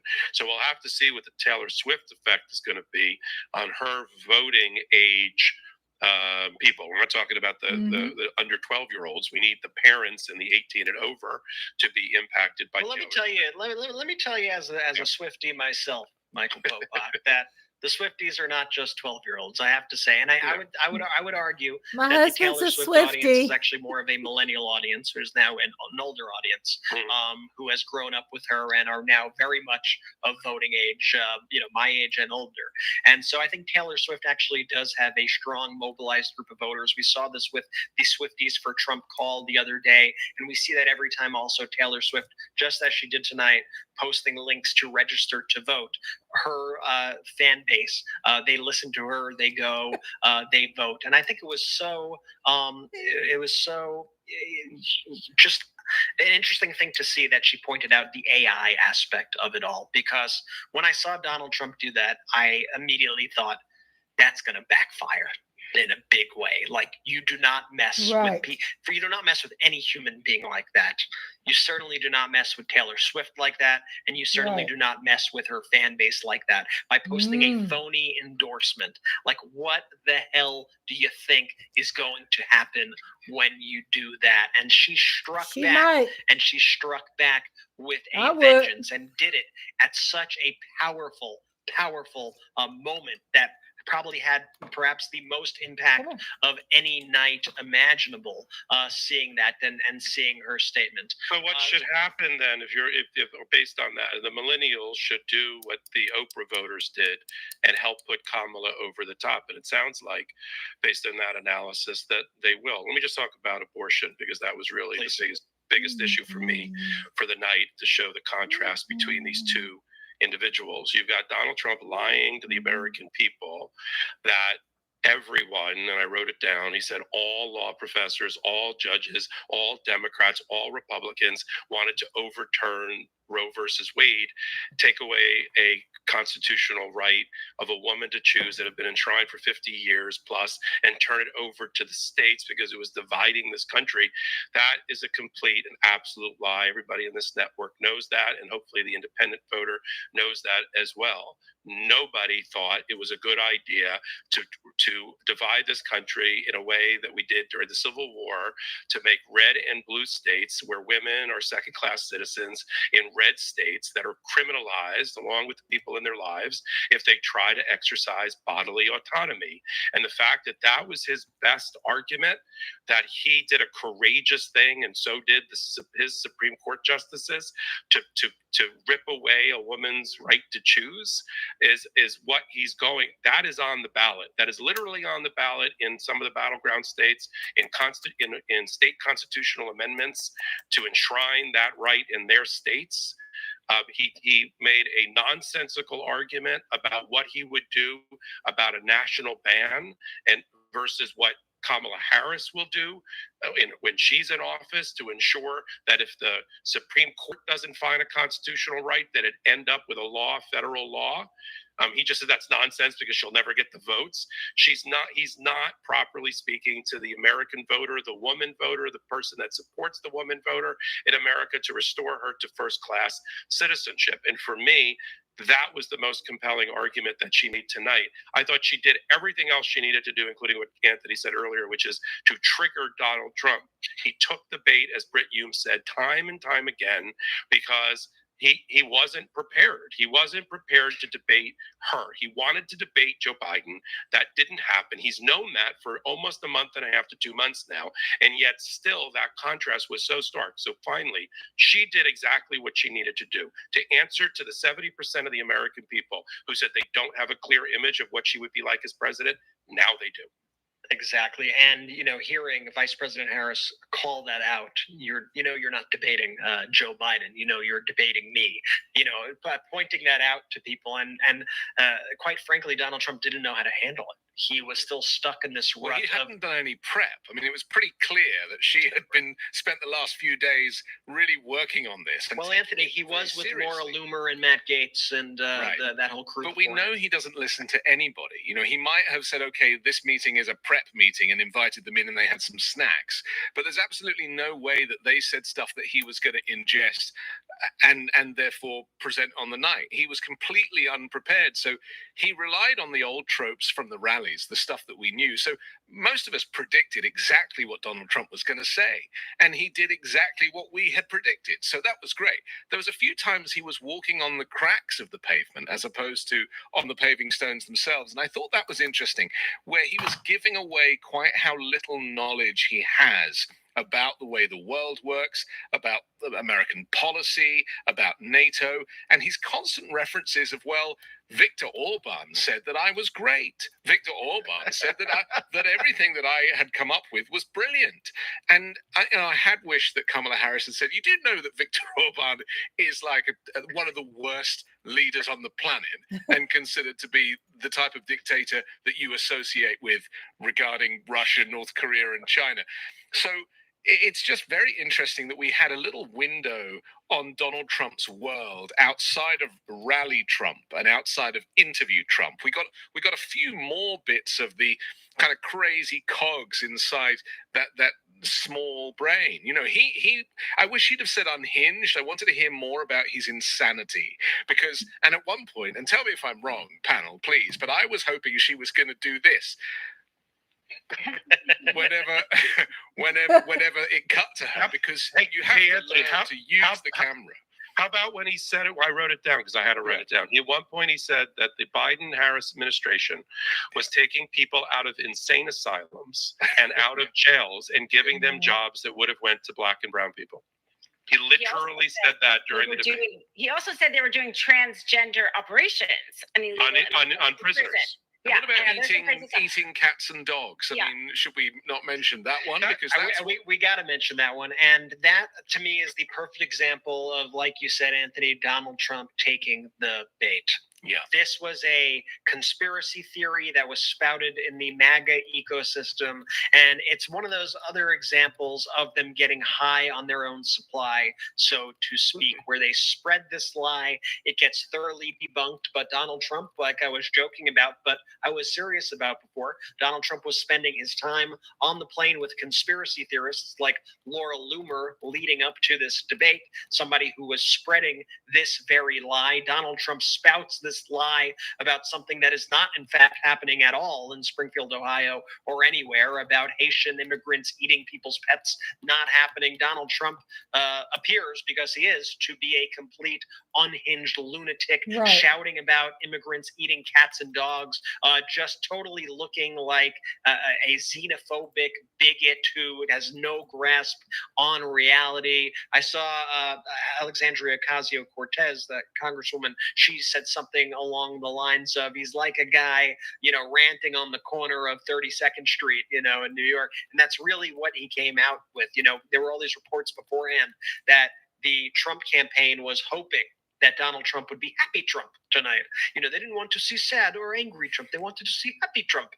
Well, I think their worst fears came true tonight at this debate, watching this. And you could see it by the level of cope that you see in the coverage right now. I mean, Sean Hannity is absolutely melting down. You see all the hosts on Fox absolutely melting down.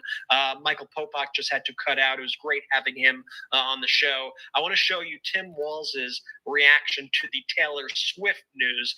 Let's play that clip right now. I was so heartened and impressed by her selection of running mate Tim Walz, who has been standing up for LGBTQ plus rights, IVF, and a woman's right to her own body for decades. I've done my research and I've made my choice. Your research is all yours to do, and the choice is yours to make. I also want to say, especially to first-time voters, remember that in order to vote, you have to be registered. I also find it's much easier to vote early. I will link where to register and find early voting dates and info in my story. With love and hope, Taylor Swift Signed, Childless Cat Lady. I have to get your response to that, Mr. Governor. All those things, I am incredibly grateful, first of all, to Taylor Swift. I say that also as a cat owner, a fellow cat owner. Look, Swift, you heard it. We know that it's there. That was eloquent. Shout out to the cats. And that's the type of courage we need in America to stand up. We've seen it out of those Republicans who were at the DNC. We've seen it out of women who would like to have their own personal lives kept personal, but are forced to go out there because they nearly died because they can't get abortion services in a pregnancy. And now you have somebody like Taylor Swift coming out, making that very clear. This would be the opportunity, Swifties. KAMALAHARRIS.com. Get on over there. Give us a hand. Get things going. What an endorsement. Well said by Governor Wallace. And just to show you the trajectory of this 30,000 whole people registered to childless vote cat within lady thing, 24 for the hours. folks who may be watching Meidas Touch Network for the first time, I want to remind you Swiftie again Nation. where this all came from. When Donald Trump chose J.D. Vance as his running mate, we here at the Meidas Touch Network were a little shocked. I mean, not shocked that Donald Trump would make a bad decision, but amazed that he would make such a bad decision, because we have a lot of footage on a whole lot of people. And when Donald Trump picked Vance, we were like, wow, he is actually a weirdo and a creep. And this is perhaps one of the worst choices ever made for vice president. And so almost immediately after J.D. Vance was selected, our editor-in-chief here, Ron Filipkowski, who has a show with Anthony Davis every Wednesday here on the Meidas Touch Network called Uncovered. Make sure you check it out and subscribe to that podcast. Ron Filipkowski posted the clip of J.D. Vance speaking with Tucker Carlson about childless cat ladies that took the internet by storm, went mega viral, Right. and set off this entire idea of the childless cat lady, and linking it to J.D. Vance. And I think you all know how viral this has become, that it's went from the Meidas Touch Network now to Taylor Swift. Meidas And, Touch found it it. shows quite the reach, and we cannot do that without all of you here at the Meidas Touch Network who are watching us. Thank you. And to support our work, by the way, you can support us at patreon.com/MeidasTouch. Become a member. It really helps us to continue to put on these shows. We also do monthly Q&As. This Thursday, we're doing one where you can meet me and my brothers. It's going to be a fun time. We did a watch party tonight with the debate on Patreon. That was a good time. We do after shows. And make sure that you go right now. I want you all to add the Meidas Touch podcast. Add it on any app that you have. Leave a 5-star review. I want to read, we have a statement, I believe, from the from the Harris-Walz campaign. Apologies. And here's a statement from the Harris-Walz campaign chair, Jen O'Malley Dillon, on the debate. She says, tonight, Vice President Harris commanded the stage on every single issue that matters to the American people. Americans saw exactly what kind of president Kamala Harris will be, one who offers a new way forward for the country, who will be a president for all Americans, and who will turn the page once and for all on the darkness and division of Donald Trump. And she reminded the American people that she is the only candidate in this race to serve, ready to serve as our next commander-in-chief. Donald Trump was totally incoherent. He was angry and rattled, and it all began when Vice President Harris held him accountable for his record overturning Roe v. Wade and harming women nationwide. Trump refused to say he would veto a national abortion ban. He again said he had no regrets over January 6th. And in case you missed it, through the countless lies he rattled off on stage tonight, Trump offered zero plan for the everyday needs of Americans, saying only he had, quote, concepts of a plan.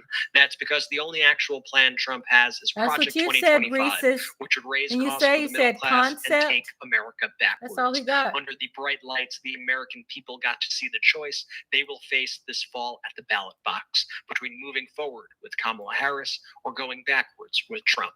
That's what they saw tonight and what they should see at a second debate in October. Vice President Harris is ready for a second debate. Is Donald Trump.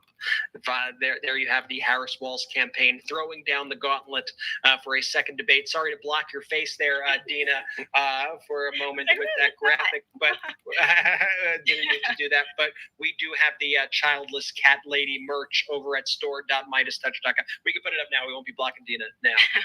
There it is, the childless cat lady merch. You can get yours at store.meidastouch.com. We have a whole other host of amazing pro-democracy merch at store.meidastouch.com. Mike Pence has to be secretly smiling that he's no longer part of the circus, and especially that J.D. Vance is Trump's new punching summer bag. shirts we have in the spirit of That's not mine. Taylor That's Swift. theirs. If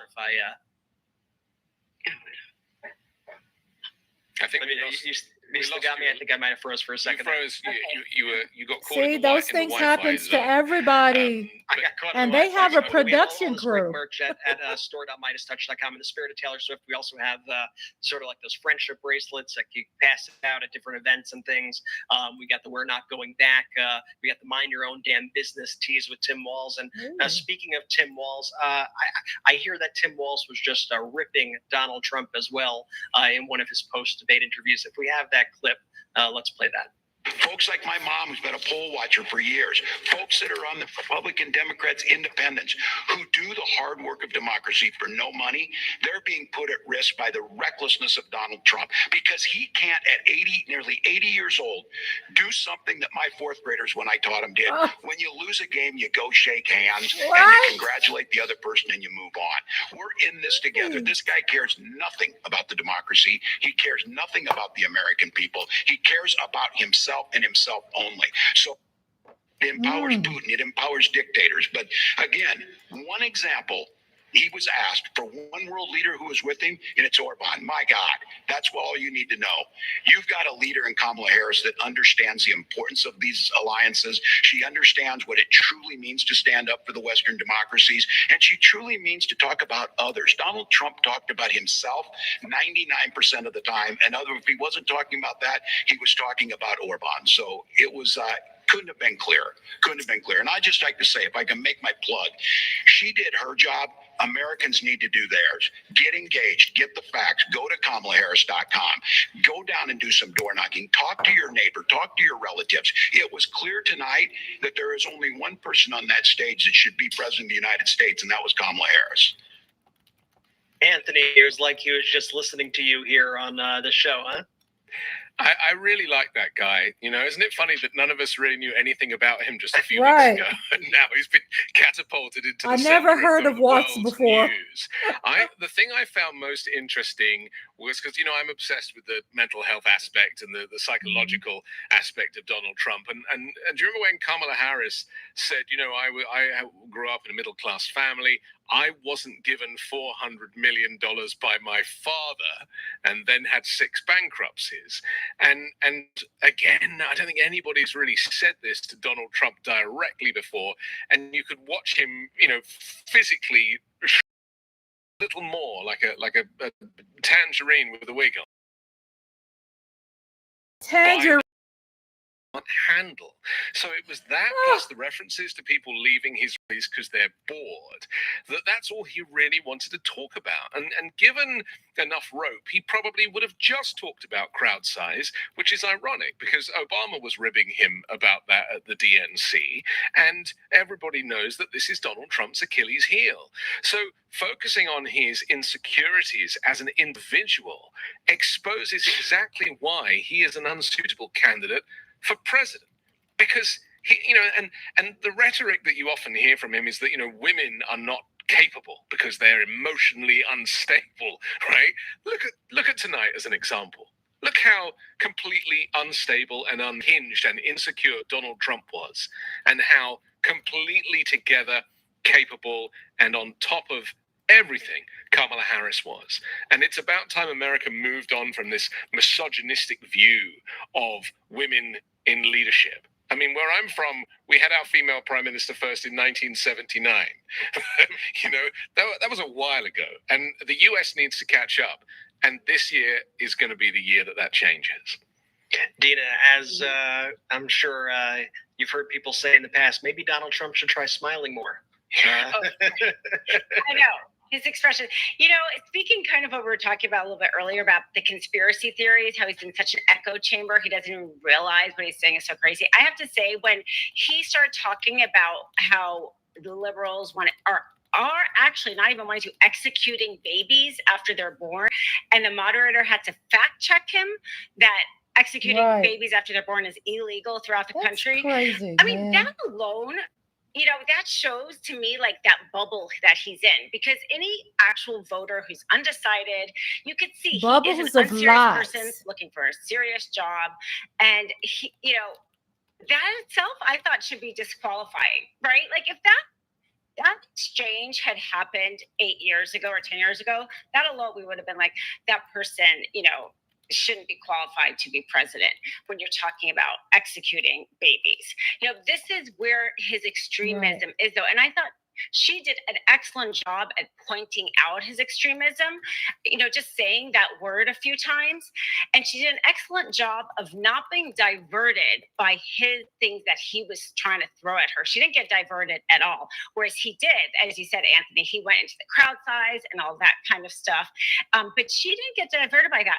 And I thought, even though maybe she didn't make that sign, Anthony, that you had wanted her to make, her expressions, as he was talking, were fantastic. And I imagine those probably had been, rehearsed a little bit too, because there was a lot of debate prep for this. Again, it didn't come across rehearsed, but she didn't need a rebut a lot of the stuff he said. She was able to focus on herself and her vision and telling the country, because she had already rebutted it with her expressions. So actually, I think those almost were maybe the best part of her debate, because the laugh or when she went like this, when he started talking about her father being like a Marxist economy, it's like she said everything she needed to say. And instead she kept it like classy and smart, and like she kept on that train, but she handled him with all those facial expressions. I thought that was fantastic. I wanted her to write on the pad, "He's lying," and then hold it up whenever it cut to her while he was talking to take advantage. Should we not talk about Project 2025? Because this is something that came up a lot, and he flatly denied any knowledge of it. And I quote, "I've never read it. I don't know what it is." And yet it forms the entire basis of his platform. And if you look on his website, you can pretty much compare everything that he lists to Project 2025, albeit abridged and not 900 plus pages. But, the evidence is completely clear. He, his vice president has written the foreword to the guy's book who wrote Project 2025 and who is the head of the Heritage Foundation. So we need to be very clear about the fact that Donald Trump can deny all he likes, but I think word has got out now that Project 2025 is it's a roadmap for a dystopian future for America that is straight out of the Handmaid's Tale book.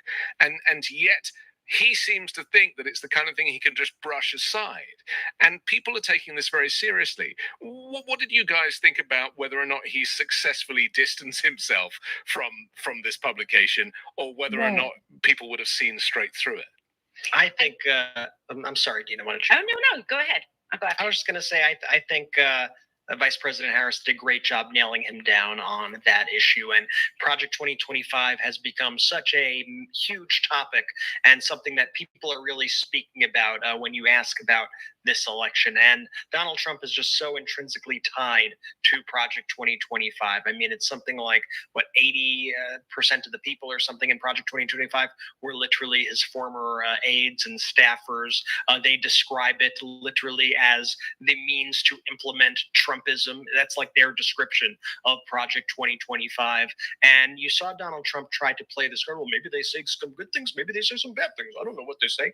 He really wasn't saying much of anything. He was dancing around the issues. And I think Kamala Harris really got ahead of the game on Donald Trump very early on in this debate, where she basically said, tonight, across the aisle over there, you are going to hear a whole lot of lies. And then she was able to continue to go back to that.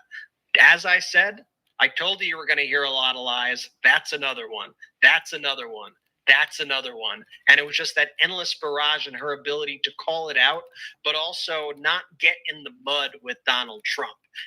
In fact, the opposite. She was able to goad Donald Trump, to bait Donald Trump into becoming more unhinged, her getting under his skin, like when she made a flippant comment about his crowd size, and Donald Trump absolutely lost. No, she has no crowd. She has no crowd. Like, that was a lunacy coming from Donald Trump, and he completely took the bait there. And I think people watching that, I'm not going to say all people, because we know there are at least 35% or so people, voters in this country. That those are folks that could be diehard Trumpers who aren't going to change their mind. But I think for those middle of the road voters, for Democrats, of course, for independents, for moderates, I think they see right through it. Dina. Yeah, so I thought, I believe him when he says he didn't read it because, again, he doesn't care about anything. He is a puppet. Willing to partner with anybody who will get him into power. I think that he would put aside any value. I mean, he doesn't have any values. He just wants to get into power. So fine, he may not have read it, but if you go into Project 2025, it's a public website. As Vice President Harris said, can you believe they put it in writing? It's a public website, and it's clearly a presidential transition power plan. The whole purpose about it, hiring employees, training employees, and for the president, once they get into power, to do it. So, whether or not he is, like I said, maybe how much of this is him being a puppet or not, this is happening. If he gets elected, this plan is happening. These are people who are, we saw a glimmer of this actually before, with the judges, right? The same group had the idea of remaking the judges into this ultra conservative makeup. And they had all these judges lined up, pre-qualified, pre-approved. And so Trump started appointing them at a speed that had never been done before. I mean, now Biden has matched that, but it had never been done. So this is that same group. And they are thinking larger, like that worked that time. And they are thinking larger, and they're getting all and it doesn't matter if he gets elected. Do you think the Project 25, it may be confusing to people. They understand it. Go to the website. If you have friends who push back and say Trump has nothing to do it, go to the website. Have them go to the website. It literally talks about the presidential transition plan. And one of the things that we try to often tell the audience here is that these policies that they try to push via methods like Project 2025, the overturning of Roe v. Wade, these are not things that they thought of yesterday or 3 years ago or 5 years ago. These have been long-term projects, 50, 60, 70 years in the making to do this. And it's one thing, if I have to give these Republicans credit, they stick to these long-term plans to take away your rights. And that's why it's important that the pro-democracy community does not give up if one thing doesn't go their way. If there's one bad debate performance, for example, if you lose one election, you can't quit because the other side, they ain't quitting. I want to show you a picture that certainly tells 1,000 words from after this debate. These are Donald Trump's debate preppers in this photo. We see Stephen Miller and we see Matt Gaetz. I would call that, I think, the walk of shame. I think you see the reactions, which says it all. Now, on a much happier note, on a much more uplifting scene, let's check in with Vice President Kamala Harris, who spoke to some supporters after tonight's historic debate. And so we've got some work to do because, listen, I think that we think today was a good day, and it kind of was. But we have 56 days to go, and guys, we're still the underdogs in this race. It's tight. We have got to win Pennsylvania, and we are going to win Pennsylvania. You have to. And it is because of you. It is because of you who have signed up, who have volunteered. You are organizing. You're helping us to email and text and knock on doors and talk to your neighbors and your friends. And here's the thing about the spirit of our campaign. It is people driven. It is about the people. It is about uplifting our country. This is a campaign born out of love of country. We love our country. We believe in who we are. We believe in the American people. This is a campaign about bringing folks together, knowing the vast majority of us have so much more in common than what separates us. It is about inclusion, and it is not about division, and it is not about demeaning and name calling. It is about lifting folks up, working folks, families, children, people who are not just trying to get by, but trying to get ahead. That's what we stand for. So let's get out here for these next 56 days. Hard work is good work, and we will win. We will win. She's getting better, isn't she? Do you get the sense that as she's getting more momentum, because it's very hard being a vice president. We should remind people that it's one of the worst jobs in the world, right. and yet to be a presidential candidate where you don't have the president who you're never allowed to upstage over your shoulder all the time, you can open the taps and you can actually really kind of be who you are. And I think we're really starting to see who Kamala Harris is, and not just the shadowy figure that she's been playing over the last 3.5 years because she has to. Right. Now she's been given license, and it's wonderful to see. Well, that was Vice President Harris. Sorry, that was Vice President Harris's statement after tonight's debate. Let's check in and see what Donald Trump was saying to people. They destroyed our country, so I hope you're all having a good time. It was a very interesting. Did she get under your skin, sir? His comments there were, for those who couldn't hear it, they've destroyed our country, so I hope you're having a good time. Thank you. That is the words of Donald Trump. Meanwhile, J.D. Vance currently is on CNN, and he is repeating the debunked, they're eating your pets, they're eating your cat story. And so let's show that picture one more time for folks.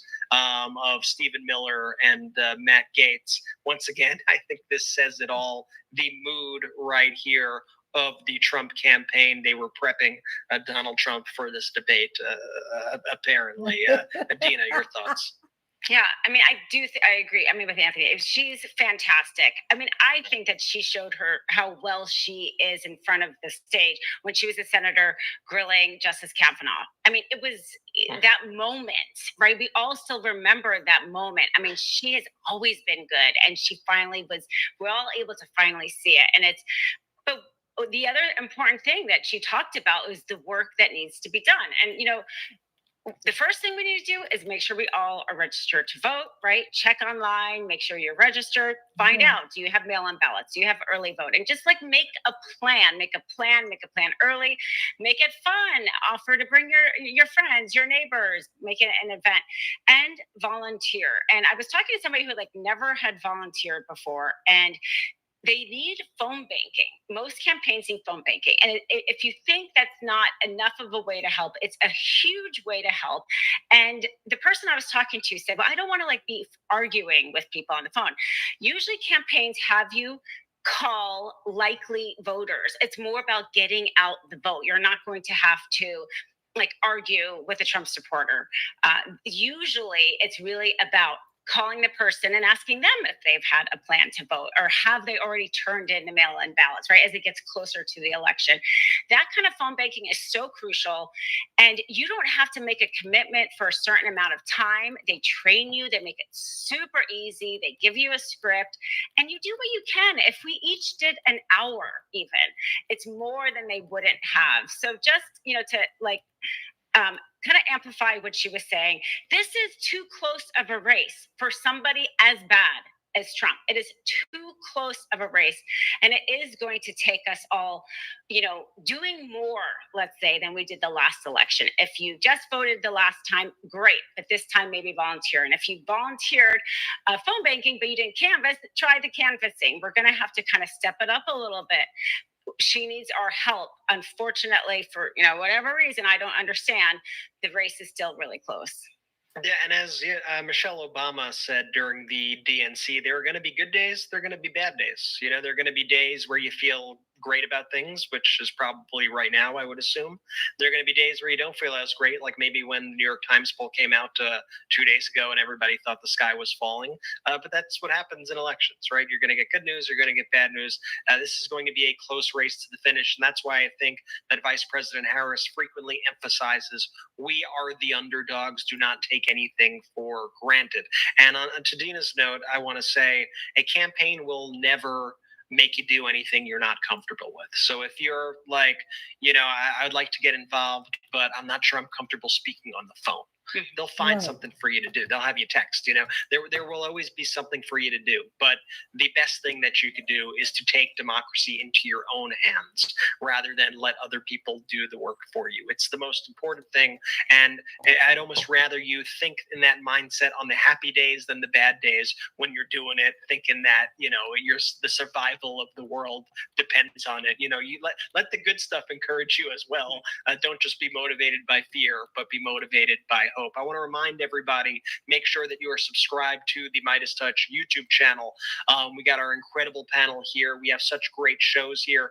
Dina often does incredible legal analysis and hot takes on the most important issues of the day on the Meidas Touch YouTube channel. Anthony has, what do you have, 3 shows, 8 shows, 10 shows? Anthony's got a whole lot of shows on the Meidas Touch network. It's 2 shows. Everyone's always on at me.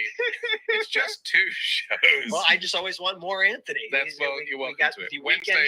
Wednesdays and Sundays, yeah. Yeah, you can catch the weekend show and Uncovered. And then Anthony also does 5-minute news, which is an incredible way to get the news every day. You can check out all the pro-democracy merch, like I said, at store.meidastouch.com. We got the childless cat lady merch. We got the prosecutor versus the criminal merch. We got the Kamala Brat t-shirts. We have the mind your own damn business walls shirts. We got mugs. We got a whole host of merch at store.meidastouch.com. It's selling quickly. Make sure you get it now. It's all union made and made in the USA, unlike a certain orange individual who was up on stage with the way he sells all of his products. It's all union made in the USA. We support unions here. We support made in the USA. Make sure you subscribe to the Meidas Touch podcast. Anywhere you get podcasts, make sure you give it a 5-star review. Anthony, what else is on your mind? I thought I'd just mention, when we went into this debate tonight, the kind of poll of polls that 538 puts out, which is now actually owned by ABC News and not anything to do with Nate Silver anymore, was actually showing the 2 candidates neck and neck. That got updated about 2 hours ago now, and actually put Kamala Harris 2.7 points ahead of Donald Trump, with him at 44.4% and her at 47.1%. The point I would make, though, is that I don't believe the polls. They're fine to kind of use as a basic barometer. But the biggest issue that Americans are up against is the difference between the popular vote and the Electoral College. Mm-hmm. And we need to make it absolutely clear that Democrats always win the popular vote, because America as a country is a progressive, liberal, inclusive nation. But unfortunately, the voting system does not reflect that. And Republicans have only won the popular vote 1 time in all these years. And so with the Electoral College, it is a strategic game of winning in the correct districts in order to have a successful night. And so even though the polls might be showing Kamala Harris a couple of points ahead, when it comes to voting night, this is why we keep reiterating that you have to register and you have to go and use your democratic right to a vote. Because unless this is a landslide win for Kamala Harris, she needs to win the Congress and the Senate, of course, as well as the presidency. And that's when you get the ability to actually make policy change and to do the things that she really wants to do. Otherwise, we'll find ourselves in a situation where, things get blocked in the Senate again, and it's just that same exhaustive process. So in order to win the Electoral College, you have to know how to play the Electoral College. It is weighted in favor of Republicans. The history of it is a painful read and has an awful lot to do with slavery and goodness knows what else.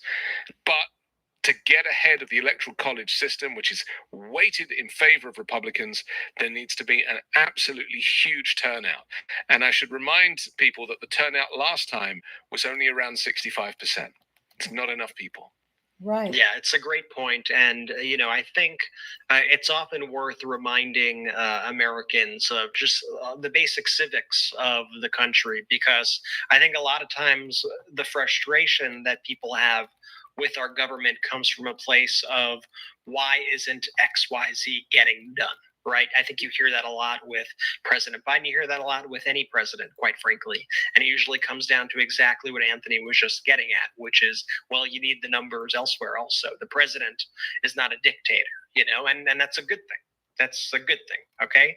But that means that you need to get the numbers in Congress in order to pass legislation for the president to sign. That means you need to get the justices on the Supreme Court to uphold the legislation that the president signs or the initiatives that the president pushes through. It's all part of the process. That's why every election matters. That's why, quite frankly, a lot of the things that President Biden has been unable to get done are because of that. And Republicans frequently use this to their advantage because what's their number one move? They obstruct. They purposely try to make things not work. So they say, look, the government does not work. Look, these people are not doing what they said they would do. Look, the government's horrible. Let's give all the power to the corporations because the government can't do anything. Let's give it all to the rich people. That's a coordinated strategy. They tell you the government sucks and then they prove it themselves. It doesn't have to be that way. You could actually vote for competent people. We've been now streaming for a few hours tonight. We did a pre-show. We did the debate on patreon.com/MeidasTouch exclusively for our patrons. Make sure to sign up to help continue to fuel this network. We are doing on Thursday an exclusive Zoom Q&A with myself and my brothers, the co-founders of Meidas Touch. We'll take your questions. We'll meet you. We are excited for that. But just like in the debate, they gave the two candidates final statements. I want to turn it over to Miss Gina Dahl for final statements on this historic night. I mean, yeah, the debate itself, as we've talked about, I mean, I think Vice President Harris clearly won. She did everything she needed to do. If people really, truly could not be convinced to vote for her after this, I mean, she did a fantastic job and she can continue from this to keep on campaigning. And to the point about the election, we do need it to be a landslide. We need it to be a landslide. I mean, President Biden won quite a bit by the Electoral College. That actually wasn't even close, even if there was close in terms of the number of votes in the different states. But it wasn't close with the popular vote, wasn't close with electoral count. But we need to win by a landslide because the Trump and the MAGAs are already seeding doubts of the authenticity of our elections. And we see that with the Georgia Election Board, what they are doing there to try to stop the certification of the vote in the counties. And there's going to be a lot of this going on. We cannot let this election come down to one state. We can't let it come down to one county. Obviously, Trump thinks that Georgia is going to be a significant state, and they're putting a lot of efforts there to really disenfranchise the votes by having people vote and yet not be certified. So we have to have this be a landslide. We cannot have it come down to Georgia. And we also need to have it be a landslide because we need MAGA movement to end once and for all. Trump is a loser. He may not like it, but he is. He has lost. He's never won the popular election. He barely won the Electoral College in 2016. He lost in 2020. The people he endorsed in the 22 midterm lost. He loses over and over, and for some reason the GOP isn't willing to break up with him, even if the rest of the American public is. So he needs to win by a lot to really end this movement once and for all. I agree. It's got to be undeniable, and there are certain things that extend beyond politics. Like these are not. These shouldn't be political issues. And there was a point that I was, making on the Meidas Touch podcast, Dina, which was that, of course, policy is important, but this election is about so much more than policy. It's about the fabric of our democracy. And it's why you see people ranging from Senator Bernie Sanders to former Vice President Dick Cheney supporting Vice President Kamala Harris. It's not because they agree on policy, but it's because they agree on the United States of America and the existence of the United States of America. Anthony, final statements. I thought it was very interesting that Donald Trump was prepared to go back to this whole story that he actually won the election and Joe Biden didn't. I actually gasped for a moment. I was like, really? You're still going to run that one here, nearly 4 years after that election? And to me, that was an example of quite how unwell he is. And I hope that people watching at home who recognize that the election was not stolen, they know about the 60 court cases, they know that they were all thrown out because Trump did not have an argument in this case. We know about the extra counts that went on. We know about Fox being sued by Dominion Voting Systems. I mean, so many things happened after that election to double down on the safety and security of a fair and free election going forward. Dina's right. He is going to claim, if he loses, that it's a fraudulent election. And it's going to sound like it did back in 2020. And it'll be like history repeating itself.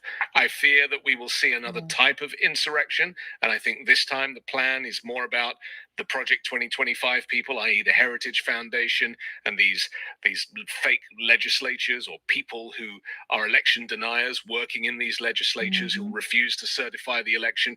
They can't really do that legally, but it's not going to stop Trump from forcing them to do it and for them to at least try to slow down the process. So I'm hoping we have an inauguration in January on time with Kamala Harris, and I'm sure that will happen. But to get there, it relies on everybody doing their bit, whether it's not just voting, but actually campaigning and getting the word out, because you can see that Donald Trump is not going to relent when it comes to the lies, the propaganda, the hate speech, the negativity. And this constant narrative of America being a nation in decline. It isn't. Just look around. I mean, he claims San Francisco is a disaster. I'm going there on vacation in a couple of days' time because it is literally one of the most beautiful places in America. And I really think that the American people are smarter, a whole lot smarter than Donald Trump. So I don't think that this constant whining is going to be the winning ticket for him. And just like I was speaking about the Republican obstructionism, it's part of Donald Trump's strategy too, right? Tell you that America is horrible, tell you that everything sucks, tell you that your life sucks, and that he is the only one who could fix it. It's a typical authoritarian tactic. But I think people are looking around and they're saying, you know what, things are actually pretty good. I don't see this dystopian American carnage, the view of America that Donald Trump is presenting. We got Meidas Touch co-founder and my brother, of course, Ben Meiselas, back with us. Ben, we were just signing off. Oh, that's his final brother. statements. I know you've been in the lab or in the kitchen, shall I say, cooking up some videos, which we just released. If you want to see right now, Ben just launched a full recap of the debate. You could see all the highlights right now. It's the latest video on the Meidas Touch YouTube channel. And of course, make sure that you are subscribed to Ben. Do you have any final words or anything to add now that you are back after doing your various? I was so honored to be able to watch this debate with our incredible panelists and each and every one of you watching and listening out there. The Meidas Mighty community, I think, is one of the biggest forces today, not just in politics, but in just being kind of decent, fact-loving human beings. There was that clip that I saw circulating where they were asking these individuals who they were going to vote for, and one was Republican, and she was like, the reason I'm going to vote for Vice President Kamala Harris is because she acts like a human. And it was such a funny and basic statement to make, but in many ways, the Meidas Touch Network was kind of built out of the WTF or WTH, like what, do you all see? Like, that's kind of crazy, right? Like, hello. And we were all being gaslit by corporate media, by the system that was created. And so where we can all join together and move forward a new way of consuming news and information that's data-driven and fact-based and focused on these values and enduring principles, rather than just the horse race of politics. But like, whoa, what are we talking about here? That's kind of not normal. And like, that's also mean and racist and hateful and lies. And wait a minute, this is intelligent and smart and truthful, and we can live in a fact-based way, and we can uplift each other. There was just so much of that in Vice President Kamala Harris's presentation. Right. Not only was she able to kind of bait Donald Trump, deliver her policies, but then she was actually able to pivot. And it's hard to do all of these at once, which is why her performance was so brilliant, to then drive home that theme of joy and let's move forward. And that means let's support each other. Let's not beat each other down. Let's bring people up. I mean, Donald Trump and this MAGA movement is all about bullying marginalized communities and name calling and mocking. And that shouldn't be the identity I mean, of look how any he brought up major Kamala's American race. political party. That should just be He just rejected brought it up, behavior. I often say asshole. the way Donald Trump He's just an behaves asshole. is exactly the way we would not want our kids to behave. It's everything we teach our kids not to be, every aspect of it. So why would we ever want to embrace that for the most important position ever, potentially in the world, of all mankind in history? Like, why is that the case? And so we here at the Meidas Touch Network take a very principled, value-based, but sometimes very simple and very basic. I like to understand things simply. I don't like to hear all of the big words and abstractions. I just give me the information as I say. And so my closing thoughts is that I think the American voters have the information if you watch that debate. Right, Mike. And I think they have the data. And I think, Vice President Kamala Harris has challenged him to another debate. That would be great. I know, who knows if Donald Trump will show up again after that. He's doing his propaganda tour now on Fox, claiming that he won, even though it was just like the most awful thing. Even like Lindsey Graham can't spin it in the spin room. He's like, yeah, that was bad. He needs to fire his whole debate prep team. And so we all know what it is that just happened, and I think what the pro-democracy community always needs to be tethered to is the facts and reality, and focused on those values and principles first and foremost. And so our commitment to all of you is that's what we're going to continue to build here. Are we going to make mistakes along the road? Sure, we're human. We're going to, and when we do, we're going to try to get better and we're going to improve. But we're going to build this together every step of the way. We listen to your voice. We hear you. We felt that need for a fact-based, not both sidesism network. We're going to build this thing together. As I mentioned before, we don't have outside investors on the Meidas Touch Network, which, if you think about that and how our digital platforms compare to Fox and CNN and MSNBC, there's a reason they don't let us stream it, because they're afraid of us, because they know we're growing bigger than them. We get about 20 to 30 million people viewing us every 48 hours. That's more than Fox. It's more than CNN. That's more than MSNBC. That's more than those platforms, and they're scared and they're worried about that. So they try to exclude us from that, which is fine. We don't need them. All we need is you, the Meidas Mighty. And the best way you can help is just share this network with people. Of course, I'm going to want to pitch you on Patreon because I want to try to help grow our resources so we can expand on our editorial team. Like Ron Filipkowski, our editor-in-chief, posted the childless cat lady video immediately. The way our team's been working, we've been breaking, you all know this, the biggest political stories of this cycle. Our editorial team has been breaking, and that's thanks to you. But before making my Patreon pitch, I just want to thank you. You don't have to do anything at all, period, full stop. The best thing you can do, just watch and be a part of this community. Spread love, spread joy, tell people to register to vote. That's all we care about, first and foremost. Make sure you're subscribed, make sure you're registered to vote, make sure people who can vote in America are registered to vote. But if you can join our Patreon, that would be great. We do bonus features. We're going to do exclusive videos. We do exclusive videos there. And I thought that was a pretty cool experience today, watching that with all of our patrons when we tried to get excluded from the corporate media club. It's fine. You can exclude us. We'll just keep growing in our own way. So patreon.com/MeidasTouch. Let's grow together. There's different tiers. There's honorary producers where your name appears at the end of the Meidas Touch podcast shows. There's other tiers where you get to meet Brett, me, and Jordy. We're going to do one of those meetings soon, although as you may know, I'm on baby watch. So any day we could be having a baby girl, my wife and I. So you may not see me for a few days, and you'll know where I will be. But patreon.com/MeidasTouch is the way to kind of help grow this financially. Also, those emojis that you see floating around there, as I always say, it's an interesting business model we have going with emojis, but it's working.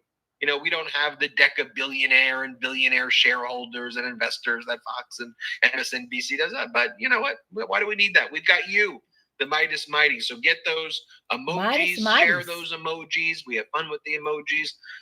We have a lot of great pro-democracy sponsors as well that sponsor the shows. They help grow this platform as well. And look, I saw the speech that Vice President Kamala Harris gave after the debate where she said, look, we're still the underdog. She said it was a good night, but let's not rest on our laurels. We need to work every day. We had 56 days, and we got to work for our democracy each and every day. And we can't take any of this for granted at all. We won't here at the Meidas Touch Network. So again, thank you all from the bottom of our hearts. I want to thank, you got Anthony, you got Dina, you got Brett, you had Popak here holding it. Thank you all so much. Thank you all so much for hanging out. I appreciate it. And tomorrow I'm going to have a watch party. We're going to watch the game tomorrow. It's not the Dallas Cowboys playing, but we just like watching football. So we're going to watch the football game tomorrow. And then Friday, book reading. And of course, Saturday, we got some juicy stuff coming up. Let me say quickly what we got Saturday. Here's my calendar. Bam! There's my calendar. Let's see. Book reading Friday. And then we have cartoons that's going to be on the 14th, which is Saturday at 1 o'clock. And then Moon Over Harlem, An Education of Sonny Carson. Double feature Saturday night. And then, of course, we have the watch party for Sunday's game.